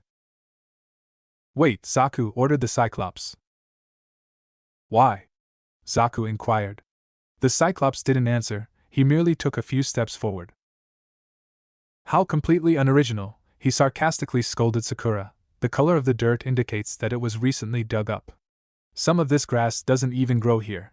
Sakura flinched as the one-eyed nun revealed her trap. "There's no point to a trap, if it wasn't well made." Zaku laughed behind him. "Ah, so she threw the kunai to keep the squirrel from setting off the trap." "Let's kill her quickly," the leader suggested as he, Zaku and the female nun jumped into the air, over Sakura's trap. Sakura smirked and drew a kunai cutting a nearby string, setting off a second trap. The Cyclops looked up. "A log. So this was the real trap. No use." He placed his hand out and as he touched the log he made a one-handed seal and the log exploded into pieces. "Easy, no talent whatsoever." Sakura's eyes widened as the three otonins drew closer. She stood ready on her feet, her entire body shaking with exhaustion, determined to protect her teammates. "Konoha de Zenpu!" came an excited shout. A spinning green blur knocked all three off of their trajectory path. Sakura closed her eyes instinctively. When she opened them again she was greeted with the sight of Rock Lee standing in between herself and the otonins taking his Goken stance. "You three obviously do not have much talent either. You will have to work much harder." "Who are you?" demanded the one-eyed nun. "I am Konoha's beautiful blue beast," Lee said with a determined look on his face, never once taking his gaze off of his new opponents. "Rock Lee." "What are you doing here?" asked Sakura. "I shall appear any time you are in danger," Lee answered. Sakura looked confused. "But you are our enemy," she said, taking a quick glance at where Naruto and Sasuke lay. I told you before, Lee explained, I shall protect you to the death. Thank you, she whispered. It appears we have no other choice, said the one-eyed Nin as he pulled out an earth scroll. Zaku, I leave Sasuke-kun to you. I'll take care of these two. He then threw the scroll at Zaku before he pulled his sleeve up, revealing a metal bracer that ran from his wrist to his elbow with various holes in it, and charged. Sakura threw a kunai at him, which he dodged as Rock Lee punched the ground and pulled a huge clump of earth from out of the ground. I can tell there is some sort of trick to your attack, but I will not fall victim to it, said Rock Lee as the Cyclops looked surprised at the boy's intuitiveness and strength. They stood there staring at each other when Lee began to unwrap his bandages. Sakura instantly recognized what he was doing as she had seen Lee almost do the same thing to Sasuke. The Otonin charged Lee again. He disappeared, the one-eyed nun said as his eyes widened. Kagabayo, Lee said, kicking him into the air. Lee then appeared behind him. I'm not done yet. The Otonin began to panic and struggle as Lee's bandages began to bind him. They began to descend, head first, to the ground. Not good. He can't break his fall like that, shouted Zaku. He then started doing hand seals. Take this, shouted Lee, Omote Renge, front lotus. Zaku put his hands to the ground as Lee slammed the leader Otonin into the ground. Just in time, he said with a cocky smile. The leader then got up from the small crater Rock Lee left him in. No way, Lee shouted. Such a terrifying move, said the Cyclops Otonin dazed. Even though I landed on the soft ground, it still hurt like hell. My turn, he said, pulling up his sleeve. He charged Lee, but did not land a blow. Lee, however, was still affected. Lee-san, shouted Sakura. You're definitely fast on your feet, but even you can't outrun my attack, said Dosu confidently. The speed of sound is far greater than you can hope to imagine. You can't get everything through hard work. Lee dropped to his knees. He tried to stand, but was unsuccessful, and as soon as he did, he slumped back down and threw up as his ear began to bleed. Dodging will not help you avoid my attacks. Even though you dodged my fist, the sound still affected you, he said with a small chuckle. Tell me, what is the sound? Vibrations, answered Sakura automatically. Exactly, he said. When you hear something, your eardrums pick up on the vibrations of a sound. The eardrums will shatter at anything over 150 decibels. It goes without saying that a person will also lose their sense of balance. The Cyclops chuckled. It will be quite some time before you're able to move. That's right, simple taijutsu is ineffective against us, gloated Zaku. It may have gotten a few lucky shots in for a while, but it is nothing compared to our techniques. From here on, things won't be the smooth ride you thought it would be. I control supersonic waves and air pressure. I'm even capable of destroying rocks and boulders. As you can see, I can also send air waves through the ground, softening it, making it a cushion. It's far different from anything you'll be able to come up with. Kyuso thought Lee. You're the next little girl, the leader shouted, running past Lee, straight for Sakura. Sakura was shocked from the shift in the attack that she didn't have time to counter, not that she could do so effectively in her state of exhaustion. What? Lee-san! Shouted Sakura as Lee suddenly appeared between them. Konoha de Zenpu! Shouted Lee, but he was unable to complete his attack as the Otonin caught his leg. Looks like my last attack is still affecting you. You caught me off guard, but you still couldn't complete your combo, he said as he swung a fist at Lee. Rock Lee blocked the attack. My arm amplifies sound that is generated inside of it like a speaker. Through use of my chakra, I can redirect the direction in which the sound waves travel and still hit my target. Lee screamed in pain as Sakura called his name again. All that's left is to finish you off. I won't let you! Shouted Sakura as she threw multiple kunai at Lee's opponent, which were blocked by the sound amplifier on his arm. I can still fight. She then threw multiple shuriken at him only to have them intercepted by a small wave of air pressure from his spiky-haired comrade. Sakura was then knocked off her feet when the third Otonin grabbed a handful of her hair. Your hair is far glossier than mine, she said to Sakura. You should train more if you have time to take care of your hair that good. Trying to look all sexy for the boys. Zaku, kill that Sasuke kid in front of this wench. Gladly, he replied. I won't let you, Sakura said through clenched teeth. She stifled a grunt of pain as the brunette pulled her hair harder to hold her back. Shut up and don't move, she ordered Sakura. Zaku smirked. Let's do this then. He strutted confidently over to where Sasuke and Naruto lay. Sakura drew a kunai. What's the point of that? You can't attack me from where you are, the Oto kunoichi told her. Sakura turned her head towards the other kunoichi as best she could. I won't be the one being protected this time. Much to everyone's shock, Sakura then took the kunai and sliced a good portion of her long hair off. They always fought to protect me, Sasuke, Naruto, evenly they fought with everything they could to do so, but this time I won't be a burden, she said, standing up. I will protect them with everything I have. Sakura's eyes took on a hardened glint that had never been seen in her soft emerald eyes, giving them a sort of unseen glow in them. She seemed to be channeling Naruto in that brief moment. Sakura said as he struggled, in vain, to pull himself off the ground. Kin, kill her! Zaku shouted as Sakura started doing hand seals. The female Otonin, Kin, charged Sakura, stabbing her in the back, only to find herself stabbing a log with her kunai. Kawarimi! Kin shouted in surprise. Kin, stay back! Shouted Zaku as Sakura reappeared, charging at him. She then threw various kunai and shuriken at him. Zankaha, slicing sound wave. He pointed both his hands towards the Konoha kunoichi. Her throwing weapons were reflected back at her, and she crossed her arms to block the attack as she disappeared in another puff of smoke. The log she replaced herself was warped from Zaku's attack, as well as having been struck with a large number of her own weapons. It's still not going to work, he told the girl as she appeared above him. He threw some kunai at her, and then looked around to where she would reappear next, only to find her still descending upon him with a kunai stuck in her left arm and another in her right leg. Shit! She stabbed the kunai deep into his flesh, but he managed to block her, so she only injured his arm. Kyuso! Zaku shouted as he kicked her off of him. She grabbed onto him, viciously attacking, clawing at the Otonin's face, and even going as far as to bite him. Zaku became enraged and started to viciously pummel the pink-haired kunoichi. I'll kill you! He said right before a particularly vicious punch. Her face was bloody, cut, and bruised in various places. She pulled another kunai to stab the shinobi again, but he managed to catch her wrist and redirected her arm, thrusting the kunai into the ground.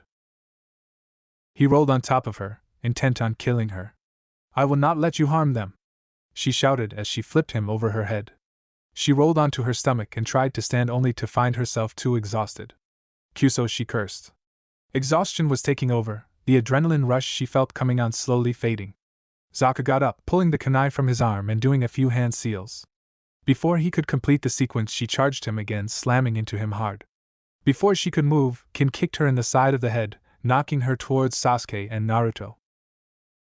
I will protect them, she shouted defiantly. Ha!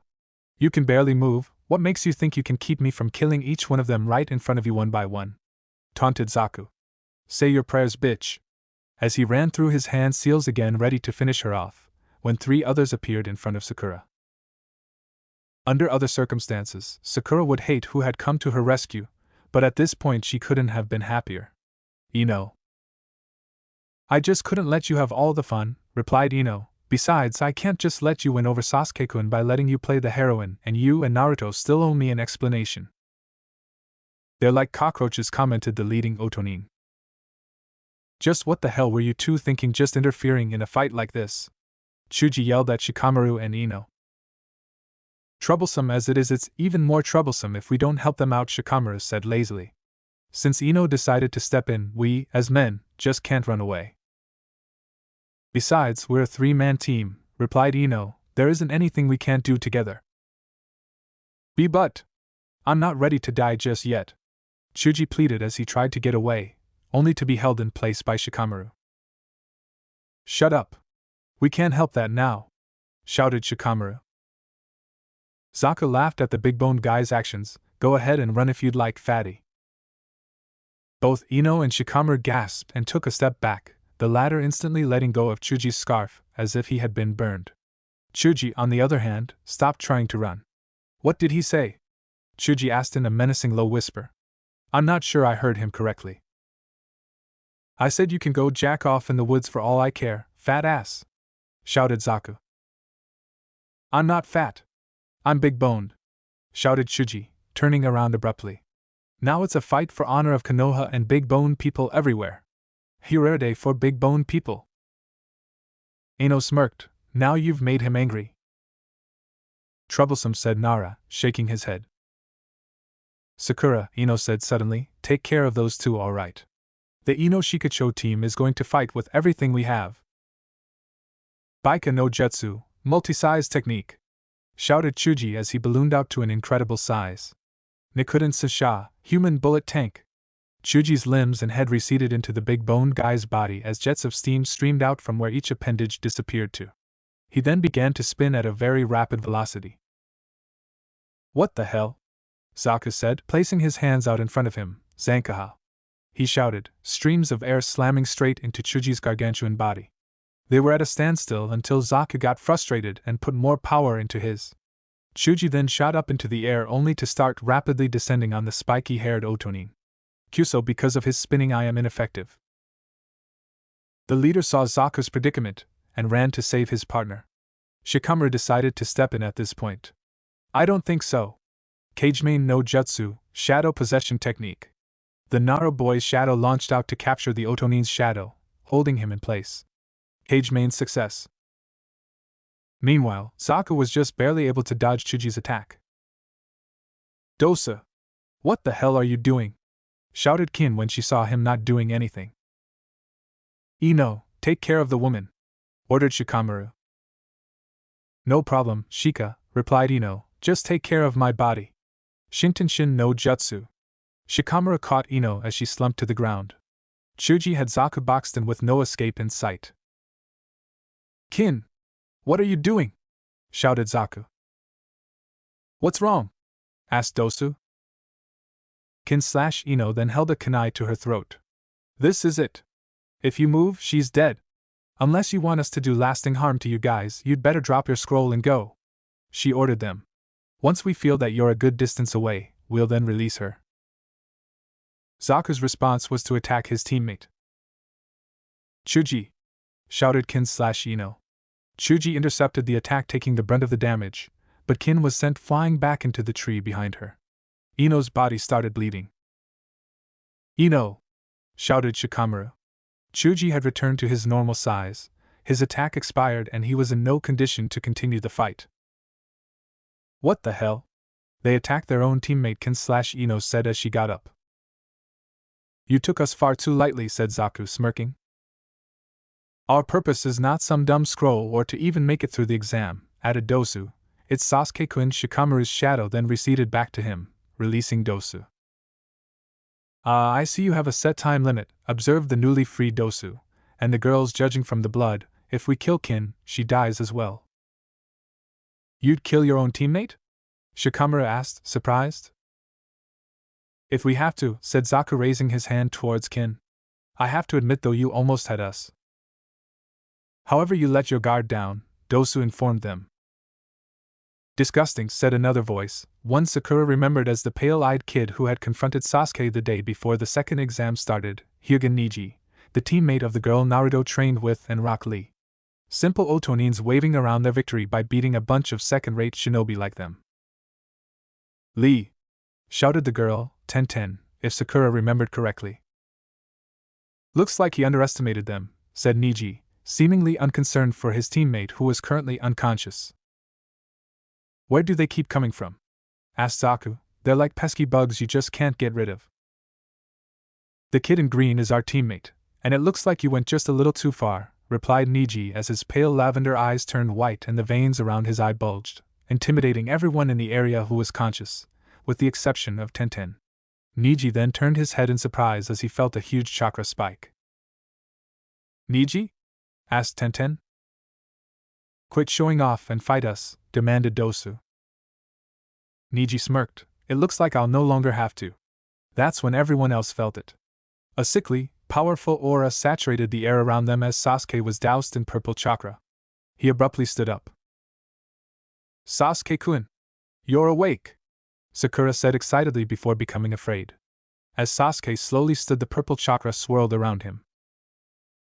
That's Sasuke-kun, said Kin/Ino, afraid of what had become of her longtime crush. Mysterious markings now ran down the Uchiha's left arm and the left side of his face.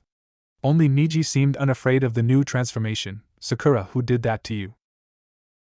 The curse-sealed Dosa gasped. Sasuke-kun, those markings, Sakura began before being interrupted by Sasuke. Don't worry, I can feel the power surging inside of me, said Sasuke confidently. I'm stronger than I was before, and it's all because of him. I'm an avenger. I will gain power by any means necessary, even at the cost of my own soul. I see, Dosu observed. The markings she mentioned earlier was Orochimaru-sama's own curse seal. I can't believe he was able to survive. Who is Sakura? Who did this to you? Sasuke demanded angrily. I did, said Zaku proudly. Sasuke turned his gaze towards the Otonin, his two Tomo Sharingans spinning wildly. Ino, get out of there, shouted Shikamaru. The blonde Kunoichi immediately complied as Kin's body slumped to the ground. Chuji, hide, now. Shikamaru, what's going on? Asked Chuji. I don't know, he answered. Sasuke's markings spread to cover his entire body. This is too much for us, we must leave now, said Dosu to Zaku. Whatever. He was half dead just a few minutes ago, said Zaku, going through some hand seals. Zaku, stop. You don't understand.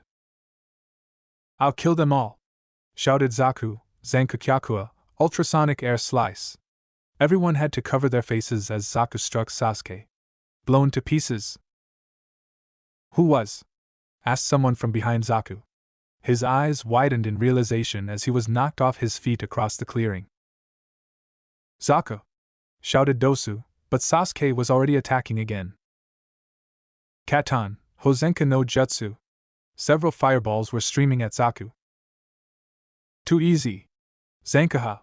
He shouted, overpowering the fireballs. Unfortunately for him, there were shuriken within the fireballs and Zaku found himself getting sliced up pretty good, though he wasn't struck in any vital area.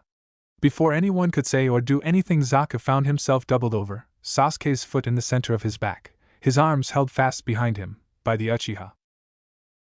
This can't be, Sasuke-kun, Ino said in denial. What's happened to him? Sasuke smirked. You seem awfully proud of these arms. He began to apply pressure. The bones in Zaku's arms began to crack and break. Stop it please, Zaku yelled out in pain. Sasuke began to pull harder, as Zaku's screams became more frequent, until there were finally two loud snaps of Sasuke crippling Zaku's arms. Sasuke then kicked Zaku down to the ground like common trash before turning towards Dosu. I guess it's only you left. You had better be much more entertaining than the other guy, said Sasuke, still smirking sinisterly at the shaking Dosu. Sasuke-kun! Stop! Sakura finally yelled out, embracing the Uchiha in a full hug, tears streaming down her face. Stop please! Sasuke glared at her for a moment before the markings receded. Ino had never been more afraid in her entire life, save for the mysterious energy she had felt 3 days prior. Sasuke then collapsed to his knees and then moved to a sitting position, breathing heavily. You're strong, we cannot defeat you, said Dosu, their teams scrolling now in his hand as he had taken in back from Zaku. How about you just let us go for now, he said, putting down the scrolls slowly.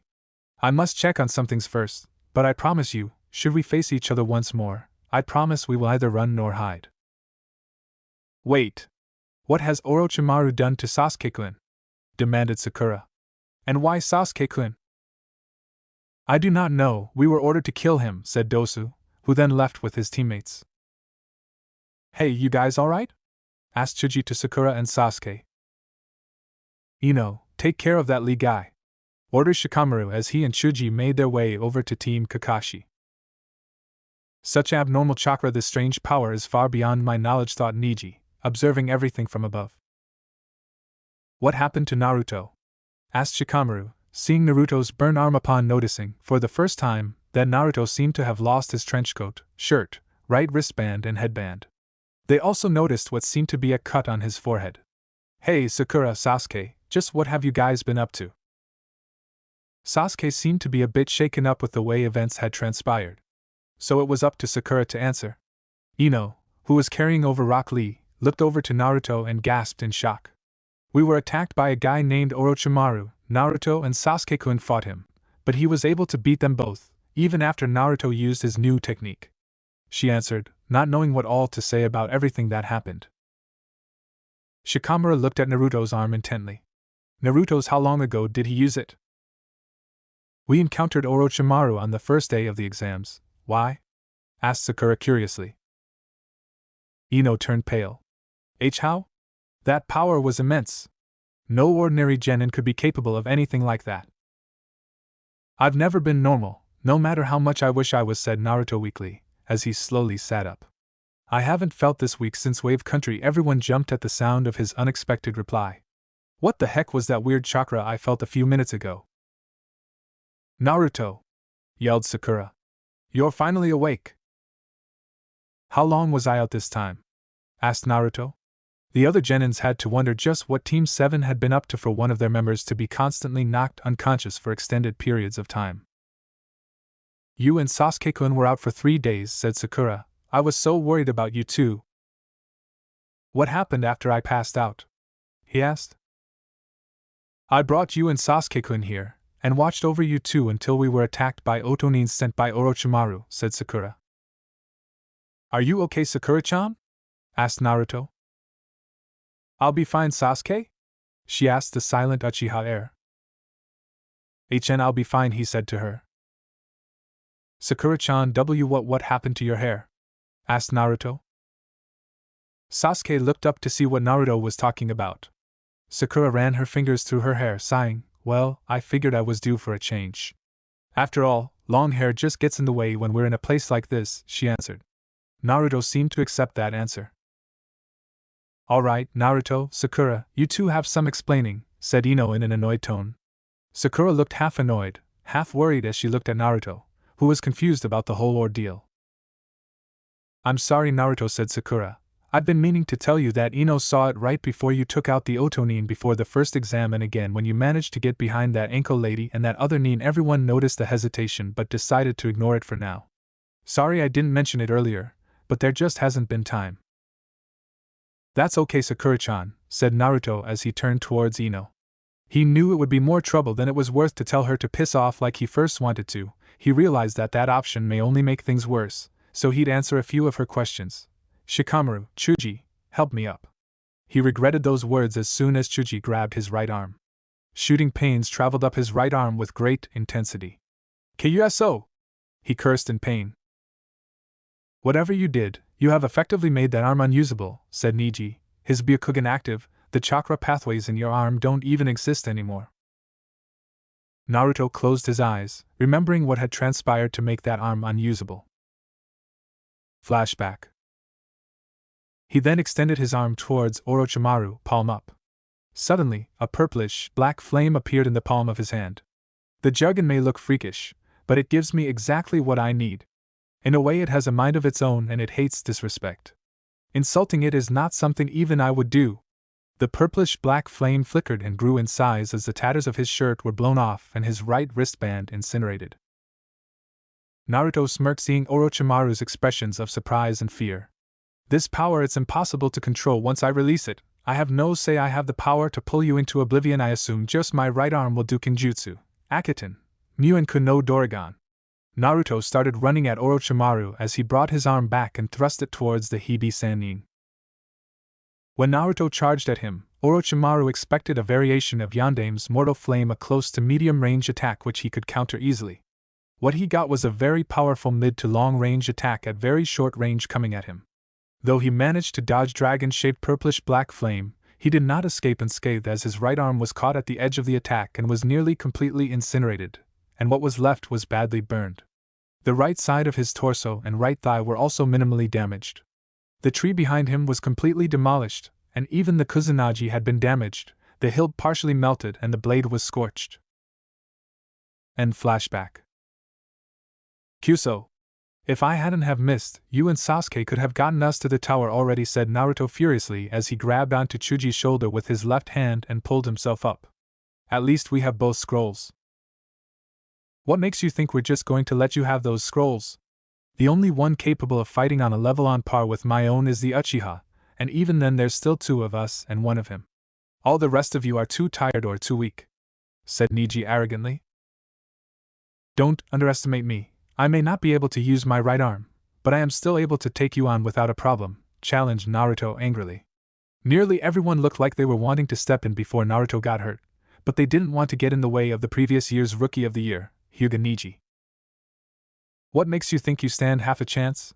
Asked Neji. Without your arm, you can't even mold chakra for any and only a Uchiha, a taijutsu master like Gai-sensei, or another Hyuga could hope to keep up with me using taijutsu, and considering your sword hangs on the left side, it's safe to say you're primarily right-handed, meaning your kenjutsu is handicapped as well.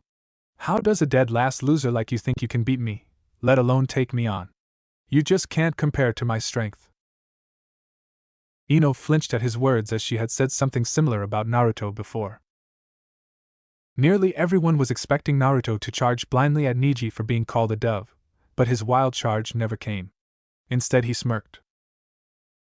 I'll show you exactly why you shouldn't underestimate your opponent, no matter who they are.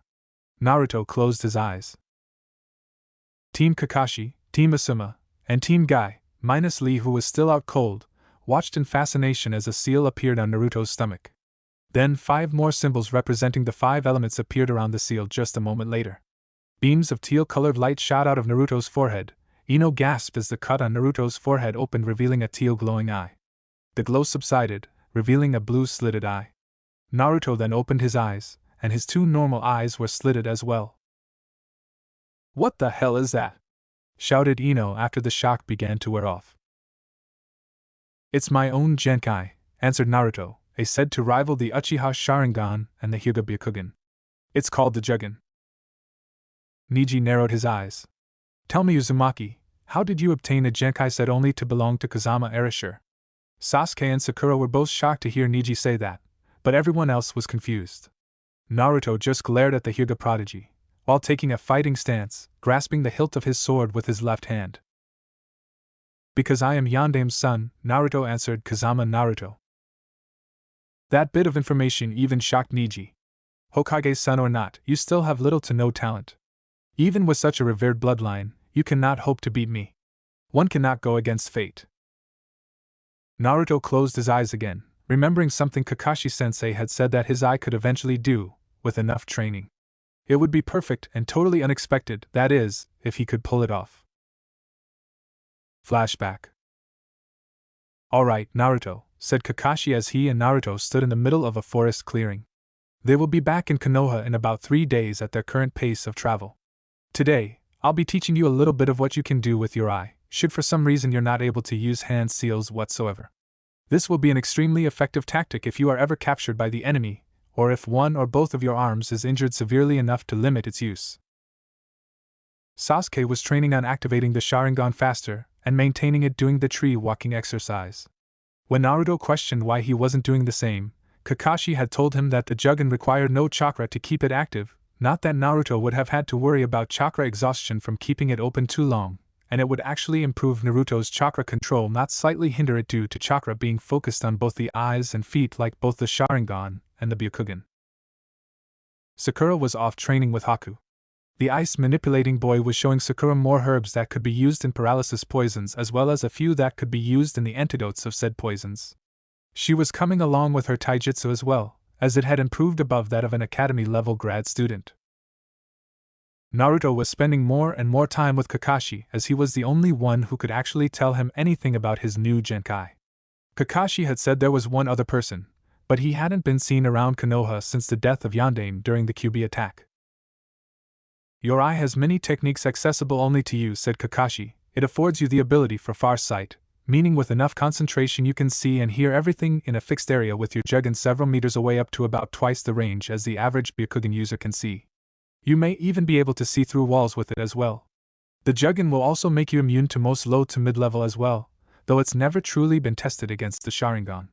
Also, similar to the Sharingan, you will, in time, be able to hypnotize people and put them under weak and possibly even some stronger ones as well, which is something a normal Sharingan cannot do.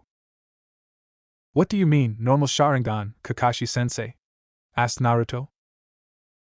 A lesson for another time, Naruto, said Kakashi, who gave Naruto a look to drop it for now. Now, bear in mind, many require chakra control that may be well beyond your grasp due to the amount given to you from the Kyuubi. One that Arashi-sensei told me about was called the Jaganashi Kiku no Jutsu, fear of the evil eye technique, which turns something you fear into your opponent's fear. Unfortunately, you'll have to figure that one out on your own, as only another Jugen wielder could actually show you. Another you could possibly do was once a favorite of a very powerful man who had visited Konoha before Sandaime-sama became Hokage. It's a seal less like the Jaganashi Kiku, so don't be discouraged if you are unable to do it, as it requires a large amount of chakra and control. What's it called, Kakashi-sensei? Asked Naruto. It's called Kanashibari no Jutsu, binding hand and foot technique, said Kakashi. It is a B rank that causes its victim temporary paralysis. One man in Konoha even improved on the technique, calling it Shur no Kumi no Jutsu, death foreseeing technique, which can be found on the forbidden scroll you stole. It shows the victim a gruesome image of their death, causing them to freeze up in fear, and the victim can often suffer from psychological damage, thus why it is listed as an A-rank kinjutsu. It is much harder to fight, and takes even more control to master than the original technique, which is why I'll be showing you the Kanashibari only. End flashback. Ready? Asked Naruto, only his Jugen was open. Neji slipped right into the traditional Juken, gentle fist, stance, the fighting style of his family, and activated his Byakugan. Show me what you think you can actually do. Gladly. Naruto shouted as he opened his eyes. They were blood red, and the iris of the Jugen began to glow brightly around the pupil. Kanashibari no Jutsu. Naruto charged at Neji, drawing his sword with his left hand. Neji was in for a shock as he realized he couldn't move. You're dead, Naruto said as he placed the edge of the sword at Neji's throat. Not only was everyone shocked that Naruto actually beat Neji, but he had done so very quickly. No one could speak for some time. Very well, I concede the scroll to you, Neji said reluctantly, glaring at the blonde. Thanks, said Naruto as the Jugen quit glowing and his eyes turned back to their normal non-slitted sapphire color. Tenten, wake Lee and let's go. There is no reason for us to remain here, Neji said coolly. Tenten looked at Naruto with an approving look on her face before she woke Lee. It wasn't long before Lee was on his feet again, having a short conversation with Tenten. Hey Lee-san! Shouted Sakura. Yes, Sakura-san, said Lee. Thank you for helping me, she said sincerely. I wouldn't have lasted that long without you. You are welcome, Sakura-san, said Lee. Sasuke-kun? Sasuke looked at Lee questioningly. You truly live up to the Uchiha name. You were able to drive back those Otonin, while I lost horribly. Sasuke looked shocked at this information as Lee had handed him his own ass not but 4 days prior. Sakura-san, the lotus in Konoha blooms twice. Next time we meet, I promise I will be much stronger than I am now. Hey Sakura, let me fix your hair, said Ino walking up to her former best friend. Sakura looked Ino over, as if judging her intentions. Finding them genuine, she said goodbye to Lee and walked over to Ino, or she would have if Naruto hadn't collapsed again as soon as Team Guy was out of sight. He was just barely able to support himself on one knee, using his sword as a crutch. Naruto! Shouted Sakura. His Jugen was only half open and he looked extremely tired.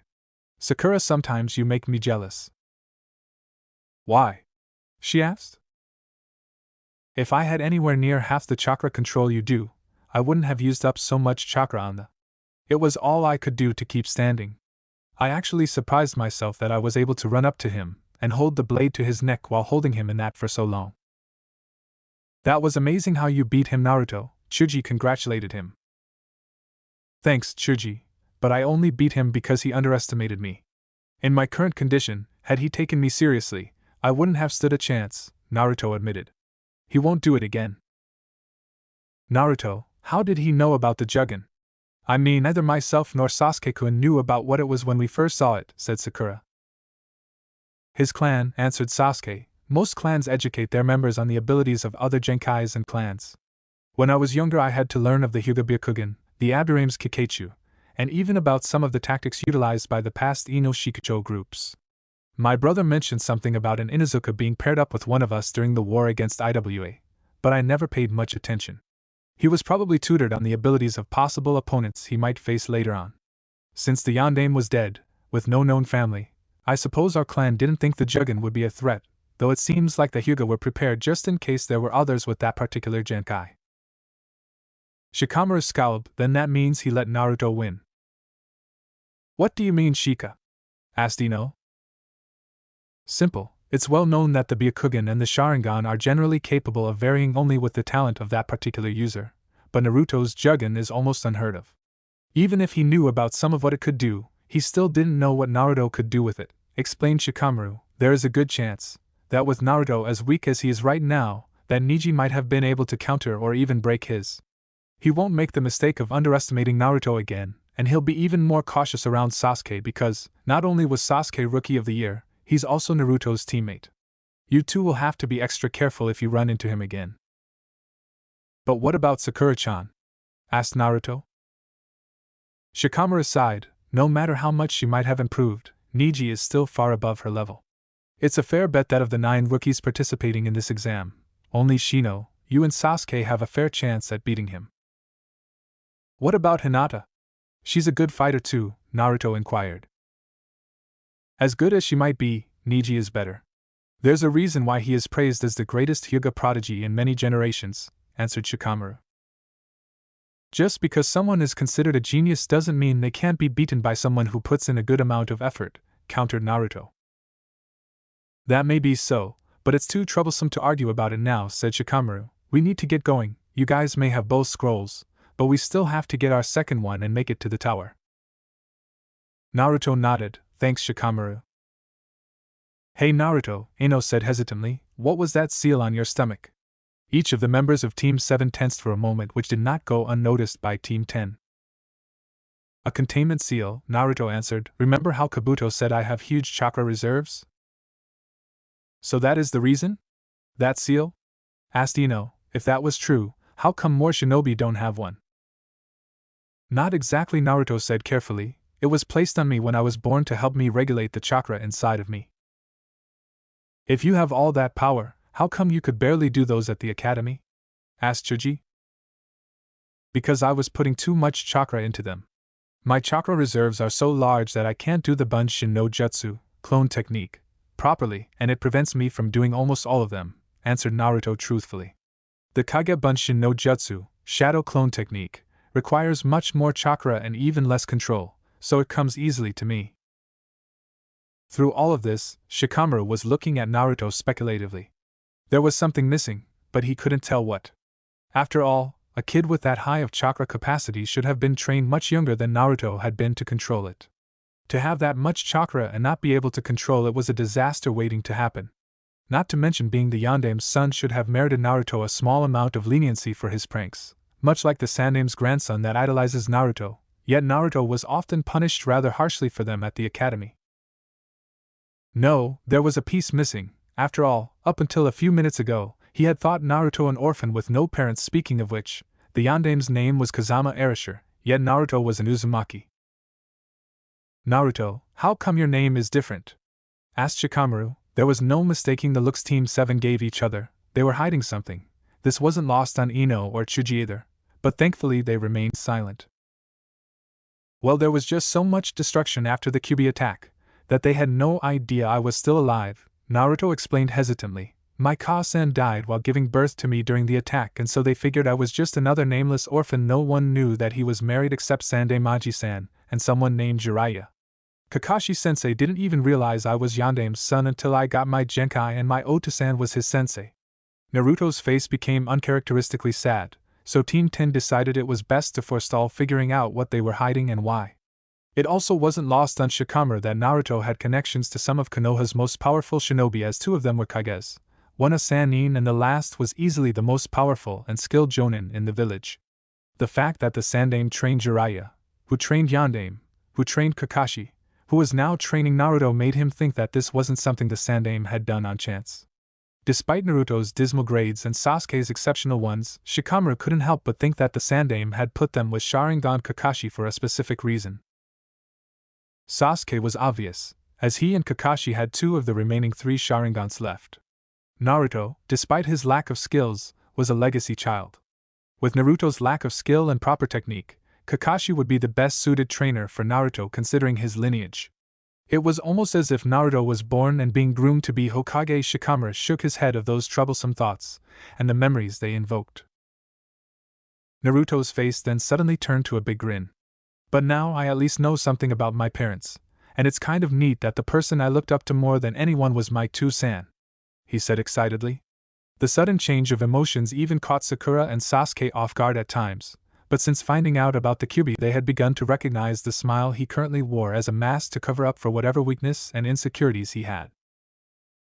If you think so highly of the Yondaime, then why did you vandalize the monument just before graduation? Asked Shikamaru curiously. Because Naruto's fake grin settled into a determined smirk. I will become Hokage, and when I do, I'll surpass them all. The Shodaime, the Nidaime, Sandaimaji-san, and Yondaime Tusama, they'll all be impressed with what I will become. I don't care if I'm Godaime or even Rokudaime, I'll surpass them and leave a lasting mark on Konoha so large that no one will forget who I am. I'll prove the village wrong, I'll show them exactly what I can do. I won't back down, and I'll continue down my path to become Hokage. That's my. The conviction in Naruto's voice made each of them believe that he had no doubts that he'd accomplish his dreams. The fact he didn't shout it out loud like a moron helped convince them that he just might do it. The Ino Shikacho team stuck around for about an hour longer with Team 7. Mostly at Ino's behest as she fixed Sakura's hair. Naruto took the opportunity to get some much-needed rest before he, Sasuke and Sakura had to set out again.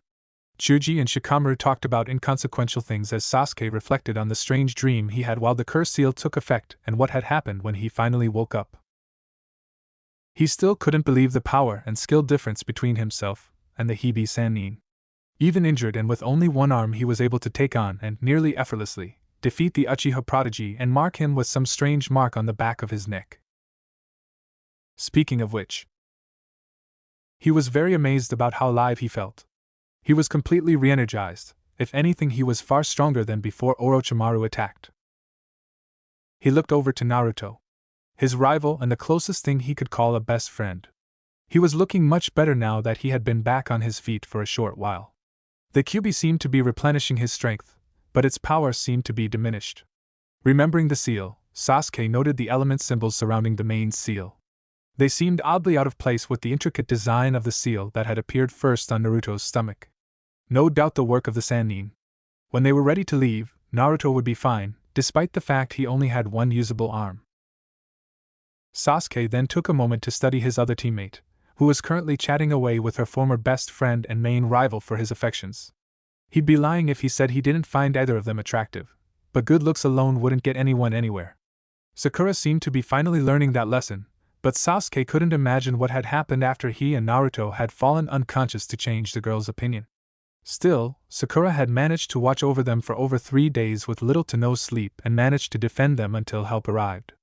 He doubted that she could have done it before the wave mission, but he had to admit she had surpassed whatever little expectations he had for her.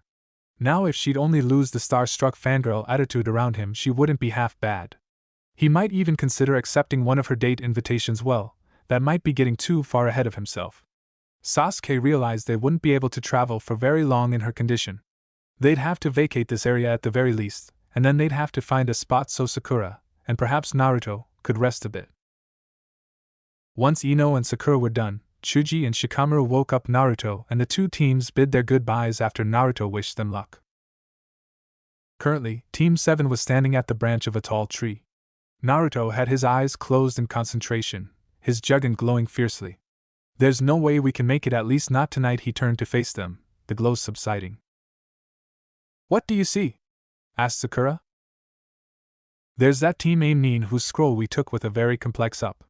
And there are a few others with various traps all around waiting to ambush some of the stragglers, Naruto told them. We don't have the energy to fight our way through them all, and it would take too long to go around them in our current condition. I suspected as much earlier, said Sasuke. We might as well find someplace to camp. I'll take my first watch.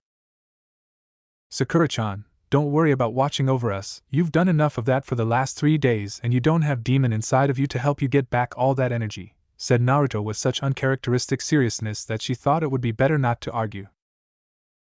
The next day a more energized Team 7 made the trek the rest of the way to the tower. Sasuke had taken the first and last watch while Naruto had taken the middle one, allowing Sakura to get nearly a full 16 hours of sleep. When she started to apologize, both Naruto and Sasuke waved it off, saying that she deserved it. She blushed furiously, having never been prouder of herself than ever before. Still, it took nearly a day and a half before they reached the tower in the center of the forest due to evading their opponents, something they wouldn't have been able to do without Naruto's Jugen, because even then there were a few close calls. They quickly found the door they were assigned to report to when they arrived, and not a moment too soon as their time limit was soon coming to a close. Finally, I made it, Naruto said excitedly and relieved as he opened the door. They appeared into an empty room, with catwalks on either side and a plaque on the wall with an odd inscription. So now what? He looked at Sasuke and Sakura expectantly, closing his Jugen for the time being. What are you asking us to do? Asked Sasuke. Well, you guys are the smart ones, so I figured you might have some idea of what we're supposed to do, Naruto said somewhat awkwardly, scratching the back of his head with his left hand.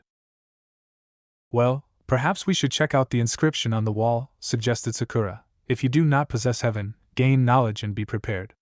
If you do not possess earth, run through fields and gain strength.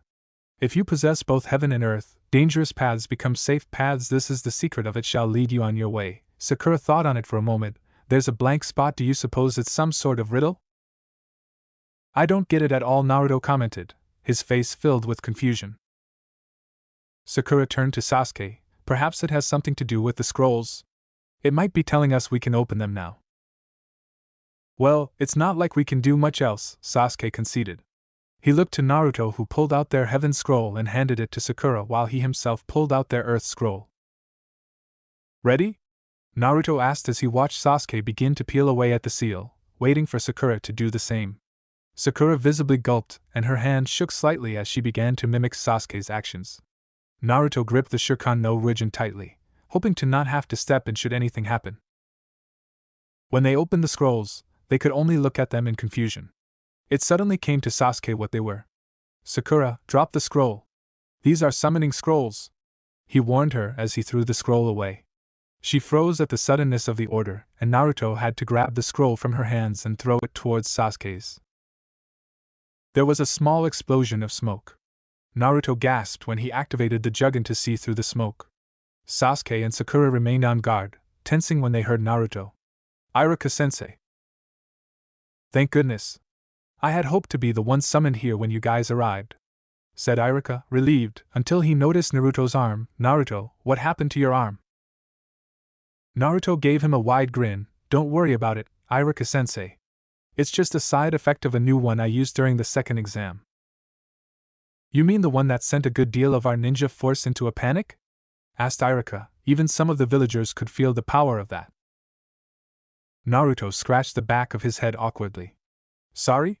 Naruto half asked, half apologized. He at least had the dignity to look sheepish. No matter, I'm glad you three are alright, said Iruka, relieved. Sandaime-sama is waiting to speak with you as you still have another 4 hours before the second exam is completed. Iruka then led Kakashi's Team 7 through various corridors until they came to a set of double doors with Umbu guards stationed there. Team 7, reporting, said Iruka. The Umbu nodded and opened the door, revealing various neens the trip recognized and a few they didn't. Of the ones recognized were the Sandaime, Kakashi, Ibiki, Anko, Kurenai, Asuma, Hate, and Guy. The ones they didn't were a Jonin with a large scar on his face, a chewing Jonin, one with sunglasses. Also in attendance were the clan heads composed of Hyuga Hayashi, Aburame Shibi, Inuzuka Tsum, Yamanaka Inoichi, Nara Shikaku, and Akimichi Chuza. Though Team 7 didn't know it, they'd all been informed of Naruto's status as the Yondaime Hokage's son. Many were still skeptical, but they were somewhat willing to give Kakashi and Sarutobi the benefit of the doubt.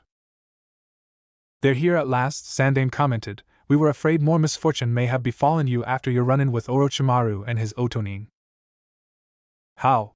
Sakura began to question before being cut off by Kakashi. Team 10 arrived late last night, and reported you guys ran into some trouble, he said. One thing first, Aji-san, said Naruto with a serious expression on his face. Is SHE trustworthy? He indicated Anko. What the hell do you mean by that, Gaki? Anko shouted angrily. She was taken aback when Naruto's Jugen flared. Many others in the room did as well at the flash of the suddenly wide-open third eye that was glowing with power. He also solidified his own status, not that he knew nor would have even cared if he had. I can sometimes sense things that others can't, said Naruto firmly. I first felt it when you introduced yourself after the first exam. Your chakra is tainted. It's weak, but it still isn't pure. It was the same feeling I got from that Kusanine that ran up on us that I should have ran through with my blade, as it turned out that he was really Orochimaru. Anko instinctively touched the back of her neck, a reflex not lost on anyone.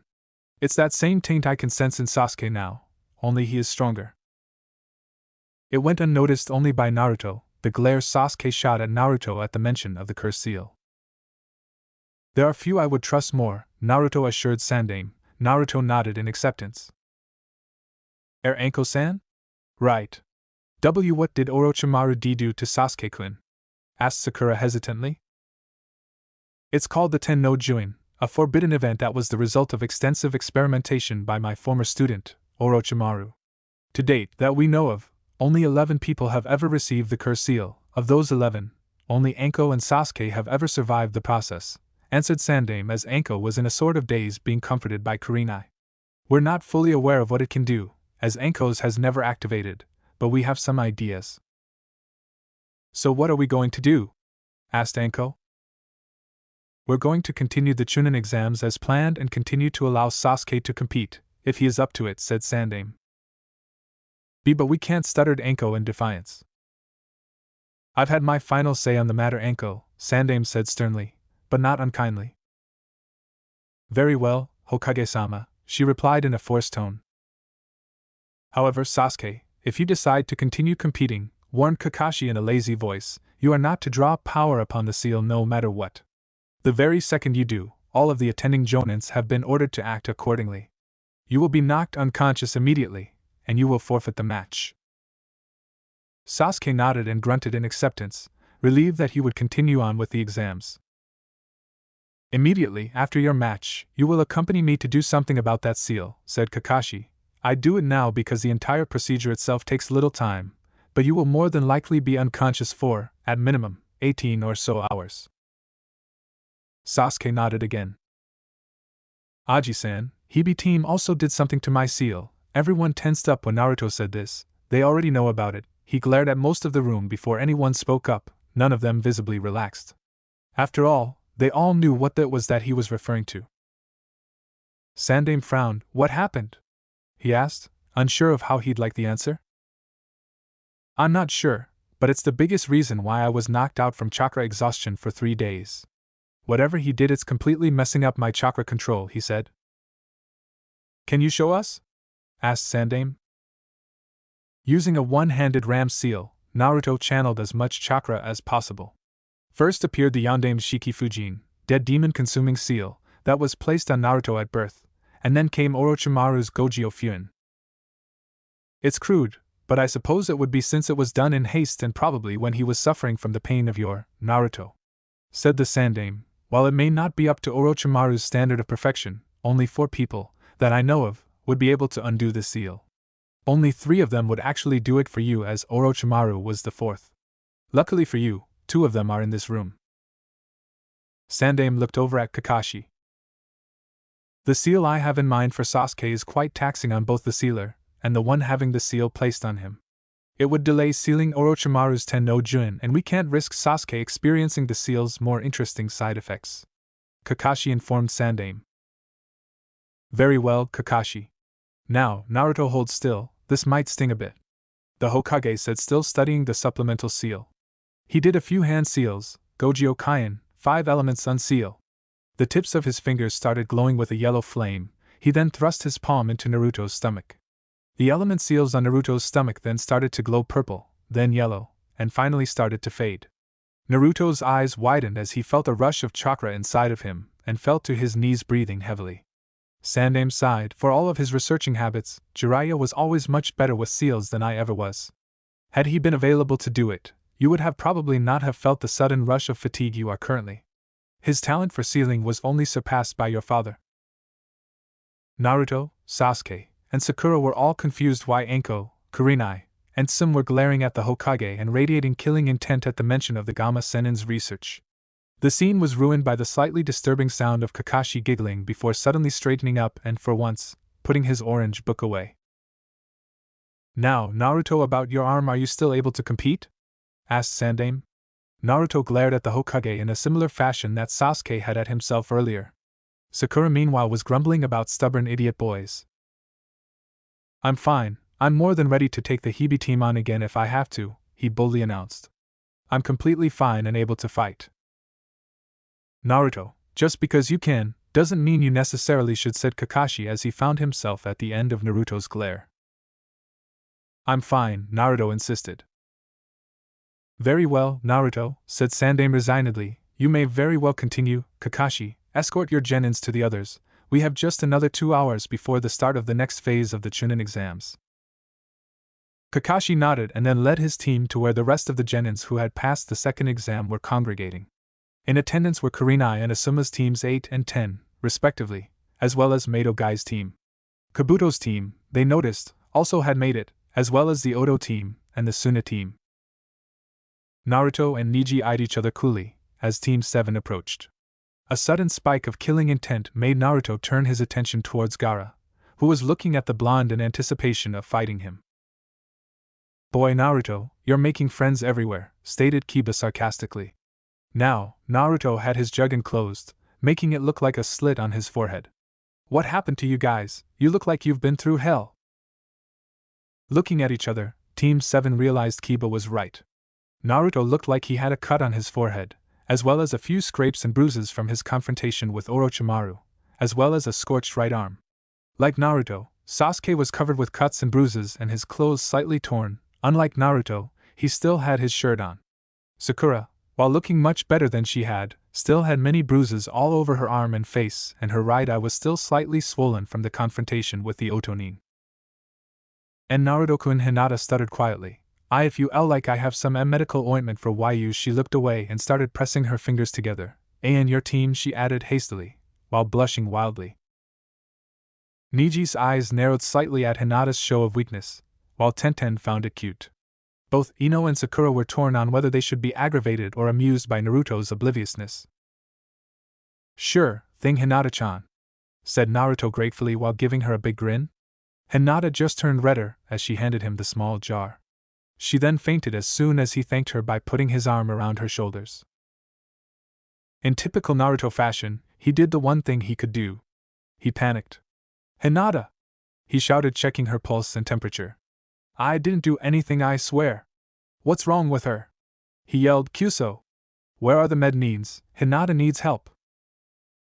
Naruto, Hinata will be fine, said the normally silent Shino. Kiba, meanwhile, was holding down fits of laughter, as were many others.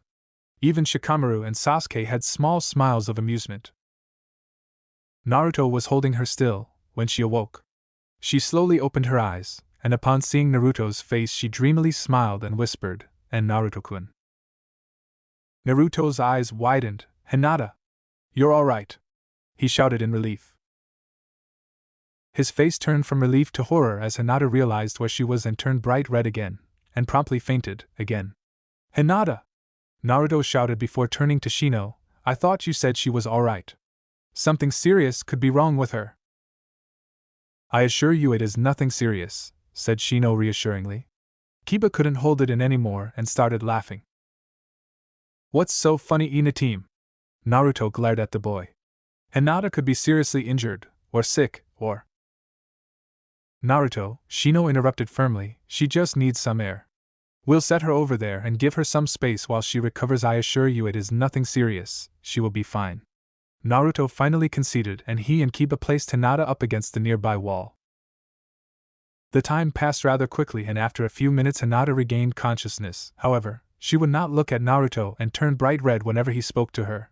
The memory of being in a shirtless Naruto's arms was enough to nearly make her lose consciousness yet again. As it was, she nearly collapsed at the memory and her stutter got significantly worse whenever she was around him and his concern over her condition was not doing her any favors. Naruto was repeatedly confused by this and gave up trying to understand it, labeling it as some sort of girl thing. As the time slowly drew to a close, the jonins and various exam proctors appeared in the room. Each of the remaining teams stood in a line in front of their respective sensei as the Sandaime explained the purpose of the Chunin selection exams and their role in politics of the elemental countries.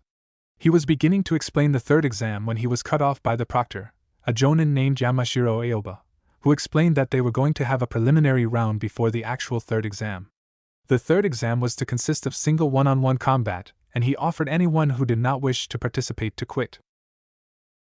Only Kabuto did, stating he had been ambushed by a group of Amnines during the exam and he wasn't fully recovered, although he looked barely hurt at all.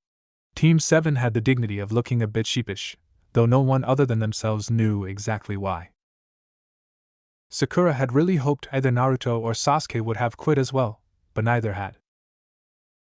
Before they knew it, the first match was up. Uchiha Sasuke vs Tenten. First match. Uchiha Sasuke vs Tenten. I need all but the named competitors to move themselves to the observation deck so we can begin the preliminary matches for the third exam of the Chunin selection exams, said Aoba. First up, Uchiha Sasuke vs Tenten. Everybody moved to the upper deck to watch the coming fight, except for Kakashi, who stopped next to Sasuke. Remember what we discussed, Sasuke. I will interfere if the curse seal begins to manifest itself. Limit the use of your Sharingan, but try to avoid using it if possible. Kakashi never looked up from his book as he made his way up to where Naruto and Sakura stood leaning on the rails of the observation deck. Why the long face of Naruto? I don't know who to cheer for sure. Sasuke is my teammate, but Tenten and I train together, said Naruto. She's helped me loads with my kenjutsu. Yash. I find it very youthful that you would consider supporting Tenten even if she is facing your own teammate. I think she would understand if you supported your teammate, said Mato Guy. Go Tenten! Shouted Lee. Sasuke and Tenten were observing the other coolie, several meters apart. Whenever you're ready, fight, announced Aoba. Last year's Rookie of the Year, Hyuga Niji Uchiha Sasuke, the current year's #1 rookie. I wonder how I'll match up, thought Tenten as she confidently drew a kunai and smirked. You might want to give up now, you won't even get close. Of course, confident was what she didn't feel, as she remembered what had happened in the forest. His speed was remarkable, and she wasn't altogether sure that even Niji could follow it. However, the black markings weren't there, so she knew that while they were dormant she had a chance. If only she could keep her distance. She flicked the kunai at him, and with remarkable speed he flipped out a kunai and deflected it. As he did so, she jumped into the air, flinging multiple shurikens at him. He effortlessly deflected them all, without use of the Sharingan. All the while both Lee and Guy were both cheering her on, yelling about the springtime of youth and all that. Naruto, however, was becoming very irritated with them. As you see, Naruto, Tenten already has her cheerleaders, so it would be alright if you were to support Sasuke, said Kakashi, reading his Ika Ika Paradise Volume 3. As soon as he said it, both Sakura and Ino could be heard yelling loudly for Sasuke. It appears that Sasuke already has his own, much less creepy, cheerleaders as well. Kakashi is just jealous because his flames of youth don't burn as brightly as mine, exclaimed Guy.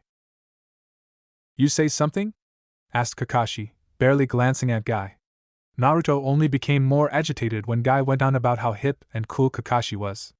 Naruto decided to put some space in between Kakashi, Guy and Lee and himself by walking over to stand next to Hinata. Said Kunoichi immediately blushed bright red and let out a small squeak. Are you alright, Hinata? Asked Naruto. Kurenai momentarily took her focus off the match to watch their small interaction. Not trusting her own voice, Hinata merely nodded wildly. Are you sure? You look flushed, said Naruto, putting his good hand on her forehead. After what happened earlier, I'd hate to see anything happen to you, he said in a concerned tone. This only made Hinata turn cherry red. I am fine, and Naruto-kun, she barely whispered. Naruto turned his attention back to the match after giving Hinata one last look of concern. Hinata, however, couldn't focus on anything except the boy next to her, whom she was very pointedly not looking at. Kurenai only looked on in amazement. Can he really be that clueless? Not bad, Sasuke, said Tenten with a small grin. But I've been training for the last year with a prodigy that might be even better than you, so you had best be able to do much better. Sasuke narrowed his eyes, trying to anticipate what she was going to try next. Sasuke drew another kunai and took the Uchiha second stance. She began to run behind him, careful to keep her distance. Sasuke continued to follow her with his eyes, not bothering to activate the Sharingan, as her speed was nothing compared to either Rock Lee or Orochimaru. She then took to the air, doing a flip high above him, while she pulled out a large scroll and spun it around her. Activating his Sharingan to only one tomo in each eye, he watched as she ran her hand across each of the seals on the long scroll as it spun around her. Suddenly, he saw a barrage of kunai and shurikens flying towards him. It was only with the Sharingan that he managed to dodge or deflect each and every single weapon she had summoned at him. Impressive, she breathed as she landed. But you can't do that forever. Sasuke, not one for witty repertoire, charged at her. He threw both of his drawn kunai at her, and started doing some hand seals as she unfurled a scroll and shot out a dozen shuriken. Kunai Kagebushin no Jutsu, kunai shadow clone technique. Each kunai simply became a dozen and overwhelmed the shuriken Tenten had launched. Tenten did a back flip, touching down on the wall before launching herself high into the air, avoiding Sasuke's technique. Stupid team! Naruto hissed under his breath. I found one to make me one I can use better than anyone, and he has to bastardize it like that. Sakura rolled her eyes at Naruto, though she could understand why he was upset. I've seen the Sandaime use a similar shuriken, responded Kakashi. It uses much less chakra than an actual Kage Bunshin, though he really should be more careful with the amount of chakra he uses. You'll just have to come up with something a little more unique, said Sakura, not wanting to think about what would happen should Sasuke's curse seal activate. Naruto grimaced. I'm sure if anyone can do it. It's you, Naruto-kun, commented Hinata shyly, briefly looking at Naruto before focusing back on the match, blushing. Naruto smiled, thanks Hinata-chan. She was glad he hadn't looked at her because she only turned redder from there. Sasuke, doing more hand seals, continued to follow Tenten's movements.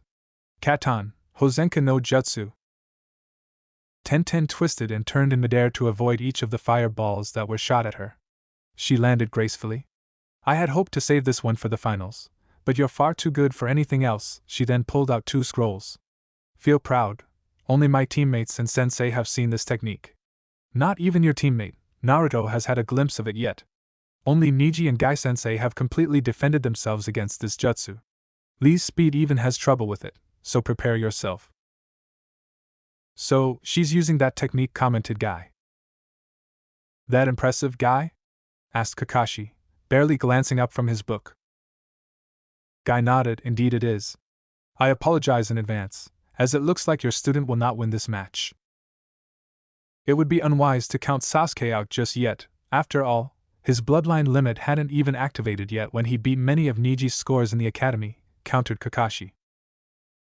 Sasuke, as he is now, was unable to even touch Lee just before the first exam. I find your faith in your pupil both admirable and youthful, but he won't beat Tenten, stated Gai. What was that?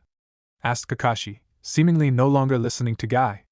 Gai merely sputtered about how hip and modern Kakashi's reply was. Tenten placed both scrolls on either side of her, making sure they were balanced perfectly on their side, standing vertically. She then did 5 hand seals before crossing her arms, a determined look on her face. Sushiryu, twin rising dragons. There was an explosion of smoke which made Sasuke cover his face reflexively. He knew the attack was coming, so he summoned more chakra to his eyes, activating the second tomo in each. He hoped he wouldn't need it for too long, as he could feel his chakra draining rapidly, and the urges for the curse seal to be released. He flinched at the slight pain at the base of his neck, but chose to ignore it. 2 dragons made of billowing smoke shot out from where Tenten approximately was.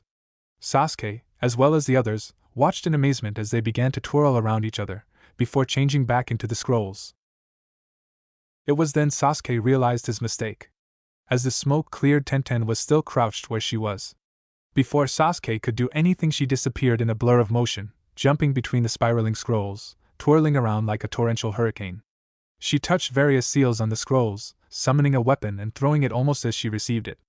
Sasuke couldn't help being impressed by her skill, as she wasn't even aiming and was still managing to hit nearly dead on her target. He was certain her accuracy was something even Itachi would be jealous of. The only reason she missed was because he was either deflecting her weapons or dodging them, but only just barely. Even with the Sharingan, the amount of weapons and the rapid repetition of each volley were nearly overwhelming. Sasuke's stamina and chakra capacity didn't last as long as he liked, as he felt another pulse from the seal. The moment's distraction was all Tenten needed to score some glancing blows to the Uchiha prodigy. No major injuries, but enough to slow him down some. Was that all? Sasuke asked, his eyes back to their normal onyx color. Your teammates are far weaker than I thought. Tenten just looked at him with a fiery expression, as she took to the air again. It's not done yet. As she shouted this, she pulled back with her arms and Sasuke noticed the wires attached to each of the weapons scattered all around him. Now he realized why only Neji and Guy were able to defend against this technique, as one would have to be incredibly fast or be able to see 360 degrees all at once. Activating his Sharingan proved to be a mistake, however, as he gripped his shoulder in pain and fell to a knee. The curse seal began to activate itself. Come on, Sasuke! Shouted a familiar voice. How do you expect to show how strong the Uchiha clan really is if you can't hold your own in a small fight like this? Naruto shouted, is it all just a bunch of hype from some arrogant assholes? Kyuso. That theme is mocking me, thought Sasuke angrily as he not only forced down the pain, but the curse seal as well. What the hell? Enko thought in shock, he forced it back by sheer willpower. Kakashi smirked under his mask, that is why I passed this team. Tenten pulled back on the strings and manipulated the weapons to attack Sasuke at once from all directions. Much to her surprise, Sasuke jumped into action when he was barely vertical before. A kunai in each hand, he managed to deflect many of the weapons being sent after him with much more proficiency than before, his Sharingan spinning wildly. She noticed him running through a set of hand seals she was unfamiliar with. Tenten tried to prevent him from completing his technique when she was caught off guard as he caught one of her weapons, placing the wire between his teeth as he completed the final seal. Tora e Katan, she thought. Katan, Ryuka no Jutsu. A large stream of fire made its way towards Tenten. Her eyes widened in realization and fought vigorously to disconnect the weapons from her fingers. She barely landed when Sasuke threw 6 more kunai at her. She crossed her arms to block instinctively, but none of them came near her. However, each of the kunai were attached to each other with wire very much like the ones she had used in her Sashuri. Because she had crossed her arms, she was now secured tightly to the wall with no change of escape. Sasuke suddenly appeared in front of her with another kunai at her throat. Concede. The match is over, winner Uchiha Sasuke, announced Aoba. Sasuke then cut Tenten down from the wall, before leaning up against it for support. Not bad, I didn't think it could be beaten like that, said Tenten with a small smile. I was sure I had you. You would have if the dove hadn't said anything, replied Sasuke. Yeah, he does tend to bring out the best in people, doesn't he? She said, smiling in Naruto's direction. Kakashi then appeared in a swirl of leaves. Congratulations, you both did remarkably well, he said to them. It's time. Sasuke. With a small nod from Sasuke, Kakashi grabbed onto his shoulder and used Shunshin no Jutsu, body flicker technique, to teleport them away. Naruto looked down where Kakashi and Sasuke disappeared from with an aggravated expression on his face. Show off. When I finally learn that technique, I'm going to master it better than anyone. Sakura merely rolled her eyes at what she and Sasuke were now calling Naruto's Shunshin rant. Though she had little doubt that when he did learn it, he would make it his own. After all, though she was loath to admit it, his Oiroku no Jutsu was impressive despite being totally unacceptable and completely perverted. Kakashi had refused to teach Naruto how to do this, saying that he didn't have the necessary control for it. But Sakura was almost certain it was because it was something he could use to hold over Naruto's head for an indefinite amount of time. Hey Naruto, said Tenten, coming up to the observation platform. Naruto merely gulped and backed up towards Hinata, who nearly fainted from his close proximity. I understand he's your teammate, but you wouldn't be half as good with that sword of yours if it wasn't for me. All that time we trained together didn't mean anything, did it? She frowned. I thought that maybe you'd cheer for me just a little bit. I thought we were friends. BBB, but I mean it's just why you see. Naruto sputtered pitifully, his eyes practically begging for forgiveness. Tenten nearly doubled over in laughter as Naruto tried in vain to even sputter a full sentence to explain himself. Don't worry, Naruto, I'm not mad, she said smiling, you're just too easy to tease sometimes. Ah, the flames of youth burn brightly with you too, shoutedly giving them a thumbs up, his teeth shining. I will have to train twice as hard now to make sure my flames of youth do not diminish so that it may forever rival yours. And if we can't do that, I will train 3 times as hard, Guy declared. And if he cannot do that, I will train 4 times as hard, shouted Lee. S-sensei. Lee. Guy-sensei. Lee. A sunset beach appeared behind them as they began to embrace each other, praising the other's passion for the flames of youth. Hinata discreetly activated her Byakugan, but she couldn't see through the mysteriously activated Byakugan. Naruto couldn't believe that even his Jugun was fooled by it, as he currently had it activated trying to manage the impossible. Yuhi Kurenai even did a seal to try and dispel it, to no avail. You think you guys have it bad, we're on their team's side 10-10. A/N. I know it's probably cliché and overused, but I didn't have a truly original Guy/Lee moment, so I decided to go ahead and add one here. Most of the good fics have them, and I didn't think this one should be any different. Don't worry, I won't have it happen in every scene that I have both Guy and Lee in, just when the situation truly calls for it. A cough from the fighting area caught everyone's attention. Hinata deactivated her Byakugan, and Naruto closed his Jugun before anyone noticed. Now that I have everyone's attention, Aoba said in an annoyed tone, let's see the next matchup. He then turned to the large screen overhead that was randomly selecting names. Second match. Akimichi Chuji versus Sabaka no Temari. Can Akimichi Chuji and Sabaka no Temari report to the competition area? Asked Aoba. Chuji timidly made his way down to the fighting area, Naruto and Ino cheering him on as Shikamaru wished him luck. Shino, Hinata, and Kiba were nervous for the big-boned boy as they had seen what her teammate could do. The blonde Suna Kunoichi merely glided down on her fan, a confident smirk on her face. I'm afraid your path ends here. You will go no farther. There are 3 moons on my fan. When you see the third one, you've lost. Don't underestimate me, shouted Chuji. Sabaka no Temari versus Akimichi Chuji, fight! Shouted Aoba. Then come at me with all you've got, fatso, she said with a confident smirk, all the while remaining completely calm.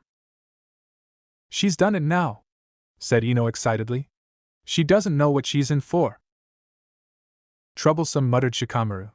As much as it pains me to say it, Chuji's going to lose. How can you say that, Shika? Demanded Ino. He's been your best friend for ages. Friend or not, it doesn't change the outcome of what the match will be, he said lazily. What do you mean, Shikamaru? Asked Naruto. Shikamaru merely sighed. It's too troublesome to explain. Just watch, you'll see soon enough. I'm not fat. I'm big-boned. Hooray for big-boned people! Chuji shouted, Baika and Ojutsu. Nikuden Sensha. Chuji ballooned to many times his size and his appendages receded into his body, and he began to spin faster and faster. He started directly for Temari, but somehow was rolled right by her. Pathetic, it looks like I won't even have to try hard, she taunted as her fan was now open to its first moon. But how? Asked Ino. He was headed straight for her, and she didn't even move. It must have something to do with that fan, observed Tenten. Chuji charged at her again, only to be blown up into the air as she swung her fan at him. She placed the fan at her side, revealing the second moon. Unlike the fight with Zaku earlier, Chuji had a ceiling to worry about as he slammed into it. Hard, his rotation came to a stop and he fell back down to the ground. Chuji was dazed, as he tried to stand up. Temari smirked. I'm surprised you made it this far with such pathetic skills. There's no sense in drawing it out much longer. She let her fan open up to the third and final moon. Chuji, watch out! Shouted Shikamaru. Get out of there! Everyone, including Chuji, was so shocked by this outburst that Chuji didn't even see Temari's next attack coming until it was too late. Kamaitachi no Jutsu, cutting whirlwind technique. She shouted, swinging her fan. She unleashed a giant tornado straight at the big-boned Konohanin, that went vertical as soon as he was caught in its vortex. Chuji was spinning around violently, and was sliced up in various places all over his body as he screamed out in pain. There's no escape for him, that entire tornado is saturated with chakra, said Niji. It's over. Chuji was dumped unceremoniously to the ground as the whirlwind died down. I'm not impressed by the so-called strength of Konoha, Temari said arrogantly. She looked up at the observation deck to see the kid with the pineapple haircut glaring at her, while the blonde girl next to him was looking at their teammate in horror. She felt a brief spike of familiar feeling killer intent directed at her, and for once it wasn't Gaara. That wasn't a soothing thought when she looked over at the blonde Jinchuriki from Kanehigakure no Sato.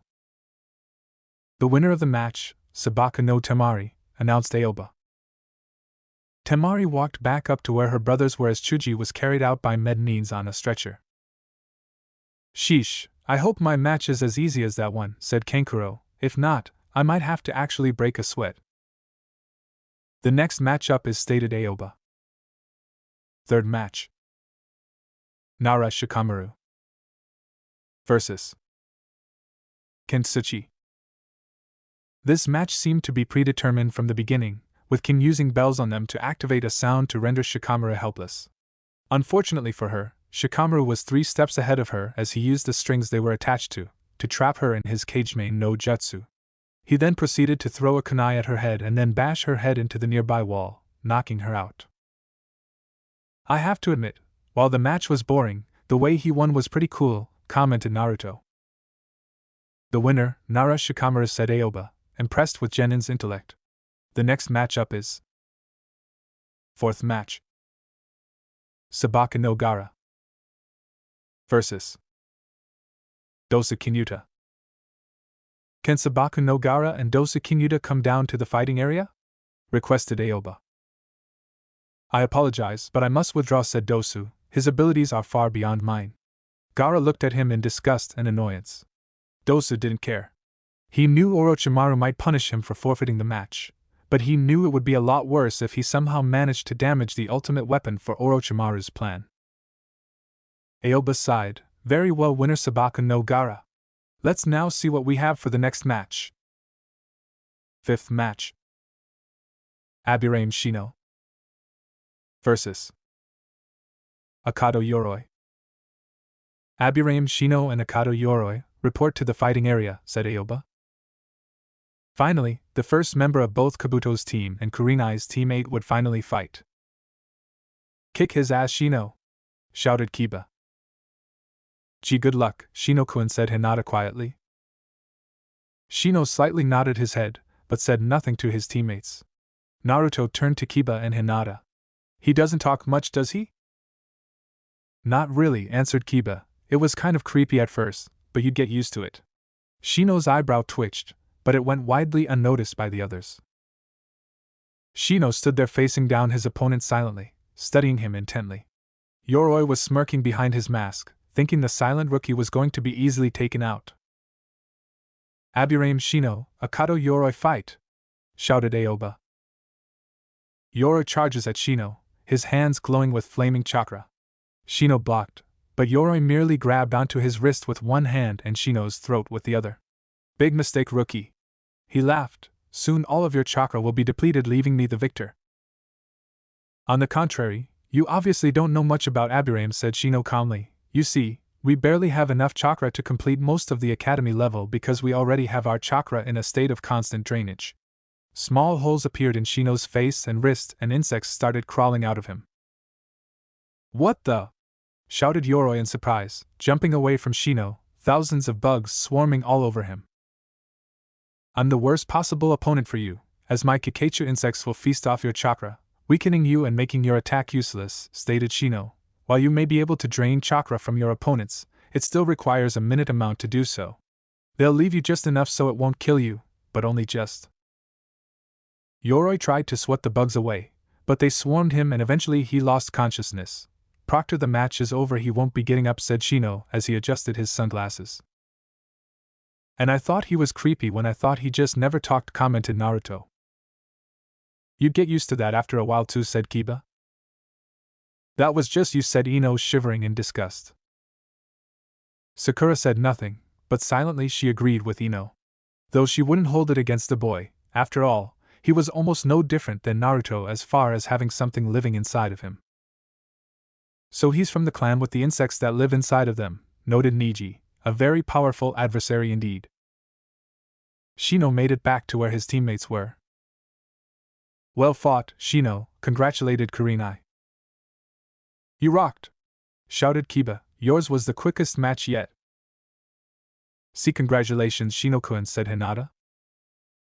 Before the next match could begin, Kakashi appeared in a swirl of leaves on the observation deck. So what did I miss? He asked, smiling, though it was hard to tell because only his right eye on his face was visible. KUSO! Shouted Naruto. I want you to teach me that as soon as this exam is over, he demanded. You say something? Asked Kakashi as he flipped open his book, which Naruto promptly snatched away. Nah! Teach me Shunshin, or I vaporize the book, threatened Naruto. Kakashi's eyes widened in surprise. Alright, I'll do it, but please give me back my book. It's an ultra-rare, authentic, gold special edition signed by the author himself, pleaded Kakashi.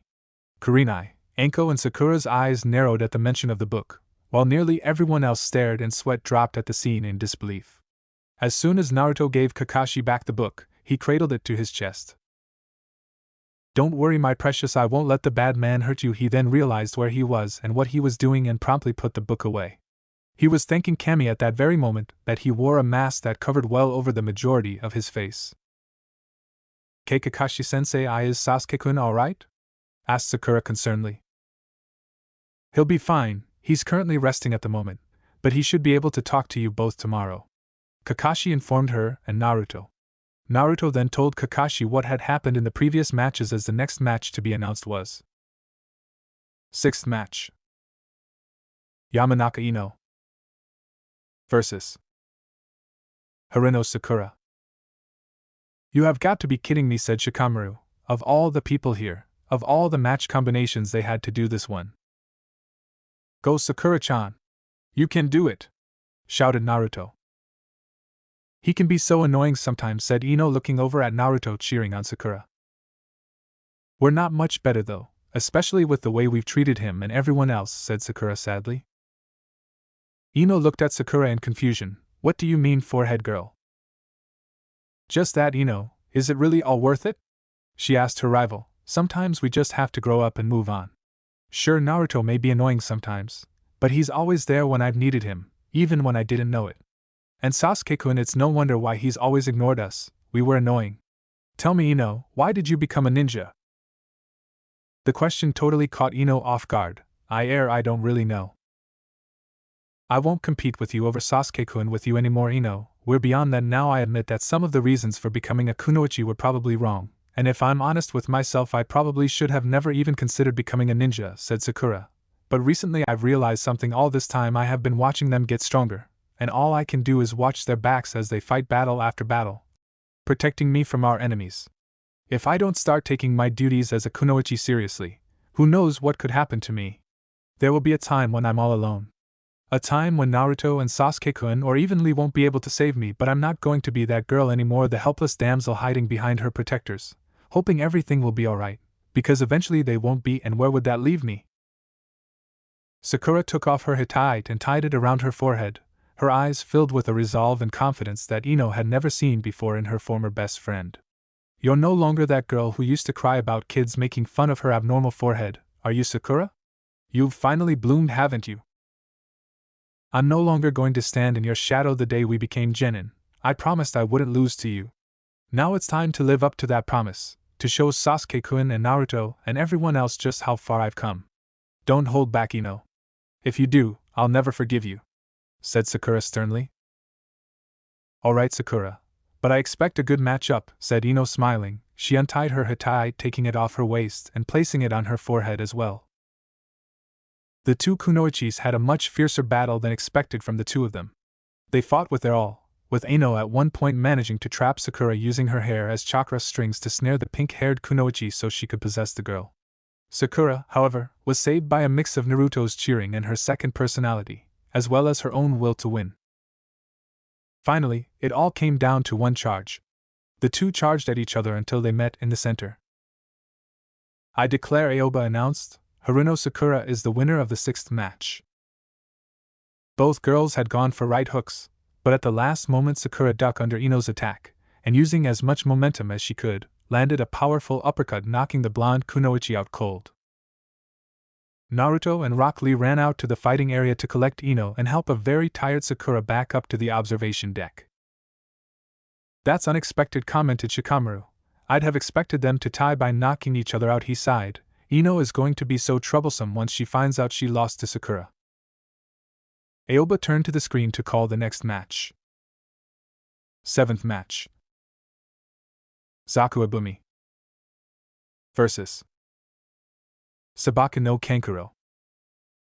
Che, I don't care if they are our allies, an opponent is an opponent and a fight is a fight, and I've been itching for some action since that Sasuke guy messed up my arms, said Zaku to Dosu.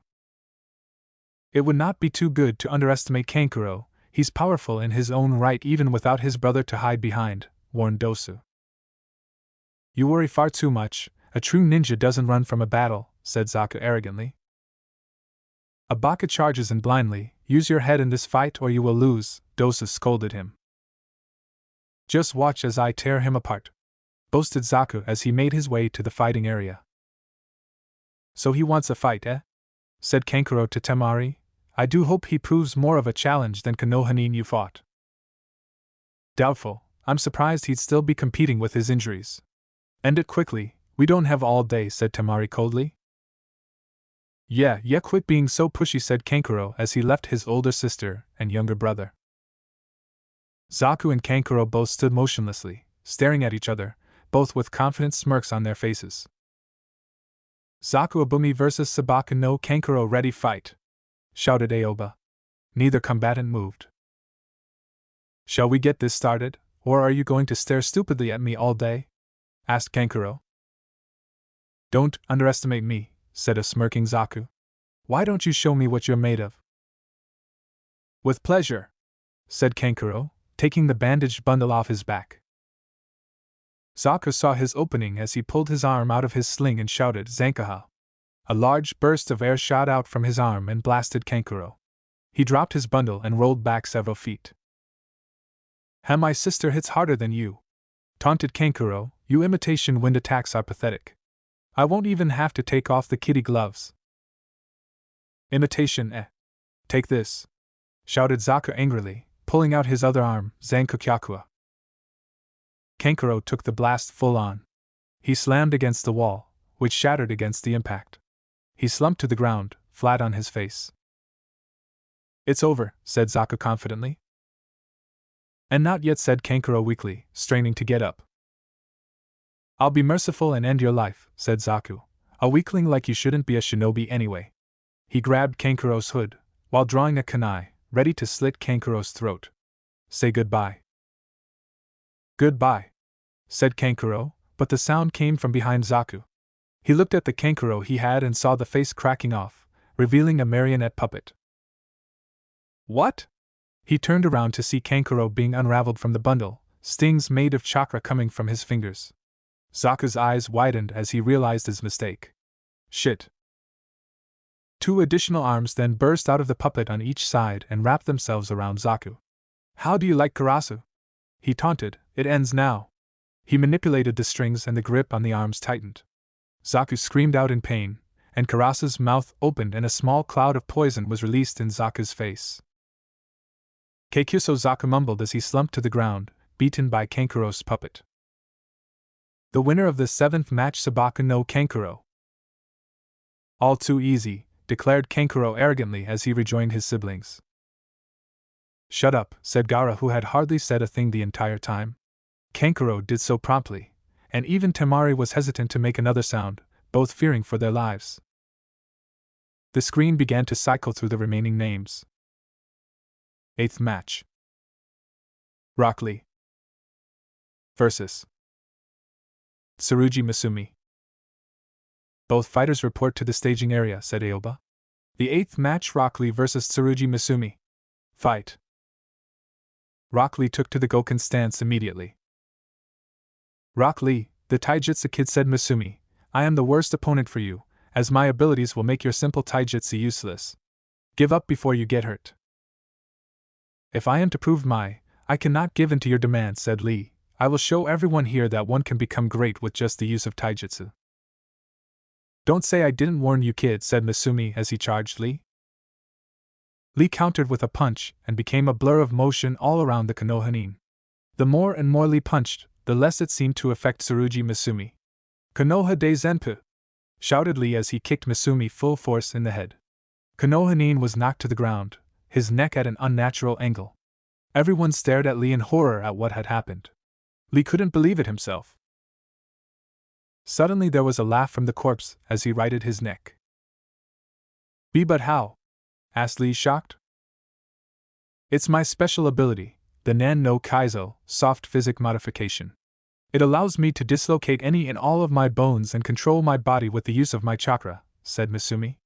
As I said, it's the worst possible matchup for your ultimate taijutsu.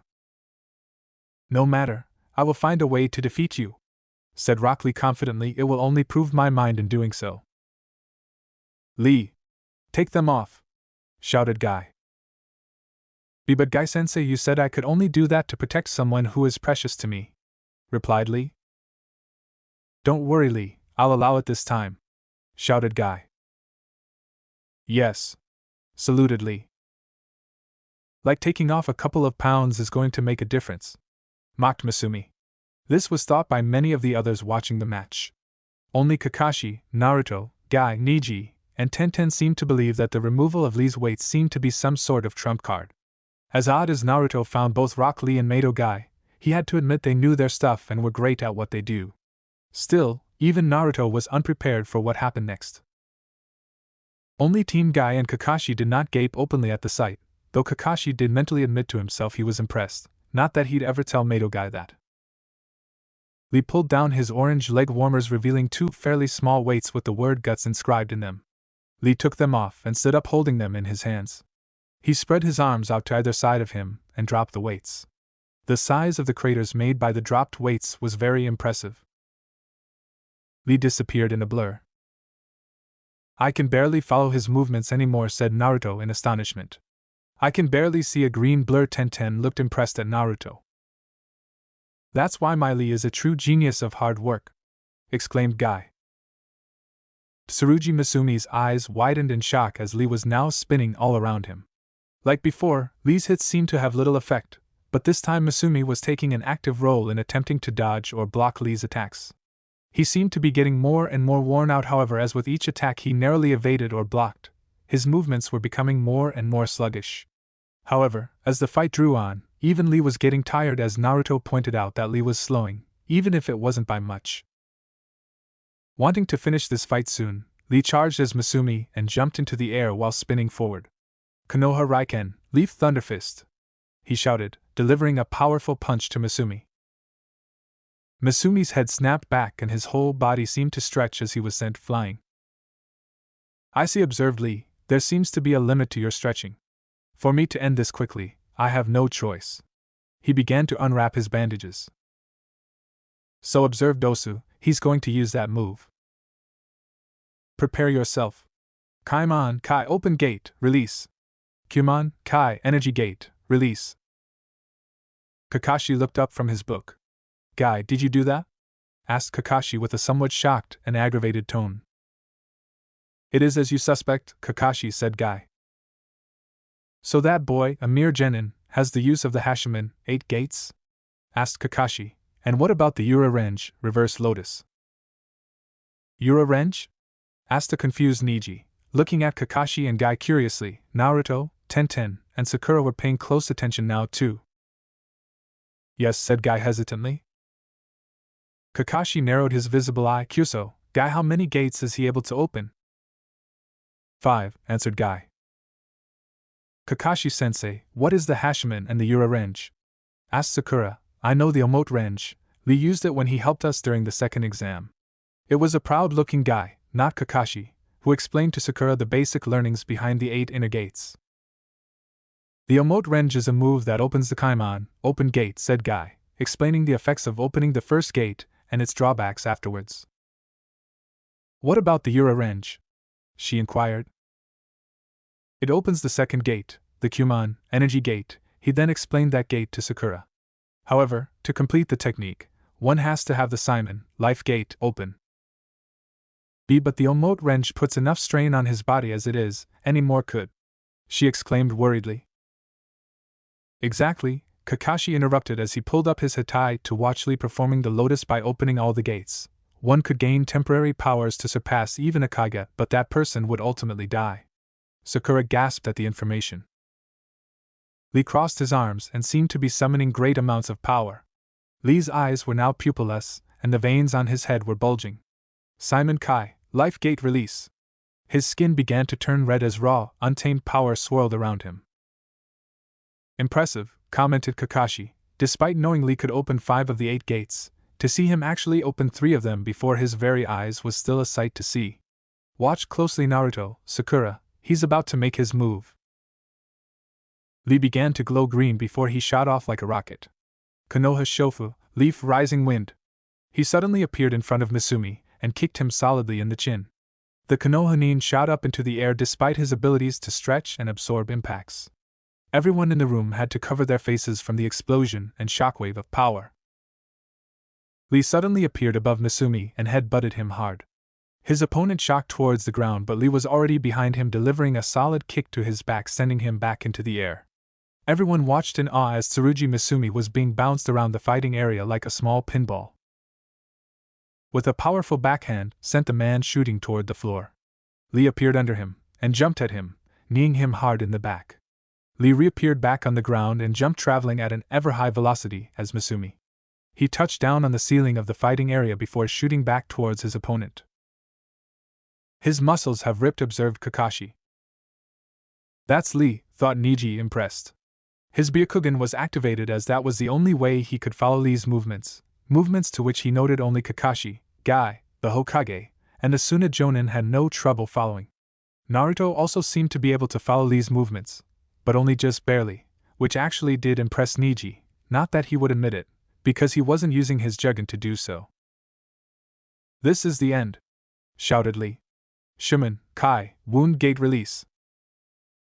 Misumi was going to try and counter, but his stretched fist missed Lee completely as he dematerialized from in front of the stretchy Konoha Nin. Lee rematerialized inside his guard and smashed his forearms and head full force into Tsurugi Misumi. He then shot back up to the ceiling again, only this time, his bandages were wrapped around Misumi's waist. That isn't the same move, thought Dosu in shock and awe at Lee's power and skill. Lee pulled back on his bandages as he shot back down to the ground, delivering a mighty palm thrust to Misumi's midsection. Yura wrench! Both fighters hit the ground hard. Misumi left a crater, while Lee landed unceremoniously, bouncing once and rolling several yards away. The pain in his body was so great it was all he could do to stand. Misumi, however, was out cold. The winner of the 8th match, Rock Lee, shouted Aoba, who had barely recovered from the shock of such a spectacular match. Hyuga Niji stared at the screen, contemplating the opponents he had left as both Misumi and Rock Lee were carried off in stretchers. Kazama Naruto, Inuzuka Kiba, and Hyuga Hinata. Of the 3 of them, only Kazama was worth his time, even if he knew none of the 3 of them stood a chance. The Inuzuka was a mongrel, someone who used a dog in combat to make up for his own shortcomings. A savage beast who was more of a brawler and had shown no style whatsoever. Hinata-sama, the spoiled little girl, was going to get what was coming to her if he had to face her. The only thing more satisfying than the beating he could slash would give her would be to humiliate her and the entire main branch by watching her cower in fear and forfeit the match between the 2 of them. Kazama, he was an enigma. It was only the unknown factors that made him more on par with the Hyuga prodigy. However, Niji knew enough about the eye to know that he could easily beat the dove of his younger cousin's class. Despite his genkai, how hard could it be to beat him? With time his power could rival Niji's, but it was too soon since he had left the academy, and no one could have improved that much. 9th match. Uzumaki Naruto vs. Inuzuka Kiba. Alright, shouted Kiba, this is going to be easy. Hinata was dismayed. Of the 3 left, one had been her teammate, one her cousin that she saw as an older brother, and the third, her crush, the one person she admired more than anyone save her own mother when she was still alive. She was now faced with 2 dilemmas. First, she couldn't decide if she should support Kiba or her precious Naruto-kun. The second, she was going to be facing Niji. I'm going to advance for sure. I got lucky in drawing such a weak opponent, said Kiba smugly. Kiba-kun and Naruto-kun he is much stronger than you think, Hinata stuttered, standing up for Naruto. Maybe, but I won't lose to the dove, said a confident Kiba. Hey Inu team! Get your ass down here so I can send you to the infirmary, shouted Naruto from the fighting area. Kiba growled in annoyance. Big talk coming from you, done. Kiba, said a normally silent Shino, do not underestimate Naruto. My Kikeichu has been reacting strangely to him since he and his team arrived. It would not take him lightly. Che. I won't even have to take this fight seriously, said Kiba confidently. Look at his arm, he can barely even move it. He then jumped down to the fighting area where Naruto was waiting for him. For you, Ina team, I'll only need one arm, said Naruto as he eased into an actual fighting stance. He put his left arm behind his back and his right arm in front of him, as he spread his feet shoulder-length apart, right in front of the left.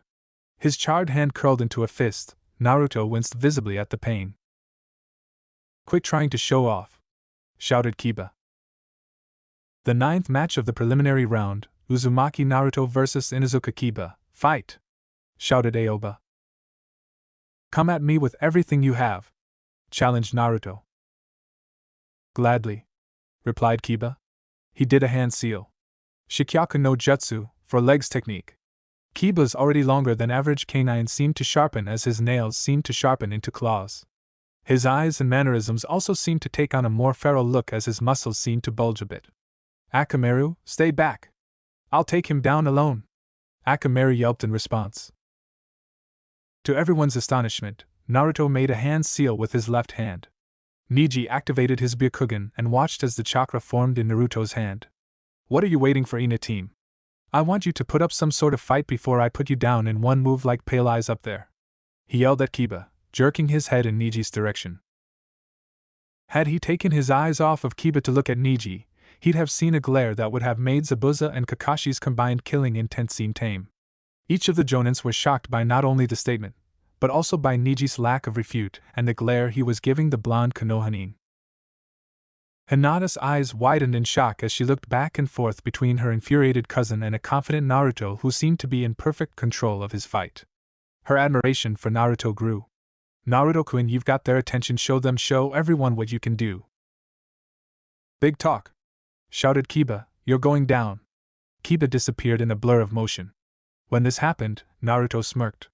He had completed the final 5 hand seals required for his next attack. Kiba saw the smirk and tried to slow down. He began to skid on the stone floor. Gukutun, Inochi and Kuno Kabushi! Shouted Naruto as he swung his inflamed arm at Kiba. Kiba just barely managed to evade the fiery uppercut, but his jacket and face were still lightly singed.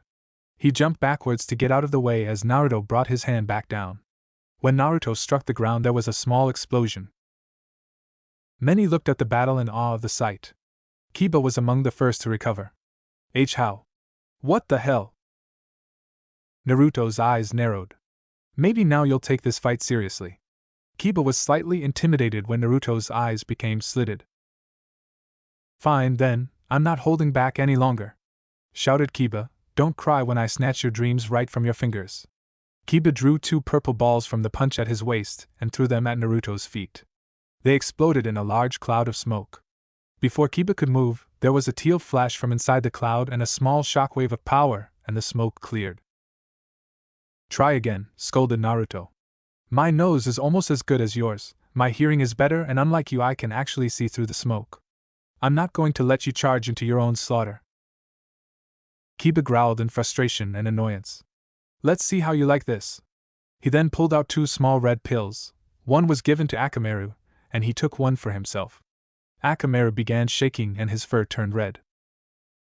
Hey, is that even legal? Naruto asked Aoba. Soldier pills, much like Kiba's dog, Shino's bugs, Kankuro's puppets, and your sword are considered ninja tools. As such, they are permissible, he replied. Fine, do your worst, Ina team, said Naruto, annoyed. Akamaru! Shouted Kiba as he crouched low and formed a hand seal. Akamaru jumped on his back. Jujin Bunshin. Beast/human clone. With a puff of smoke, Akamaru became an exact double of Kiba. Naruto looked bored. Please, twice the Ina team, twice the loss, he taunted. Naruto closed his eyes in concentration. His own nails became claws, and his whisker birthmarks widened and his own canines lengthened. Many around the room tensed, not knowing how to react, However, they were somewhat reassured when they noticed Kakashi not making a move. You're outmatched, Kiba. Give up. Che, what can you do? Asked Kiba mockingly. He nearly flinched back when Naruto opened not two, but three eyes, two of them being slitted and blood red, the third, the one in the middle of his forehead, was slitted and blue. Up on the observation deck, the people who had no prior knowledge of Naruto's Jugen jumped in shock, as did a few that had seen it before. What the hell is that? Asked Temari. That is the Jugen, said her Jonin sensei Baki. A rare kekkei genkai is said to have been wiped out when a powerful demon attacked this village many years ago. The Yondaime Hokage, Konoha no Kuroi-senko, was the only known person to possess this kekkei genkai. You would do well never to insult that eye. Why? Asked Kankuro, as Baki's warning seemed off. You won't survive. With the emergence of Yondaime's son, our plans are now complicated. With the kekkei genkai alone, he might possibly match Gaara. Without its help, the fact that he's the one you said is a Jinchuriki like Gaara means that even with Shikaku's help, our victory is no longer assured. Baki said grimly. The Jugen's iris began to glow brightly. Kanashibari no Jutsu! He shouted. More shock hit many around the room. That's an ANBU level technique, Naruto-kun, thought the Sandaime. You've come far, haven't you? Naruto then charged at his opponent, his fist cocked back. Both Kiba and Akamaru tried to fight to no avail. They stayed rooted in place as Naruto used Kiba's head as a springboard while fiercely driving his elbow into Akamaru's face.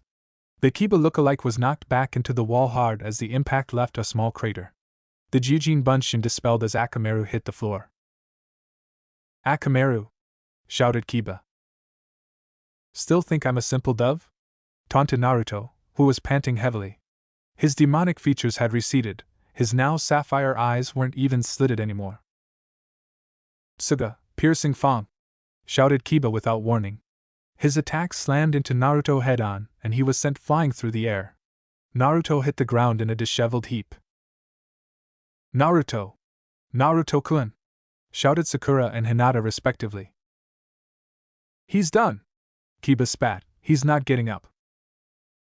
Wanna bet I'm not losing to you? You're not going to stand in my way in becoming Hokage, said Naruto, wincing in pain. Still spouting off that garbage? Taunted Kiba. You can barely move, your arm is useless. You got some lucky hits in, but in the end you're still just a simple dun. Face it, I'm more qualified to be than you are. Even with that eye trick you still couldn't beat me. Now Kakashi is tense. How dare you mock me? Naruto growled. The air became heavy.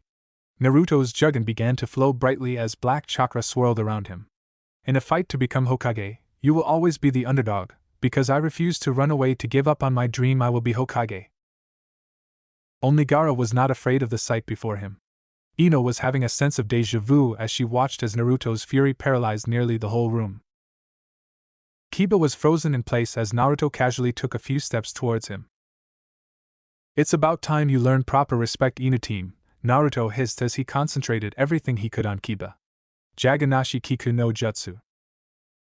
The glow of Naruto's Jugen intensified as the area surrounding Kiba and Naruto turned pitch black.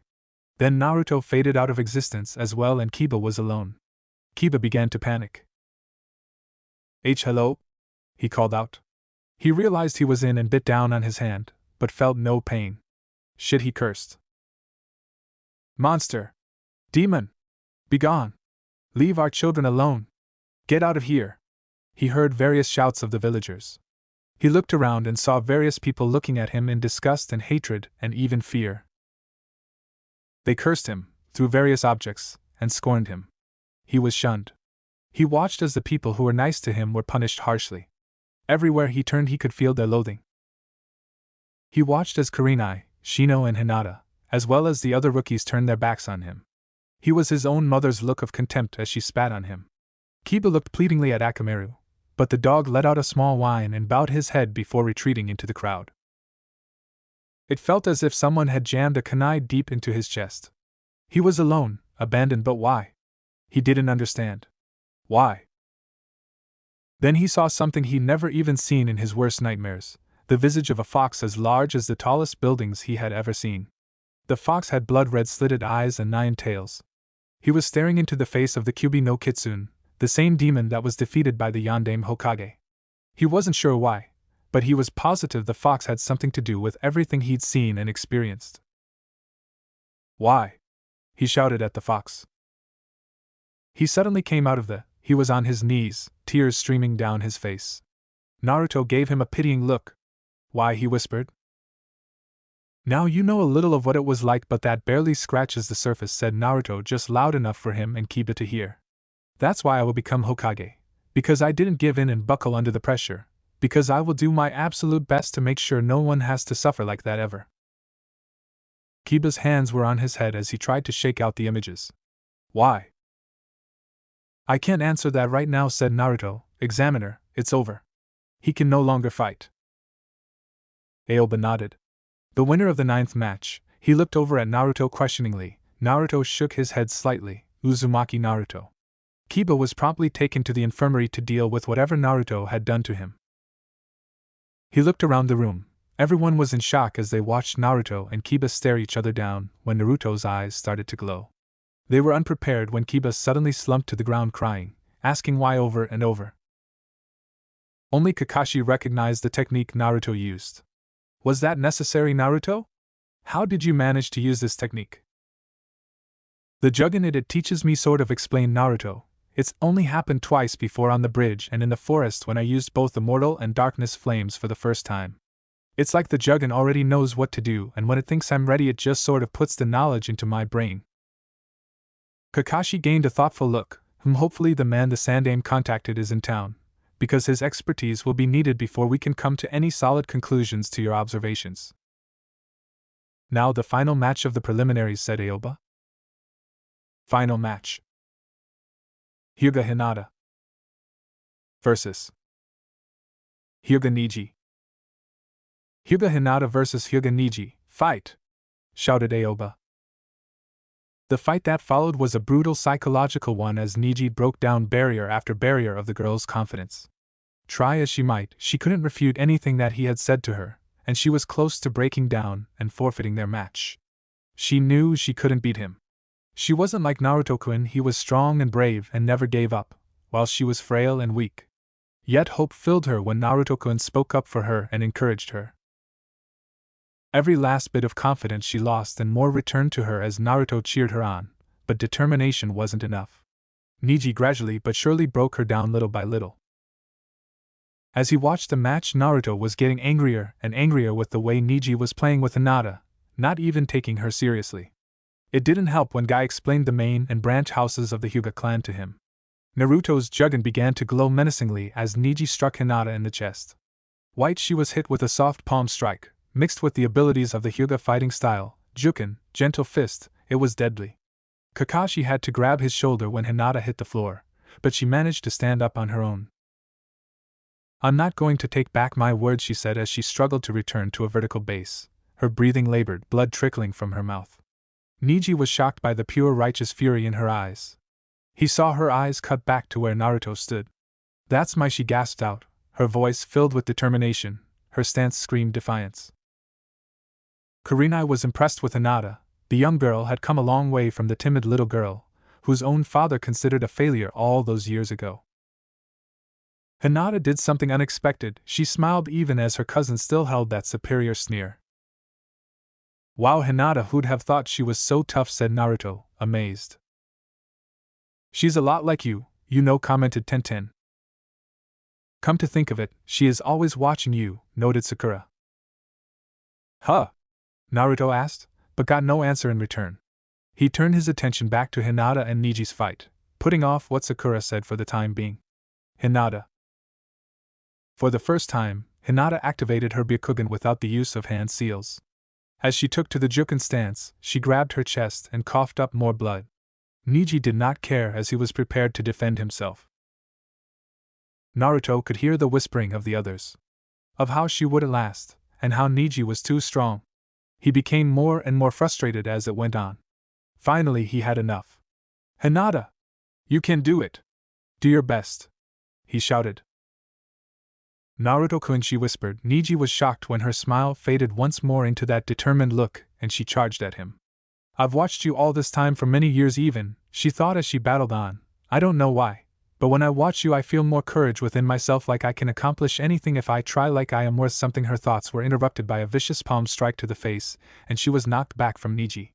She was able to remain standing, but she began to cough again. "Hinata!" Naruto gasped out. "Naruto-kun, I've only watched you," but finally she thought as she charged Niji head-on again. "You're the one watching me, Naruto-kun." It was the final charge as Niji hit Hinata with yet another critical strike. Her Byakugan faded as she slumped to the ground. "Too stubborn for your own good. Your attacks had no effect on me to begin with. It's over," he said with prideful finality as his own Byakugan was deactivated.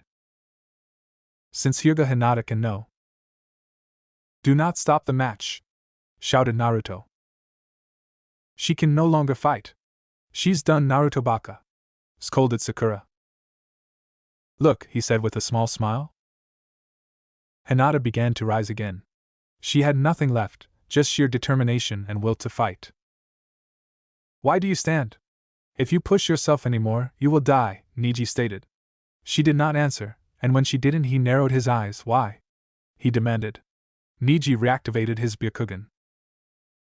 "I can still fight," Hinata said. "There's no longer any point in continuing this. You can barely stand," said Niji coldly. "You cannot change your fate. You have suffered greatly over the fate of the main and branch houses of the Hyuga clan. You may have cursed your own powerlessness and worked hard to rid yourself of your weakness, but you cannot change. This is destiny. There is no need to suffer any longer. Give up."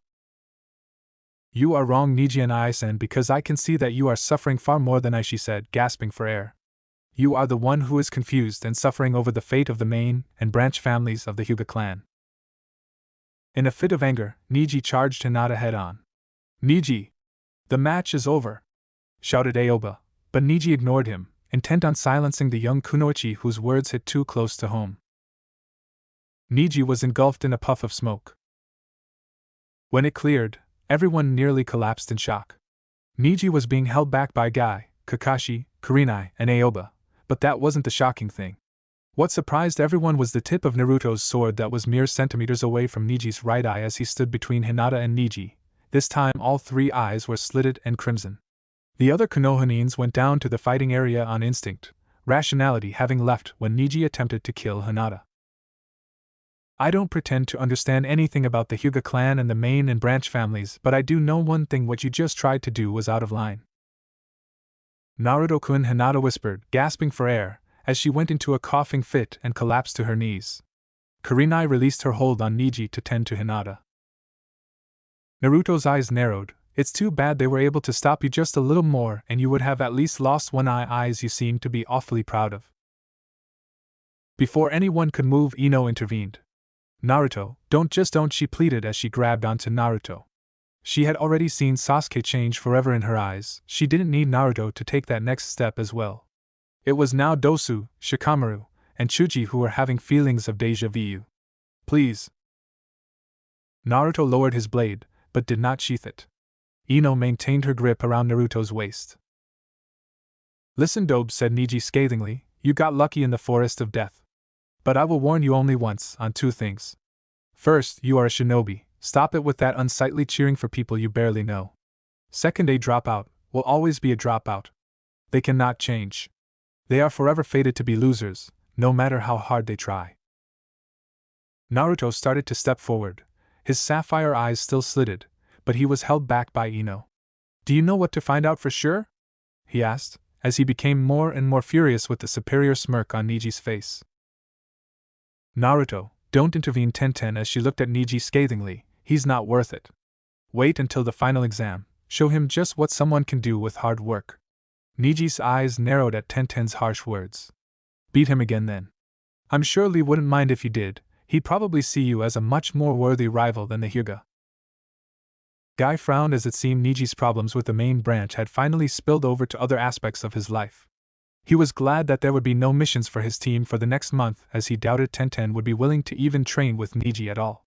Lee would at his request, but not even Lee would give Niji his all after the Hyuga's behavior. Naruto visibly relaxed. "Fine," he said with clenched teeth.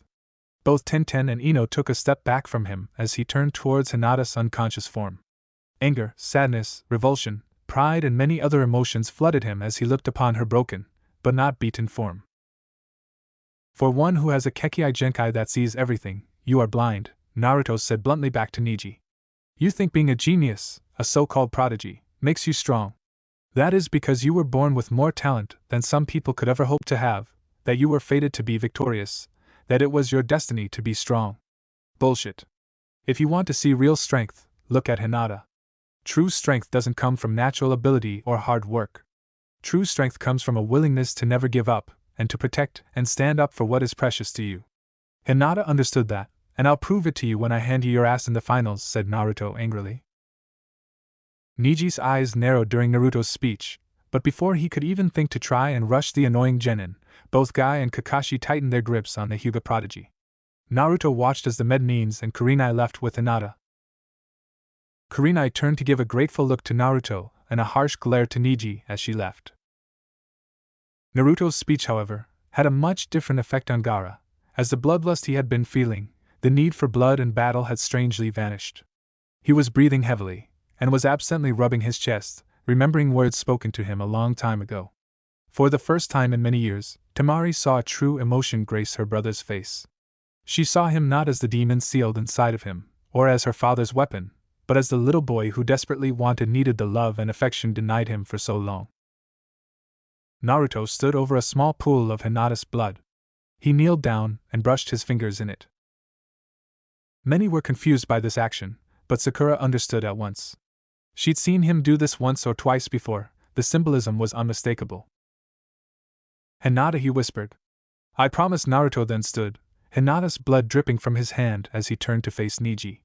I will face you in the finals, and I will win.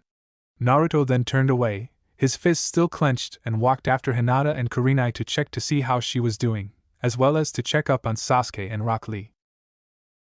Before you go to Naruto, the winners of the preliminary rounds must draw a number to decide their placement in the Chunin exam final rounds, said Aoba, calling Naruto back.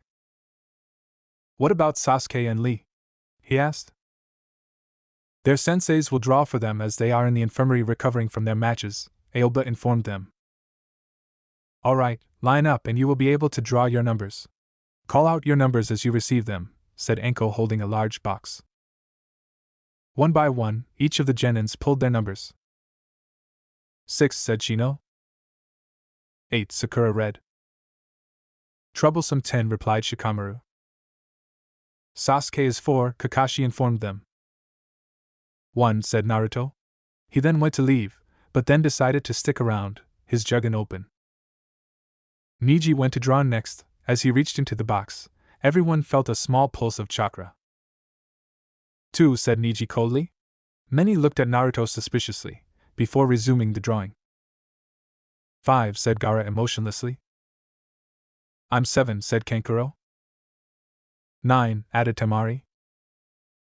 That means Lee is number 3, said Guy proudly. Alright, numbers 1 and 2 and 9 and 10 will have to fight an extra round during the finals. The winners of those matches will face numbers 3 and 8. Explained Aoba, so the first match will be Uzumaki Naruto vs Hyuga Neji. The second match will be Nara Shikamaru vs Sabaku no Temari. The winner of the first match will face Rock Lee in the first match of the next round, and the winner of the second match will face Haruno Sakura in the last match of the same round. Uchiha Sasuke will face Sabaku no Gaara and Aburame Shino will face Sabaku no Kankuro. The Sandaime then addressed the genins. The third exam will resume in 1 month's time, so be sure to train as hard as you can and show everyone how far each of you have come since becoming shinobi. Dismissed. Sakura turned to Neji as they were all leaving. You talk about destiny and fate, you have just sealed yours, because Naruto always keeps his promises, no matter how big or how small. One way or another he always succeeds. Neji dismissed the girl with a condescending grunt, not believing for a moment that a dove who failed the genin exam 3 times could possibly stand up to a shinobi of his caliber. Fate was already decided. He would put the dropout losers Kazama Naruto and Rock Lee in their place, then he'd show whoever was between the Uchiha and the Sunanin with the gore just who was the superior shinobi. Chapter 8, 1 month break, training for the exam. 2 days after the preliminary round for the third and final portion of the Chunin selection exams, Kakashi's Team 7 found themselves on their same old training ground. A training ground that, little did they know, held significant importance. It was the same one the Shodame and the Nidame had frequently used when they taught the Sandame Hokage and his two teammates Mitokado Hamura and Yudatane Kohara. Sarutobi continued to utilize the training ground when he implemented the very first bell test with his talented students Orochimaru, Tsunade, and Jiraiya. Tradition was kept as Jiraiya took on his own genin team years later, on that very training ground as he trained Naruto's father, Kazama Erashur, the Yandame Hokage, and two others. Erashur, who considered himself a bit of a traditionalist, even if he, like Jiraiya, hardly followed the shinobi code in any way, had proceeded to use the bell test with his own genin team as Jiraiya had done with him. This time it was a team consisting of Hatake Kakashi, Uchiha Obito, and Inuzuka Rin. Of course, in honor of his teammates and sensei, Kakashi could and would do no different, failing dozens and dozens of teams that were assigned to him by implementing said bell test on said training ground until one team finally passed.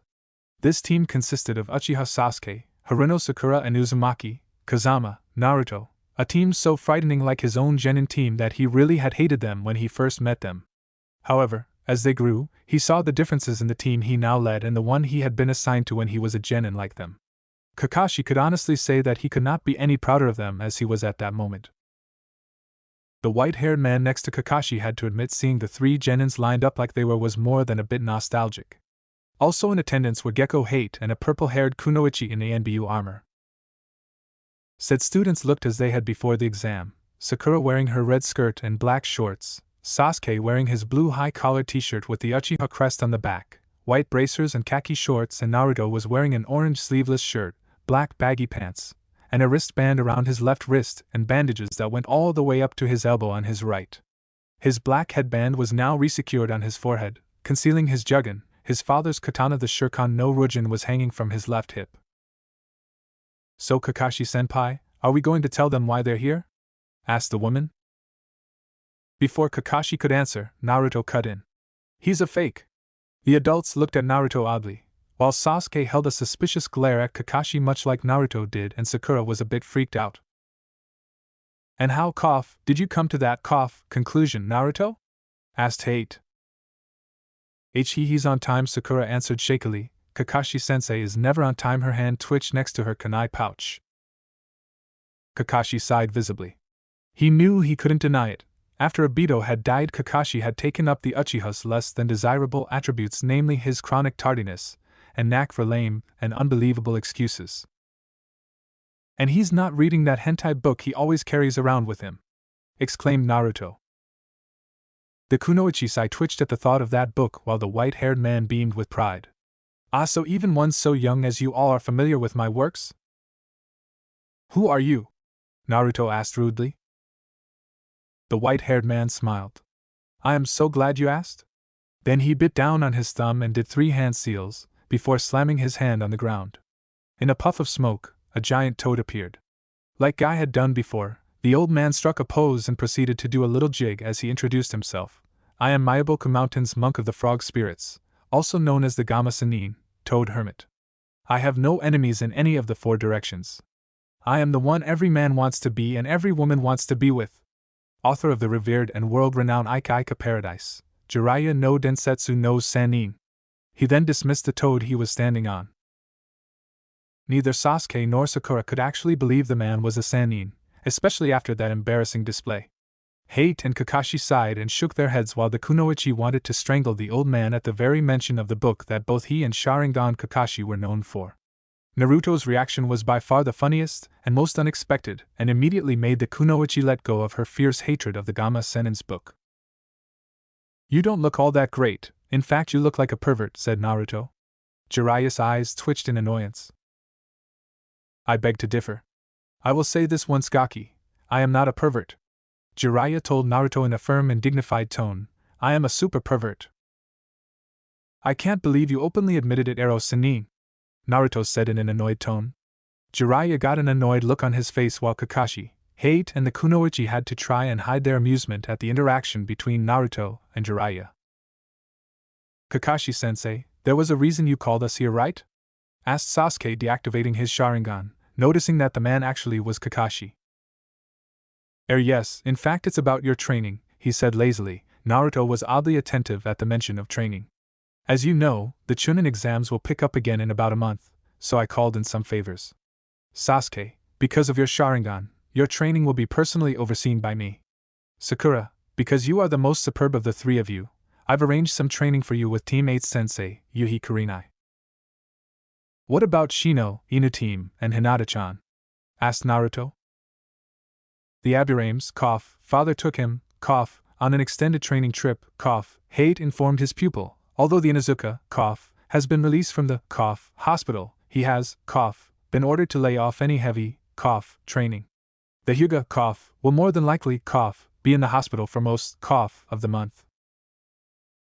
Naruto's eyes became slitted and he clenched his teeth at the mention of Hinata's condition, as it reminded him of his own match for the Chunin selection exams and the point he had to prove to his arrogant ass of an opponent. Also, Sakura, because you have the lowest chakra reserves and stamina, you will be put on a very intensive physical training program with a former teammate of mine from my ANBU squad, Yuzuki Yugao, he informed her while motioning to the purple-haired woman standing close to Hate. So that means I'm with Hayate-sensei, said Naruto happily, eager to learn more sword techniques, as well as working on becoming more skilled, not just with his left hand, but overall. Yes, but you will also be training under Jiraiya as well, said Kakashi lazily. What? Why do I have to train under that pervert? He doesn't even look all that strong, complained Naruto. But he was also the one who trained your father and helped him master his own Jugen, said Kakashi, and has informed myself and Sarutobi-sama that he knows someone who should be able to heal your arm within the month, making it easier for you to defeat the Hyuga prodigy. Naruto got a wide-eyed expression on his face. He gave a nervous chuckle and started scratching the back of his head. Well, if you put it that way. I don't see why I should help the Gaki, he has no respect whatsoever, stated Jiraiya, which infuriated Naruto. And probably even less talent. Letting out a growl, that's it, Ero Sanin. I'm going to show you exactly how I deal with perverts. Making a one-handed seal, Naruto shouted, Oiroku no Jutsu, sexy technique. There was a huge explosion of smoke. Once it cleared, it revealed a full-figured teenage blonde-haired girl in pigtails with very familiar whisker marks on her cheeks and clouds strategically placed in all of the right areas. Jiraiya got a slight nosebleed, while Hate was looking everywhere but at the transformed Naruto and keeping his mind otherwise occupied. Kakashi let out a perverted giggle and had to constantly remind himself that the girl before him was not only his student, but in all actuality, male. Sasuke was also not looking at Naruto, but he had a slight blush at the sight of the image of a naked woman. Yugao, however, became incredibly angry, as did Sakura. Ero Sanin, Naruto said demurely, please train me, he begged, while letting out a small girlish giggle. Jiraiya got a perverted grin on his face. Sure, whatever you want. With another explosion of smoke, the girl was gone, only to be replaced by Naruto. And they are you too, said Sakura through clenched teeth. Naruto turned around to see an enraged Sakura cracking her knuckles. SS Sakura-chan. Next thing Naruto knew, everything went black. A/N. No true Naruto fanfic can go without Naruto using the Oiroku no Jutsu at least once. It's almost like a Naruto FIC without a guy/Lee hugging scene, or Kakashi being on time/early, wait I did that one air anyways, or Jiraiya not being perverted. It just doesn't happen. Even though in the anime/manga Haku was the only one who could do one-handed seals, I believe that if you master it well enough you could do it with either one-handed seals or even without seals. Due to the extensive work to create Oiroku no Jutsu, I believe Naruto has reached one-handed seal status at least. He still requires two hands to perform Kage Bunshin though. Wow! Said a familiar voice, you can really take a beating. I haven't seen anyone dish out or take a beating like that ever since Tsunadeheim caught me conducting my research on her. Even Yugao-chan began to take pity on you halfway through your beating, said another. That Haruno girl can really pack a punch. Hayate-sensei, Ero Sanin, when will we begin training? Asked Naruto weakly. Tomorrow, after we leave the village, said Hate, so take, the rest of the afternoon, to gather supplies. We'll be leaving bright and early tomorrow too, so get a good night's rest and meet us at South Gate at dawn, said Jiraiya. Thanks Hayate-sensei, sure thing Ero Sanin, Naruto said as he left the training ground. Jiraiya was more than aggravated at Naruto's nickname for him. Don't call me that gaki. Whatever, said Naruto, arrow Sannin. Hey Naruto, called out Tenten, do you need any help training for your match against Neji? Naruto was pleased to see his friend and training partner, though he was confused on why she'd help him. He'd actually had come over because Tenten's parents owned the shop and actually cut him good deals because he regularly trained with their daughter.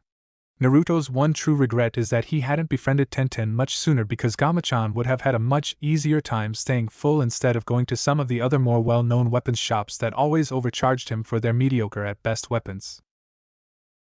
Isn't he your teammate? Asked Naruto hesitantly.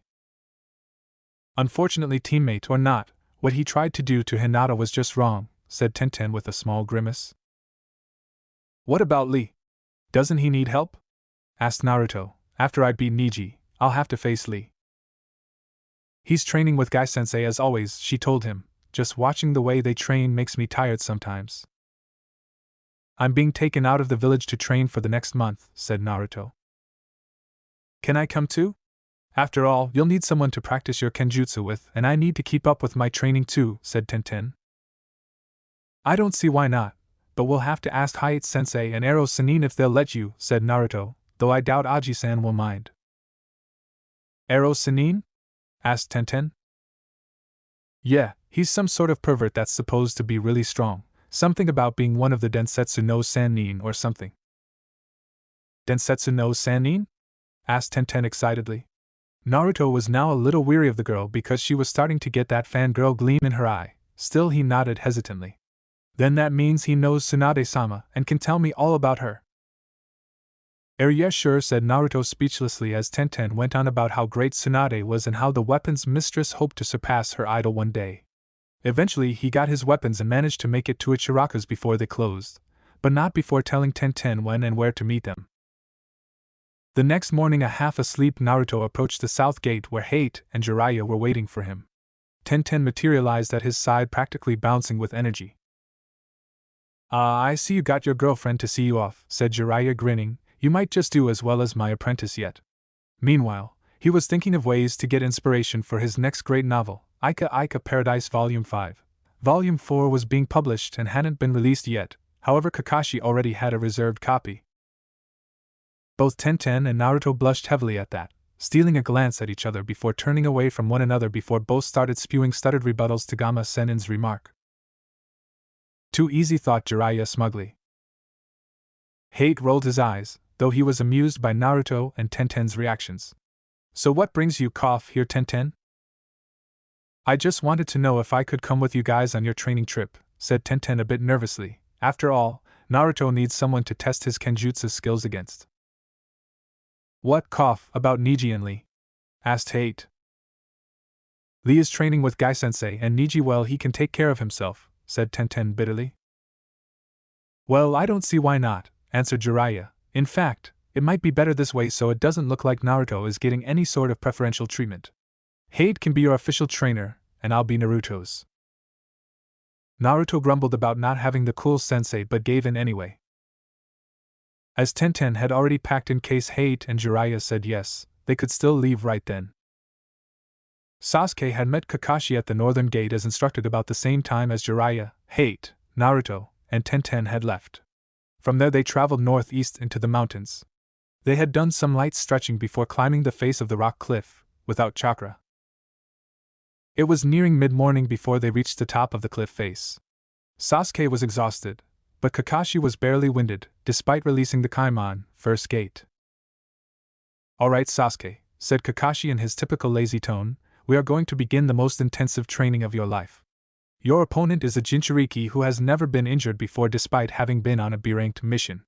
From what we've been able to determine, he has unparalleled control over sand and it acts as a fast-moving automatic defense. So the focus of our training will be to focus on your speed as well as raising your level of stamina and chakra pool for the technique I'm going to be teaching you. So show me what you got. Kakashi took the Goken stance. Sasuke recognized it immediately as the boy dubbed Fuzzy Eyebrows had used that particular taijutsu style against him before the written exam. Sasuke slipped into the Uchiha second stance. He cursed as Kakashi sped towards him, connecting with several solid blows. Sakura was cursing fate, Kami, Naruto, and anything else under the sun for perhaps the 1 millionth time. Yuzuki Yugao was a harsh taskmaster, and Sakura thought it was only by some sort of miracle that she was still standing. She had no doubts that she would sleep heavily tonight without even stopping to think about dinner. She had been proud of her accomplishments to date. She had become stronger than Ino, despite being only marginally so, had defended her teammates when they were in danger, and had been praised by both Sasuke-kun and Naruto for all the effort she had put forth. Even Kakashi-sensei was proud of her. She knew she was nowhere near her teammates' level yet, though she vowed she would be one day. Today I was disillusioned with Sakura in many ways.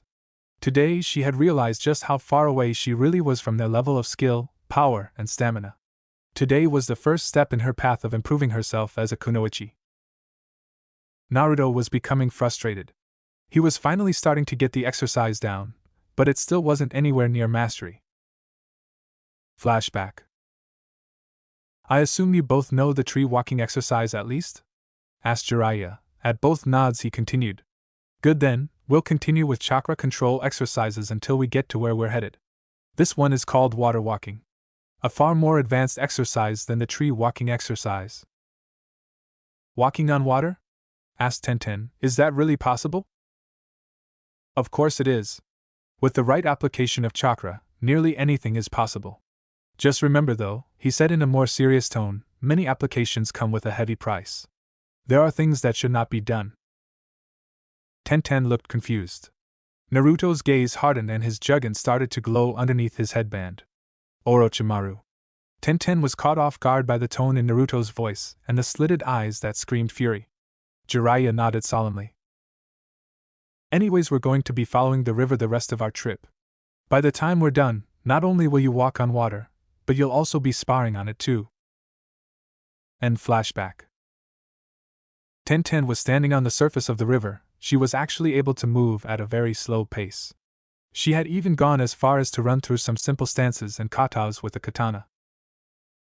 Naruto, on the other hand, was having trouble standing. He could only stay on the surface for a matter of seconds before falling into the stream. At least he was managing to catch himself before he got past being waist deep in water. Channeling his chakra, he tried to force himself to the water's surface. Each time he would nearly do so, he'd lose concentration and fall further into the river. Sasuke's Sharingan was spinning rapidly.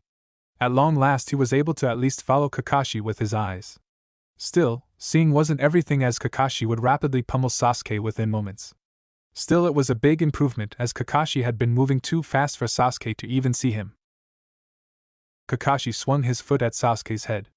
The genin blocked with great difficulty, and then managed to dodge a follow-up punch before getting kneed in the gut and backhanded away. Your reaction time is getting better, Sasuke, but it still isn't enough, critiqued Kakashi. At this rate, Guy's student, Lee, will mop the floor with you. Do you really expect to last very long against a half-crazed Jinchuriki for more than a few moments? We might as well hope Naruto beats both Neji and Lee so he can beat Gaara before going on to the finals. Sasuke gritted his teeth. Kakashi knew how to push his buttons. He charged at Kakashi, his hands speeding through hand seals.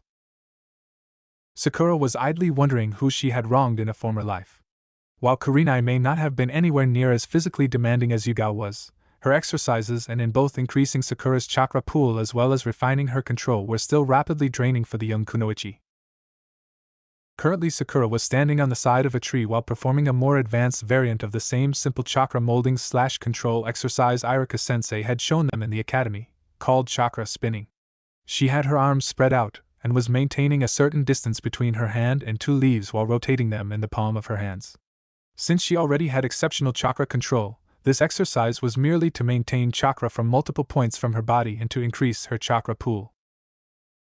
She had already mastered tree walking, and water walking was just as easy for her to master. However, she didn't have the chakra reserves to maintain it for extended periods of time. Chakra spinning was also easy for her to get down with her high chakra control that might rival that of Tsunade no Densetsu no Sannin. They figured it would be pointless to move on to other exercises, so Yugao and Kurenai had Sakura use various combinations of the chakra control exercises at once for long periods of time to increase her chakra reserves. You're doing much better, Sakura. Tomorrow we'll have you start on the water walking exercise again, said Kurenai.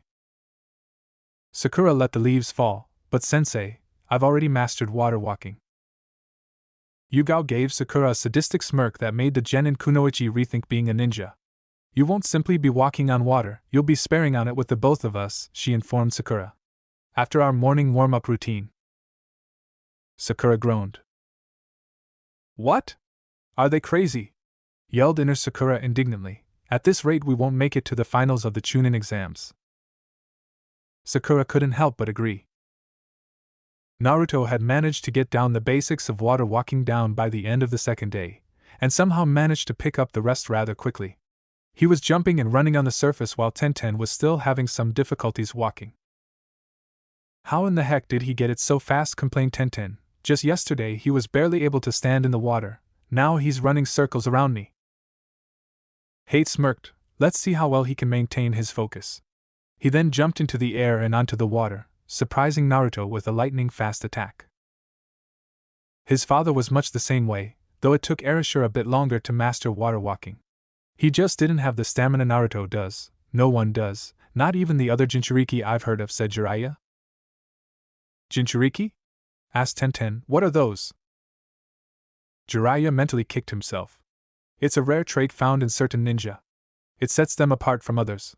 If trained properly, there are few that can stand up to them.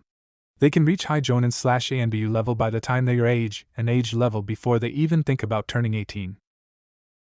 So Naruto can take on a Jonin? Asked Tenten. Not quite, explained Jiraiya. He is near Kage chakra reserves, but he still has high genin level control. He wastes more chakra while performing than any normal ninja would hope to have until long after they made Chunin. His stamina is near mid to high Jonin level, and from what Sarutobi-sensei tells me, his stealth skills even give the most experienced tracking Jonin trouble despite the fact he wears Kill Me Orange.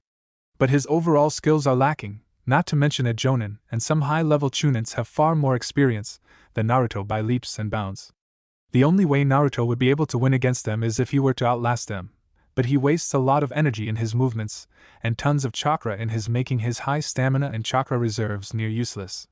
It would take a lot of hard work in Kenjutsu, Taijutsu, and chakra control to get him up to a level to effectively use the advantages he has. What sets apart a Jinchuriki from normal people? Asked Tenten. Jiraiya hesitated before answering. Circumstances vary from person to person, but it's difficult to say what exactly makes a person a Jinchuriki. You said there are others, said Tenten inquisitively. Well, I've only heard of 3 others, only one of which have been confirmed and only 2 are actually ninja, answered Jiraiya. The non-shinobi one is an old man who is said to be able to manipulate fire, water, lightning, earth, and wind. Not much is known about him, other than he lives alone in the outskirts of some village far north of Konoha. One of the others is said to be a part of the Reikige's household in Kyumogakure. The Kazekage's son, that red-headed sand kid Gaara, is also a Jinchuriki. Tenten frowned. Except for that old man, all the others seem to be connected in some way to their Kages. Gaara is the son of the Kazekage. That other one at least lives with the Reikage, and Naruto is the son of the Yondaime Hokage and is probably the only person I have ever heard refer to Sandaime-sama as Aji-san. Trust me, being a Jinchuriki is not a picnic. By default their lives are much harder than others because of what they are. It's the main reason Sarutobi-sensei treats Naruto the way he does and lets him get away with things. It is also the main reason why no one from your generation knows about Jinchuriki or that Naruto is one. There was a lot that Jiraiya was not saying, but judging by the way he seemed to be avoiding it, Tenten decided against pressing further. After all, she had plenty of time to figure all this stuff out. Right now, the main thing that mattered was hers and Naruto's training. Her thoughts were interrupted as Hate and Naruto made it back to the shore. What was the big idea? Yelled Naruto. I was testing both your reaction time, cough, as well as your chakra control, answered Hate smugly. You could have killed me, shouted Naruto angrily. Only if you weren't fast enough, Hate assured him. Before Naruto could get full stream into one of his rants, Jiraiya spoke up. Let's get moving again. With luck, we should reach our destination by midday tomorrow. Where are we going, Jiraiya-sama? Asked Tenten. We're going to visit an old friend of mine, the Rei Sennin, spirit hermit, said Jiraiya. Only her and Tsunadeheim could help Naruto with his arm. and it would take too long to try and find Tsunade before the finals, as she hasn't been around Konoha since before the yondaime died. Why'd she leave? Asked Tenten, eager to know more about her idol. Sorry, Tenten, but I can't answer that one. Perhaps if you one day meet her, you can ask. But don't expect an answer, the memories are just too painful for her, and that's all I can tell you. Oh, okay, she answered, contemplating what could have possibly happened to drive Tsunade away from Konohagakure no Sado. Later that night, Naruto was training by himself. He unwrapped his injured right arm and was attempting to use his sword. Kyuso! He hissed. As he dropped the sword for the 100th time. He clenched his left hand tightly, nearly drawing blood. He grabbed onto the Shuriken no Ryujin tightly with his right hand and began to go through the various kata Hate had shown him. He dropped to his knees and let go of the sword, clutching his arm, gritting his teeth against the pain. He had done this every night since he was injured, and he wasn't making any progress. It annoyed him to no end that the Baka Kitsune wasn't healing it like he always did. Kyuso, I have to beat Niji, I will become Hokage. He hissed to himself, I promised I won't fail. He then forced himself to stand as he attempted to grip the double-edged katana. Tenten watched sadly as Naruto worked himself into a frenzy. She had heard him leave the night before and decided to follow him. For 2 nights she watched Naruto work himself to death, trying to force his recovery through the pain. Each time she watched as his face showed utter defeat when he couldn't use his arm better than he had been able to previously.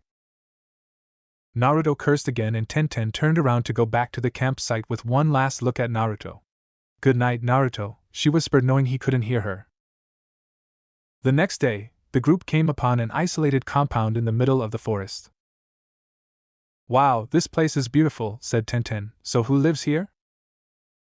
This place is mine, now tell me, Jiraiya, what are you doing here? And with Arashi's son no less, said an old, feminine voice. When the group turned to look at the newcomer, they saw an old woman with grayish-pink hair, standing on the branch of a tree. Hello, Genkai, said Jiraiya, I need you to take a look at the boy's arm. We hoped you could heal his arm and maybe give him a bit of training in chakra control. What do I look like? A damn healer, snapped Genkai. Go find that drunkard teammate of yours and have her do it. She then jumped off the branch. Besides, I already took an apprenticeship a long time ago. I'm not asking you to take him on or teach him any new techniques, he's got me in hate for that. It's just Jiraiya looked at Tenten momentarily. His condition has given him too much chakra to control and I was hoping you could help with that. After all, you and Tsunadeheim are the best in your fields. Genkai sighed, fine, I'll take a look at his arm, but no guarantees. Follow me. Sometime later, the group of 5 made it to the small hut that Genkai lived at on her compound. Naruto's arm had been unbound and he was laying in the center of the room, a bunch of runic seals drawn around him. Making a few hand seals, Genkai placed her hand over Naruto's arm as it began to glow green. This is troubling, she commented as she scanned his arm. What's up, Genkai-oba-chan? Asked Naruto. Genkai-sama? Asked Tenten worriedly. Don't give me that sama crap, said an annoyed Genkai. Whatever the dimwit did to his arm, he did it good. Not only was Hyuga right about his arm no longer having any chakra pathways, but his soul has been damaged. So can you do anything about it? Asked Jiraiya. Partially, I can't heal it all the way, Genkai informed them. It'll take someone of Tsunade's caliber to heal it the rest of the way. You'll be able to use that arm again without much pain, but be careful not to strain it. It will be much weaker than it was originally. You'll have to train hard to make your arm effective for actual combat again. Bring it on, Genkai-oba-chan, said Naruto daringly. Just hold still, this will hurt quite a bit with that. Genkai ran through a series of hand seals. Aijutsu, Reikon Ishin no Jutsu, Healing Art, Soul Restoration Technique. Genkai's hands started glowing an intense blue, and then suddenly turned golden. Ripples of energy started flowing through Naruto's arm. The muscles in his arm tightened slightly and Naruto winced in pain, too stubborn to cry out. Tenten was amazed that Genkai then turned into a beautiful young woman with vivid pink hair that easily matched the Haruno girl on Naruto's team. If not for the absence of an abnormally large forehead, she'd have thought them related. Suddenly, with a small grunt of pain, a faded dragon tattoo appeared on Naruto's arm. It was translucent and looked incomplete. Finally, Genkai cancelled the technique. After a few moments, she reverted back to her old self and was panting heavily. Genkai-san, what happened? Asked Tenten inquisitively. When a person's body uses an extreme amount of chakra, the cells of their body revert to a time when the body was at its strongest, answered Genkai. The reason why this isn't seen very often is due to the fact that very few have the chakra requirements to do so. What about Kage Bunshin? Asked Naruto. While a Kage Bunshin does require a large amount of chakra, it doesn't apply because the chakra is being divided evenly between the clones, said Genkai. Not even your father's Rasengan, spiraling sphere, nor his student Kakashi's Raikiri, lightning edge, have such chakra requirements to affect the body, so such techniques should be used sparingly because they place a certain amount of strain on the body and the spirit, and can shorten one's lifespan significantly if overused or used incorrectly. Naruto began testing out his arm.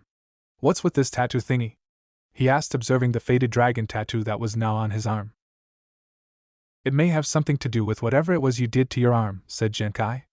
Naruto then related his story about meeting Orochimaru in the Forest of Death, omitting drawing on Kyuubi's power and Sasuke's Ten no Jun. Then this tattoo should be the key in using your new technique. I wouldn't recommend trying to use it again until Tsunade has fully healed your arm. So what do you say? Will you help us train the boy for his match in the finals? Asked Jiraiya. Genkai reluctantly agreed after hearing from Tenten and Naruto why Naruto wanted to beat Neji so badly. Tenten and Naruto stood before Jiraiya, Hate, and Genkai. Naruto's bandages had been replaced on his arm, only this time there was an array of seals covering the bandages. Apparently, though incomplete, was still radiating power and itching for release. The bandages and the seals were being used as a sort of containment for the dragon that seemed to take residence in his arm. Now, while your main focus for the exam is beating the Hyuga boy, your training is going to go beyond that, Genkai informed Naruto. What do you mean? He asked curiously. Despite the fact, Neji is your first opponent, you still have other opponents to worry about, namely Rock Lee, Uchiha Sasuke, and Sabaku no Gaara, So dimwit, we're going to put you through the most intensive training you've ever been through, said Genkai. First Genkai trailed off doing some hand seals. Put out your arms, she then pointed at Naruto and circled his wrists. A glowing golden ring appeared. She repeated the process around his feet. Furin Jutsu, Jureijo Shinosio, sealing technique, spirit training cuffs. With that, the golden rings around his feet and wrists shrunk down to size and snapped his legs and arms together. Caught off guard and balanced, Naruto fell to the ground. Hard. Hey Genkai-oben, bitcha old hag. What's the big idea? Naruto shouted angrily. If you'd shut up for once, dimwit, I'll tell you, said Genkai. These are the ultimate training device of my own creation. I feel lucky, only myself and my apprentice have ever utilized this technique. It seals all of your chakra inside of your body. In order to move, you will have to utilize 100% of your chakra at all times. This requires great concentration and excellent control. They are to be taken off only in emergencies. To cancel the technique requires a certain word, concentrate on releasing the cuffs and say anti, and you will be able to utilize all of your chakra once more. These cuffs will increase both your chakra pool and your control significantly the longer you wear them. With that, Hei took Tenten to teach her some more Kenjutsu stances and techniques, while Genkai went inside her hut to meditate. Jiraiya just simply went to the beach nearby to conduct research for his novel. It wasn't until late in the evening until Naruto finally made it back into the hut. It would take him several days to get used to Genkai's special training method. The sound of 1,000 chirping birds penetrated the air, followed by a huge explosion. Hatake Kakashi looked down as Sasuke came closer and closer to mastering the technique. Careful, Sasuke. Though it is the incomplete version of my only original, the Chidori, 1,000 birds, still uses up a massive amount of chakra. I can only use it up to 4 times a day. The focus of our training is mostly to increase your reaction time to match your Sharingan, increase your speed and your chakra reserves. All 3 of these are completely necessary to even stand a chance against Sabaku no Gaara. Well, let's call it a day. No, whispered Sasuke defiantly, I have to get stronger. Kakashi sighed, be that as it may, part of becoming strong is knowing your limits and how far you can push yourself. You're only capable of 1 Chidori per day. Those seals on the back of your neck will react in different ways. First is Orochimaru's Ten no Jun. While it gives you a significant power boost, we fear that it will cost you your sanity, and possibly your free will. The more energy you use, the more of a need you'll feel to activate it. Next is the Fujihoin, evil sealing method. As I told you before, that seal will suppress Orochimaru's seal, but it is largely dependent on your will, and it will weaken if you work yourself to the point of extreme exhaustion. While we will be able to continue some training, I don't think it would be wise to practice another Chidori. We will try and work you up to being able to do at least 2 by the end of the month. It'll be near impossible to think you'll be able to do any more than that in such a short time. Kai! Shouted Sakura as she dispelled yet another. She was rapidly gaining progress on identifying and dispelling.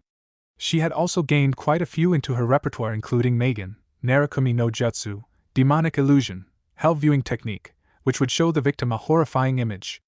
It was a weak genjutsu that was easily identified and dispelled. Another genjutsu she added to her skill set was Magen, Kokoni Arezu no Jutsu, demonic illusion, false surroundings technique. She had nearly passed out from chakra exhaustion when she attempted Kurenai's Magen, Jubaku Satsu, demonic illusion, tree bind death. She would only use that one if she trained a bit more. She did pass out from exhaustion attempting the Kanashibari no Jutsu. She could only marvel at Naruto's stamina, knowing that, with her perfect chakra control, she used far less chakra than most people, including both Kurenai and Yugao, when performing the. While Naruto's chakra control wasn't horrible, it was far from perfect, and he was bound to use up more chakra than she even had when using the technique. The only thing that kept her from being disappointed in not being able to use the technique yet was the fact that it was an ANBU level technique. Aside from learning, mostly from Kurenai, Sakura also learned a few ninjutsu, including one that Kakashi had used on Sasuke during the bell test, Dotun, Shinjuzanshu no Jutsu, Earth Release, Inner Decapitation Technique, from Yugao. She was also able to use Katan, Gokakyu no Jutsu, but she had nowhere near the chakra reserves Sasuke did and could only use it once without any ill effects. She did manage to come up with an attack all on her own that both Kurenai and Yugao were both immensely impressed with, though they said she should be careful about using it during the exams as it was exceedingly deadly. She was proud of her accomplishment, and couldn't wait to use her Sakura Fubuki no Jutsu, Cherry Blossom Blizzard technique, in a real situation. Not only was her genjutsu and ninjutsu coming along, but so was her taijutsu. Haku would regularly work with Sakura on improving that aspect of her training. Haku had not only helped her greatly improve her basic taijutsu from the academy, but he had also shown her various stances and kata of the Mednin taijutsu that Kabuto had shown him, as well as Shosen no Jutsu, mystical palm technique. He had also improved greatly on her accuracy with throwing weapons, namely. Haku was greatly impressed with Sakura's progress as she was picking things up almost faster than he did. "You're doing better, Sakura. Now it's time to increase your chakra pool again," said Kurenai. Sakura groaned. They had stepped up that aspect of training as well. Sakura soon found herself hanging upside down from the branch of a tree while he was spinning in her hand, instead of leaves. Naruto was currently sweating heavily as he was balancing on a sharp point with only his finger with a small point of chakra channeled into it. He was barely staying up, as he was expelling exceedingly excessive amounts of chakra, as Genkai, who was next to him, was barely releasing any at all. "You're crazy, Oben," Naruto cursed. "Shut it, dimwit, just for that we'll do this another 4 hours," said Genkai in annoyance. "Kyuso," he said under his breath. 5 hours now, quit complaining," demanded Genkai. "They're crazy," said Tenten, watching them. "Genkai has always trained like this. It's how she became as powerful as she has. I'd say she nearly used to match me in power, Tsunade in chakra control and Orochimaru in skill. She's talented and smart, but she is far from being a genius or a prodigy. She's worked very hard for her skills." "What do you mean used to?" asked Tenten. "A few years back, she gave her power to her apprentice," said Jiraiya. "Using a technique of her own creation, she managed to turn nearly all of her power into an orb of solid energy which could be absorbed by another person. However, the technique is very dangerous and requires an ungodly amount of control. It is also very dangerous for the recipient, as their body will reject the foreign chakra. While she retains her knowledge and skills, she no longer has her vast amount of power to draw on.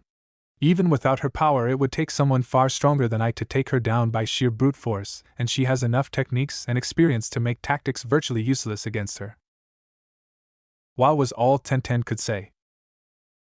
"Alright, Gaki, Now that your arm is healed up and your chakra control has greatly increased, I'm going to train you in the technique I had originally planned to teach you back in Konoha, said Jiraiya. It's called Kuchiyos no Jutsu, summoning technique. How do I do it? Asked Naruto eagerly. Well, first thing first, said Jiraiya as bit his thumb and did 3 hand seals before slamming his hand on the ground. Kuchiyos no Jutsu. There was an explosion of smoke and a large orange toad in samurai armor appeared. This is Gamma Daisho, Toad Scribe. He carries the summoning scroll for toads and can be used for defensive purposes. What do you want, Jiraiya? He asked in an aggravated tone. The Gaki is going to sign the summoning scroll, said Jiraiya. Gamma Daisho looked at Naruto appraisingly. He doesn't look like much, though he does look vaguely familiar. Naruto bristled at the first comment, and was about to pull off his headband to show the toad who was boss. Trust me, the Gaki is the real deal, said Jiraiya. He's Arashi's son. The QB kid? We can expect great things from you, young Kazama, said a now wide-eyed toad. Very well, you may sign the scroll, however, you'll still have to take it to the boss before you can summon us freely. He opened his mouth wide and unrolled his tongue, revealing a scroll. Jiraiya unrolled the scroll and Naruto noticed both Jiraiya's and Tusan's names on the scroll. Now you'll need to sign this contract in blood to make it binding, and then you'll need to use some more blood to make a handprint on the scroll like me and your father did. Naruto followed his instructions and Jiraiya gave Gamma Daisho back the scroll before dismissing him. He then showed Naruto the hand seals and how to summon the toads. Kuchiyos no Jutsu, Naruto shouted, slamming his own hand on the ground. With a puff of smoke, a small orange frog appeared. Hey, I'm Gamakichi, said the cheery toad. You got any snacks? No, sorry, said Naruto, embarrassed.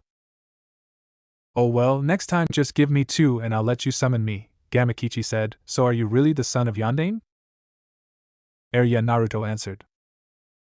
Cool, my dad and yours fought the QB together, said Gamakichi. I can't wait until I'm boss and we can fight in epic battles like that. That'll be great, we'll be totally kick-ass, said Naruto excitedly. No one will be able to stand against us, shouted Gamakichi. Hey, do you like ramen? Asked Naruto. Yeah, it's great, the toad replied. It's one of my favorite foods. Yada, alright. That is awesome, shouted Naruto excitedly. Jiraiya's sweat dropped. He was impressed Naruto managed to actually summon a toad on his first try, as both Erasure and himself merely summoned tadpoles on their first tries. But what were the odds that Naruto's first summon would have a personality almost like his own, not to mention a weird obsession with ramen? Already Naruto and Gamakichi were forming a bond similar to the one Erasure and Gamabunta had. Gamma Daisho was right, thought Jiraiya. Naruto is going to be something great. Sasuke was now taking the offensive to Kakashi. The last few weeks' training were really paying off and he could actually do the Chidori twice, though after the second time he was nearly useless. He was getting better at reading Kakashi's movements, but he could tell Jonin was still holding back. Though Kakashi no longer read his book while they sparred, he had yet to reveal his own Sharingan while fighting Sasuke. Kakashi brought his foot down to do a devastating axe kick to Sasuke, who back-flipped and started doing hand seals. Gokakyu no Jutsu. Doton, Dorihiki, Earth Release, Earth-style wall, shouted Kakashi as he pulled down his mask. Mud shot from his mouth, forming a wall between himself and Sasuke.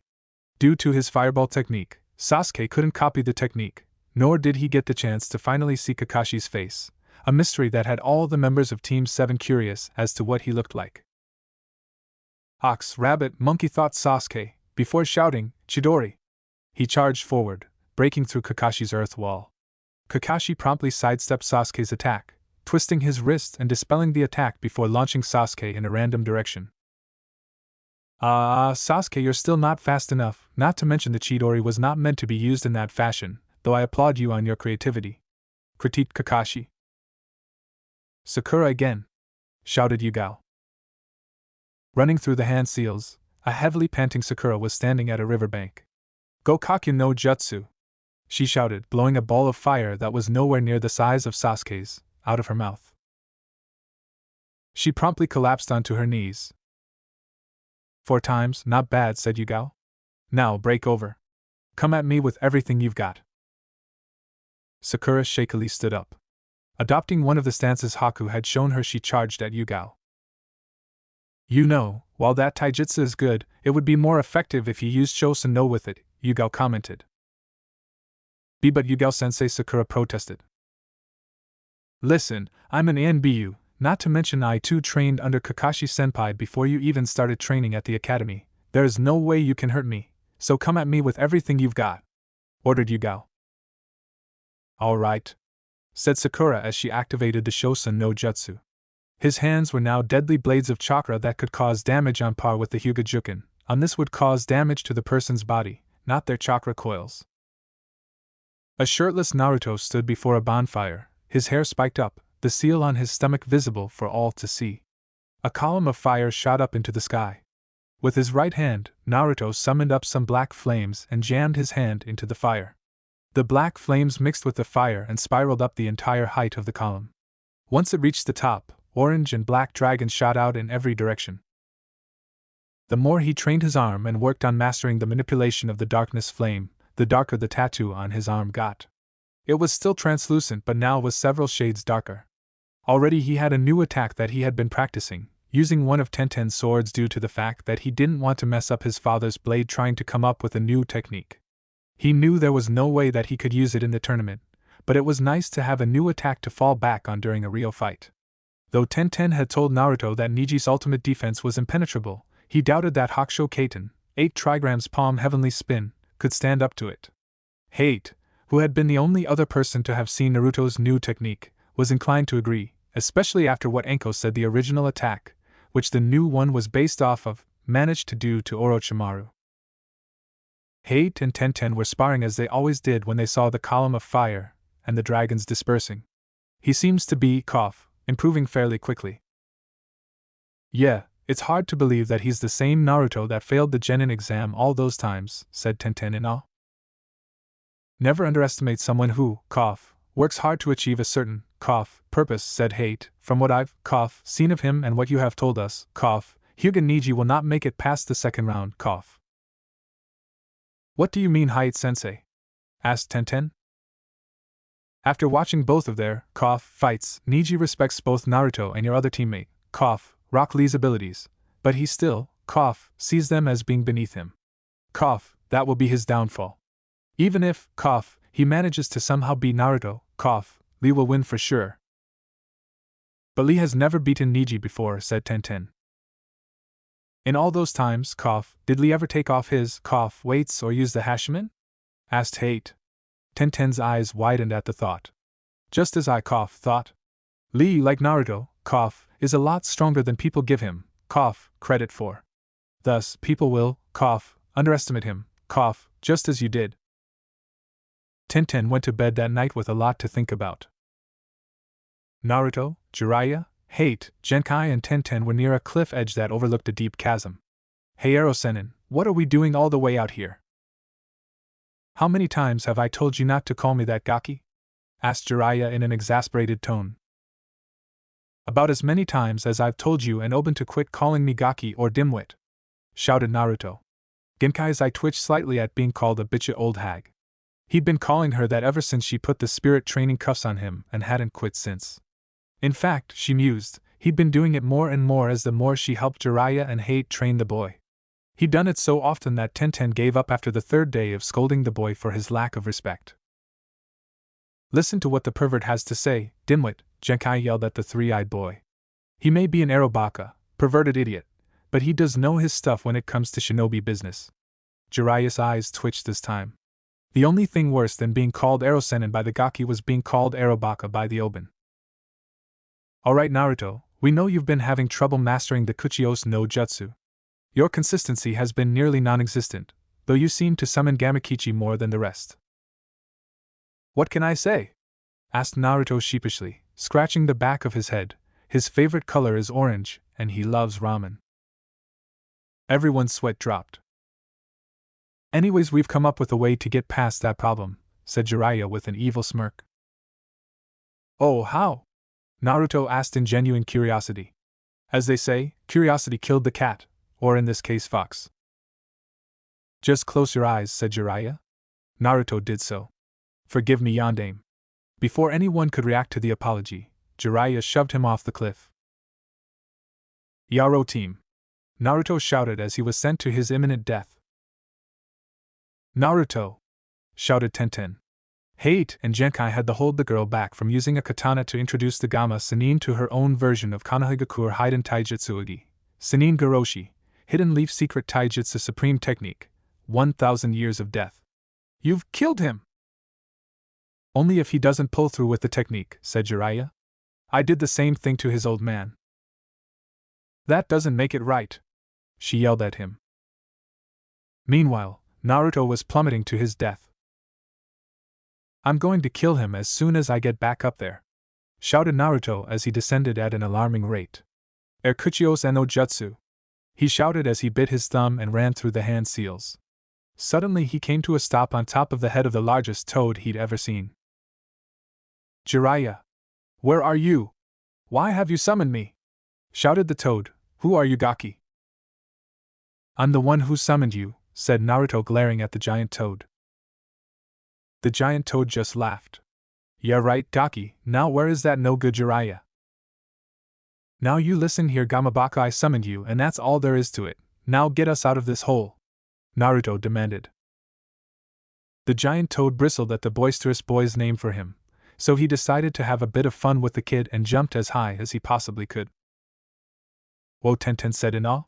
Everyone else was amazed as well. So the dimwit actually did it, he summoned Gamabunta, said Genkai. Gamabunta landed with a giant thud, the earth shaking all around. Only Tenten and Naruto were unable to remain standing. Suddenly Gamabunta's voice boomed out, Jiraiya! You ungrateful lek, where are you? Why did you summon this annoying Gaki on my head? Listen, Gamabaka, I don't know who you think you are, but I am the one who summoned you, you got that? Naruto shouted. The only thing he did was shove me off that cliff. His eyes became slitted at this point, though Gamabunta couldn't see that. Whatever, Gaki, just tell me where Jiraiya is so I can punish him for having to deal with an annoyance like you, he said. KUSO! I signed that damned contract, now you are going to listen to me. I summoned you and that's all there is to it. Naruto was beyond angry. Gamabunta was taken back when the boy's forehead began to glow and the headband suddenly incinerated. He also noticed the thickening whisker marks on the boy's cheeks as the boy growled in rage. So you're that kid, I haven't seen you since the day you were born, right before Erasure died, said Gamabunta. Judging by looks of things, you are also his son. Very well, I'll allow you to summon me and the rest of my kin on one condition. Naruto visibly calmed himself. All right, name your terms. When you're old enough, Gaki, you must share a drink of sake with me, said the booming voice of Gamabunta. No problem, said Naruto, I look forward to it. Now I must be on my way. With a huge puff of smoke, Gamabunta went back to the summoning realm. Unfortunately, Naruto was still on his head when he left and ended up falling to the ground. Stupid Gamma team, he mumbled before succumbing to the darkness. The rest of the month went along those same lines, with each of the members of Team 7 training as hard as they could, learning various techniques and refining their own skills. Soon the day of the third exam arrived and Sakura found herself standing before the huge crowd, with the rest of the finalists, except for Naruto and Sasuke. No one had seen Sasuke since he and Kakashi left on their short, 1-month training trip, and, as she found out just the day before, only that girl that Sasuke beat had seen Naruto since he left with Jiraiya, Gecko Hate, and the weapons mistress herself. Said girl, Sakura noticed, was sitting up in the stands with Kiba, Hinata, Chuji and Ino. So where in the world was Naruto? The non-competing members were listening to the conversations around them. I don't see the Uzumaki kid anywhere. Do you think he got cold feet? Said a Chunin. I guess he was all talk after all. You didn't really think he'd show up and actually win, did you? Said another. He may have improved, but there is no way he'd beat last year's Rookie of the Year. Still, it would have been entertaining to see them fight, win or lose, said the first. Don't underestimate him. That's what I did, and look where I'm sitting, said Kiba. His boisterous attitude had been tempered quite a bit in the last month as he came to terms with everything that had happened in his match with Naruto. He said he'll be here, he'll be here. Everyone gave Kiba a look of surprise. Tenten simply looked smug. Besides, I think anyone who can stare down Gamabunta could easily take the Hyuga prodigy. That statement met the confusion of most of the younger generation and the astonishment of the Chunin who had served with the Yondaime when he had charged into battle against the Kyubi no Yuko on top of Gamabunta. G. Gamabunta WW was the personal summon of J. Jiraiya-sama no Densetsu no Sannin and Yondaime-sama, said Hinata quietly, explaining to the others. The only others who would have known this fact were all competing, which were Harino Sakura, Nara Shikamaru, Hyuga Niji, and Aburame Shino. Yeah, Jiraiya-sama let Naruto sign the Gamma contract, and he managed to summon Gamabunta a few days ago, and he decided to let Naruto summon toads whenever he needs to, said Tenten with a small smile on her face, unaware of the betrayed look on Hinata's face and the slightly jealous one on Ino. How do you know that? Asked Ino. No one has seen Naruto or Sasuke-kun in the last month. Before anyone could answer, there was a huge explosion in the middle of the arena. As the smoke cleared, all anyone would see was a massive ball of orange and black flames. Suddenly there was a teal flash, and the flames were clear to see, a sight no one in the audience could have imagined they'd see. Naruto was smirking while astride a large black and orange form with a single katana strapped to its waist. His Jugen was blazing with raw untamed power. He was also wearing a black shirt and pants, and his hitai was attached to an orange cloth. His right hand was still bandaged, the Shurikon no Ryujin strapped to his left hip, and he wore a long robe reminiscent of the Yondaime himself, except his was black with orange flames. On the back of this robe was some kanji saying Kanahigakuru no Kurowaryu, Black Dragon of the Hidden Leaf. Have I missed anything? He asked smugly. Thanks for watching. I hope you had as much fun as I did putting this epic what if together. Make sure to smash that like button, subscribe, and hit the bell icon so you never miss a single twist in the story. Drop your thoughts, theories, or even wild ideas in the comments. I read every single one. And hey, if you're craving more awesome Naruto content, go check out the other videos on the channel. I've got plenty of heat waiting for you. Until next time, stay sharp, stay awesome, and remember, even a shadow clone needs love. Peace out.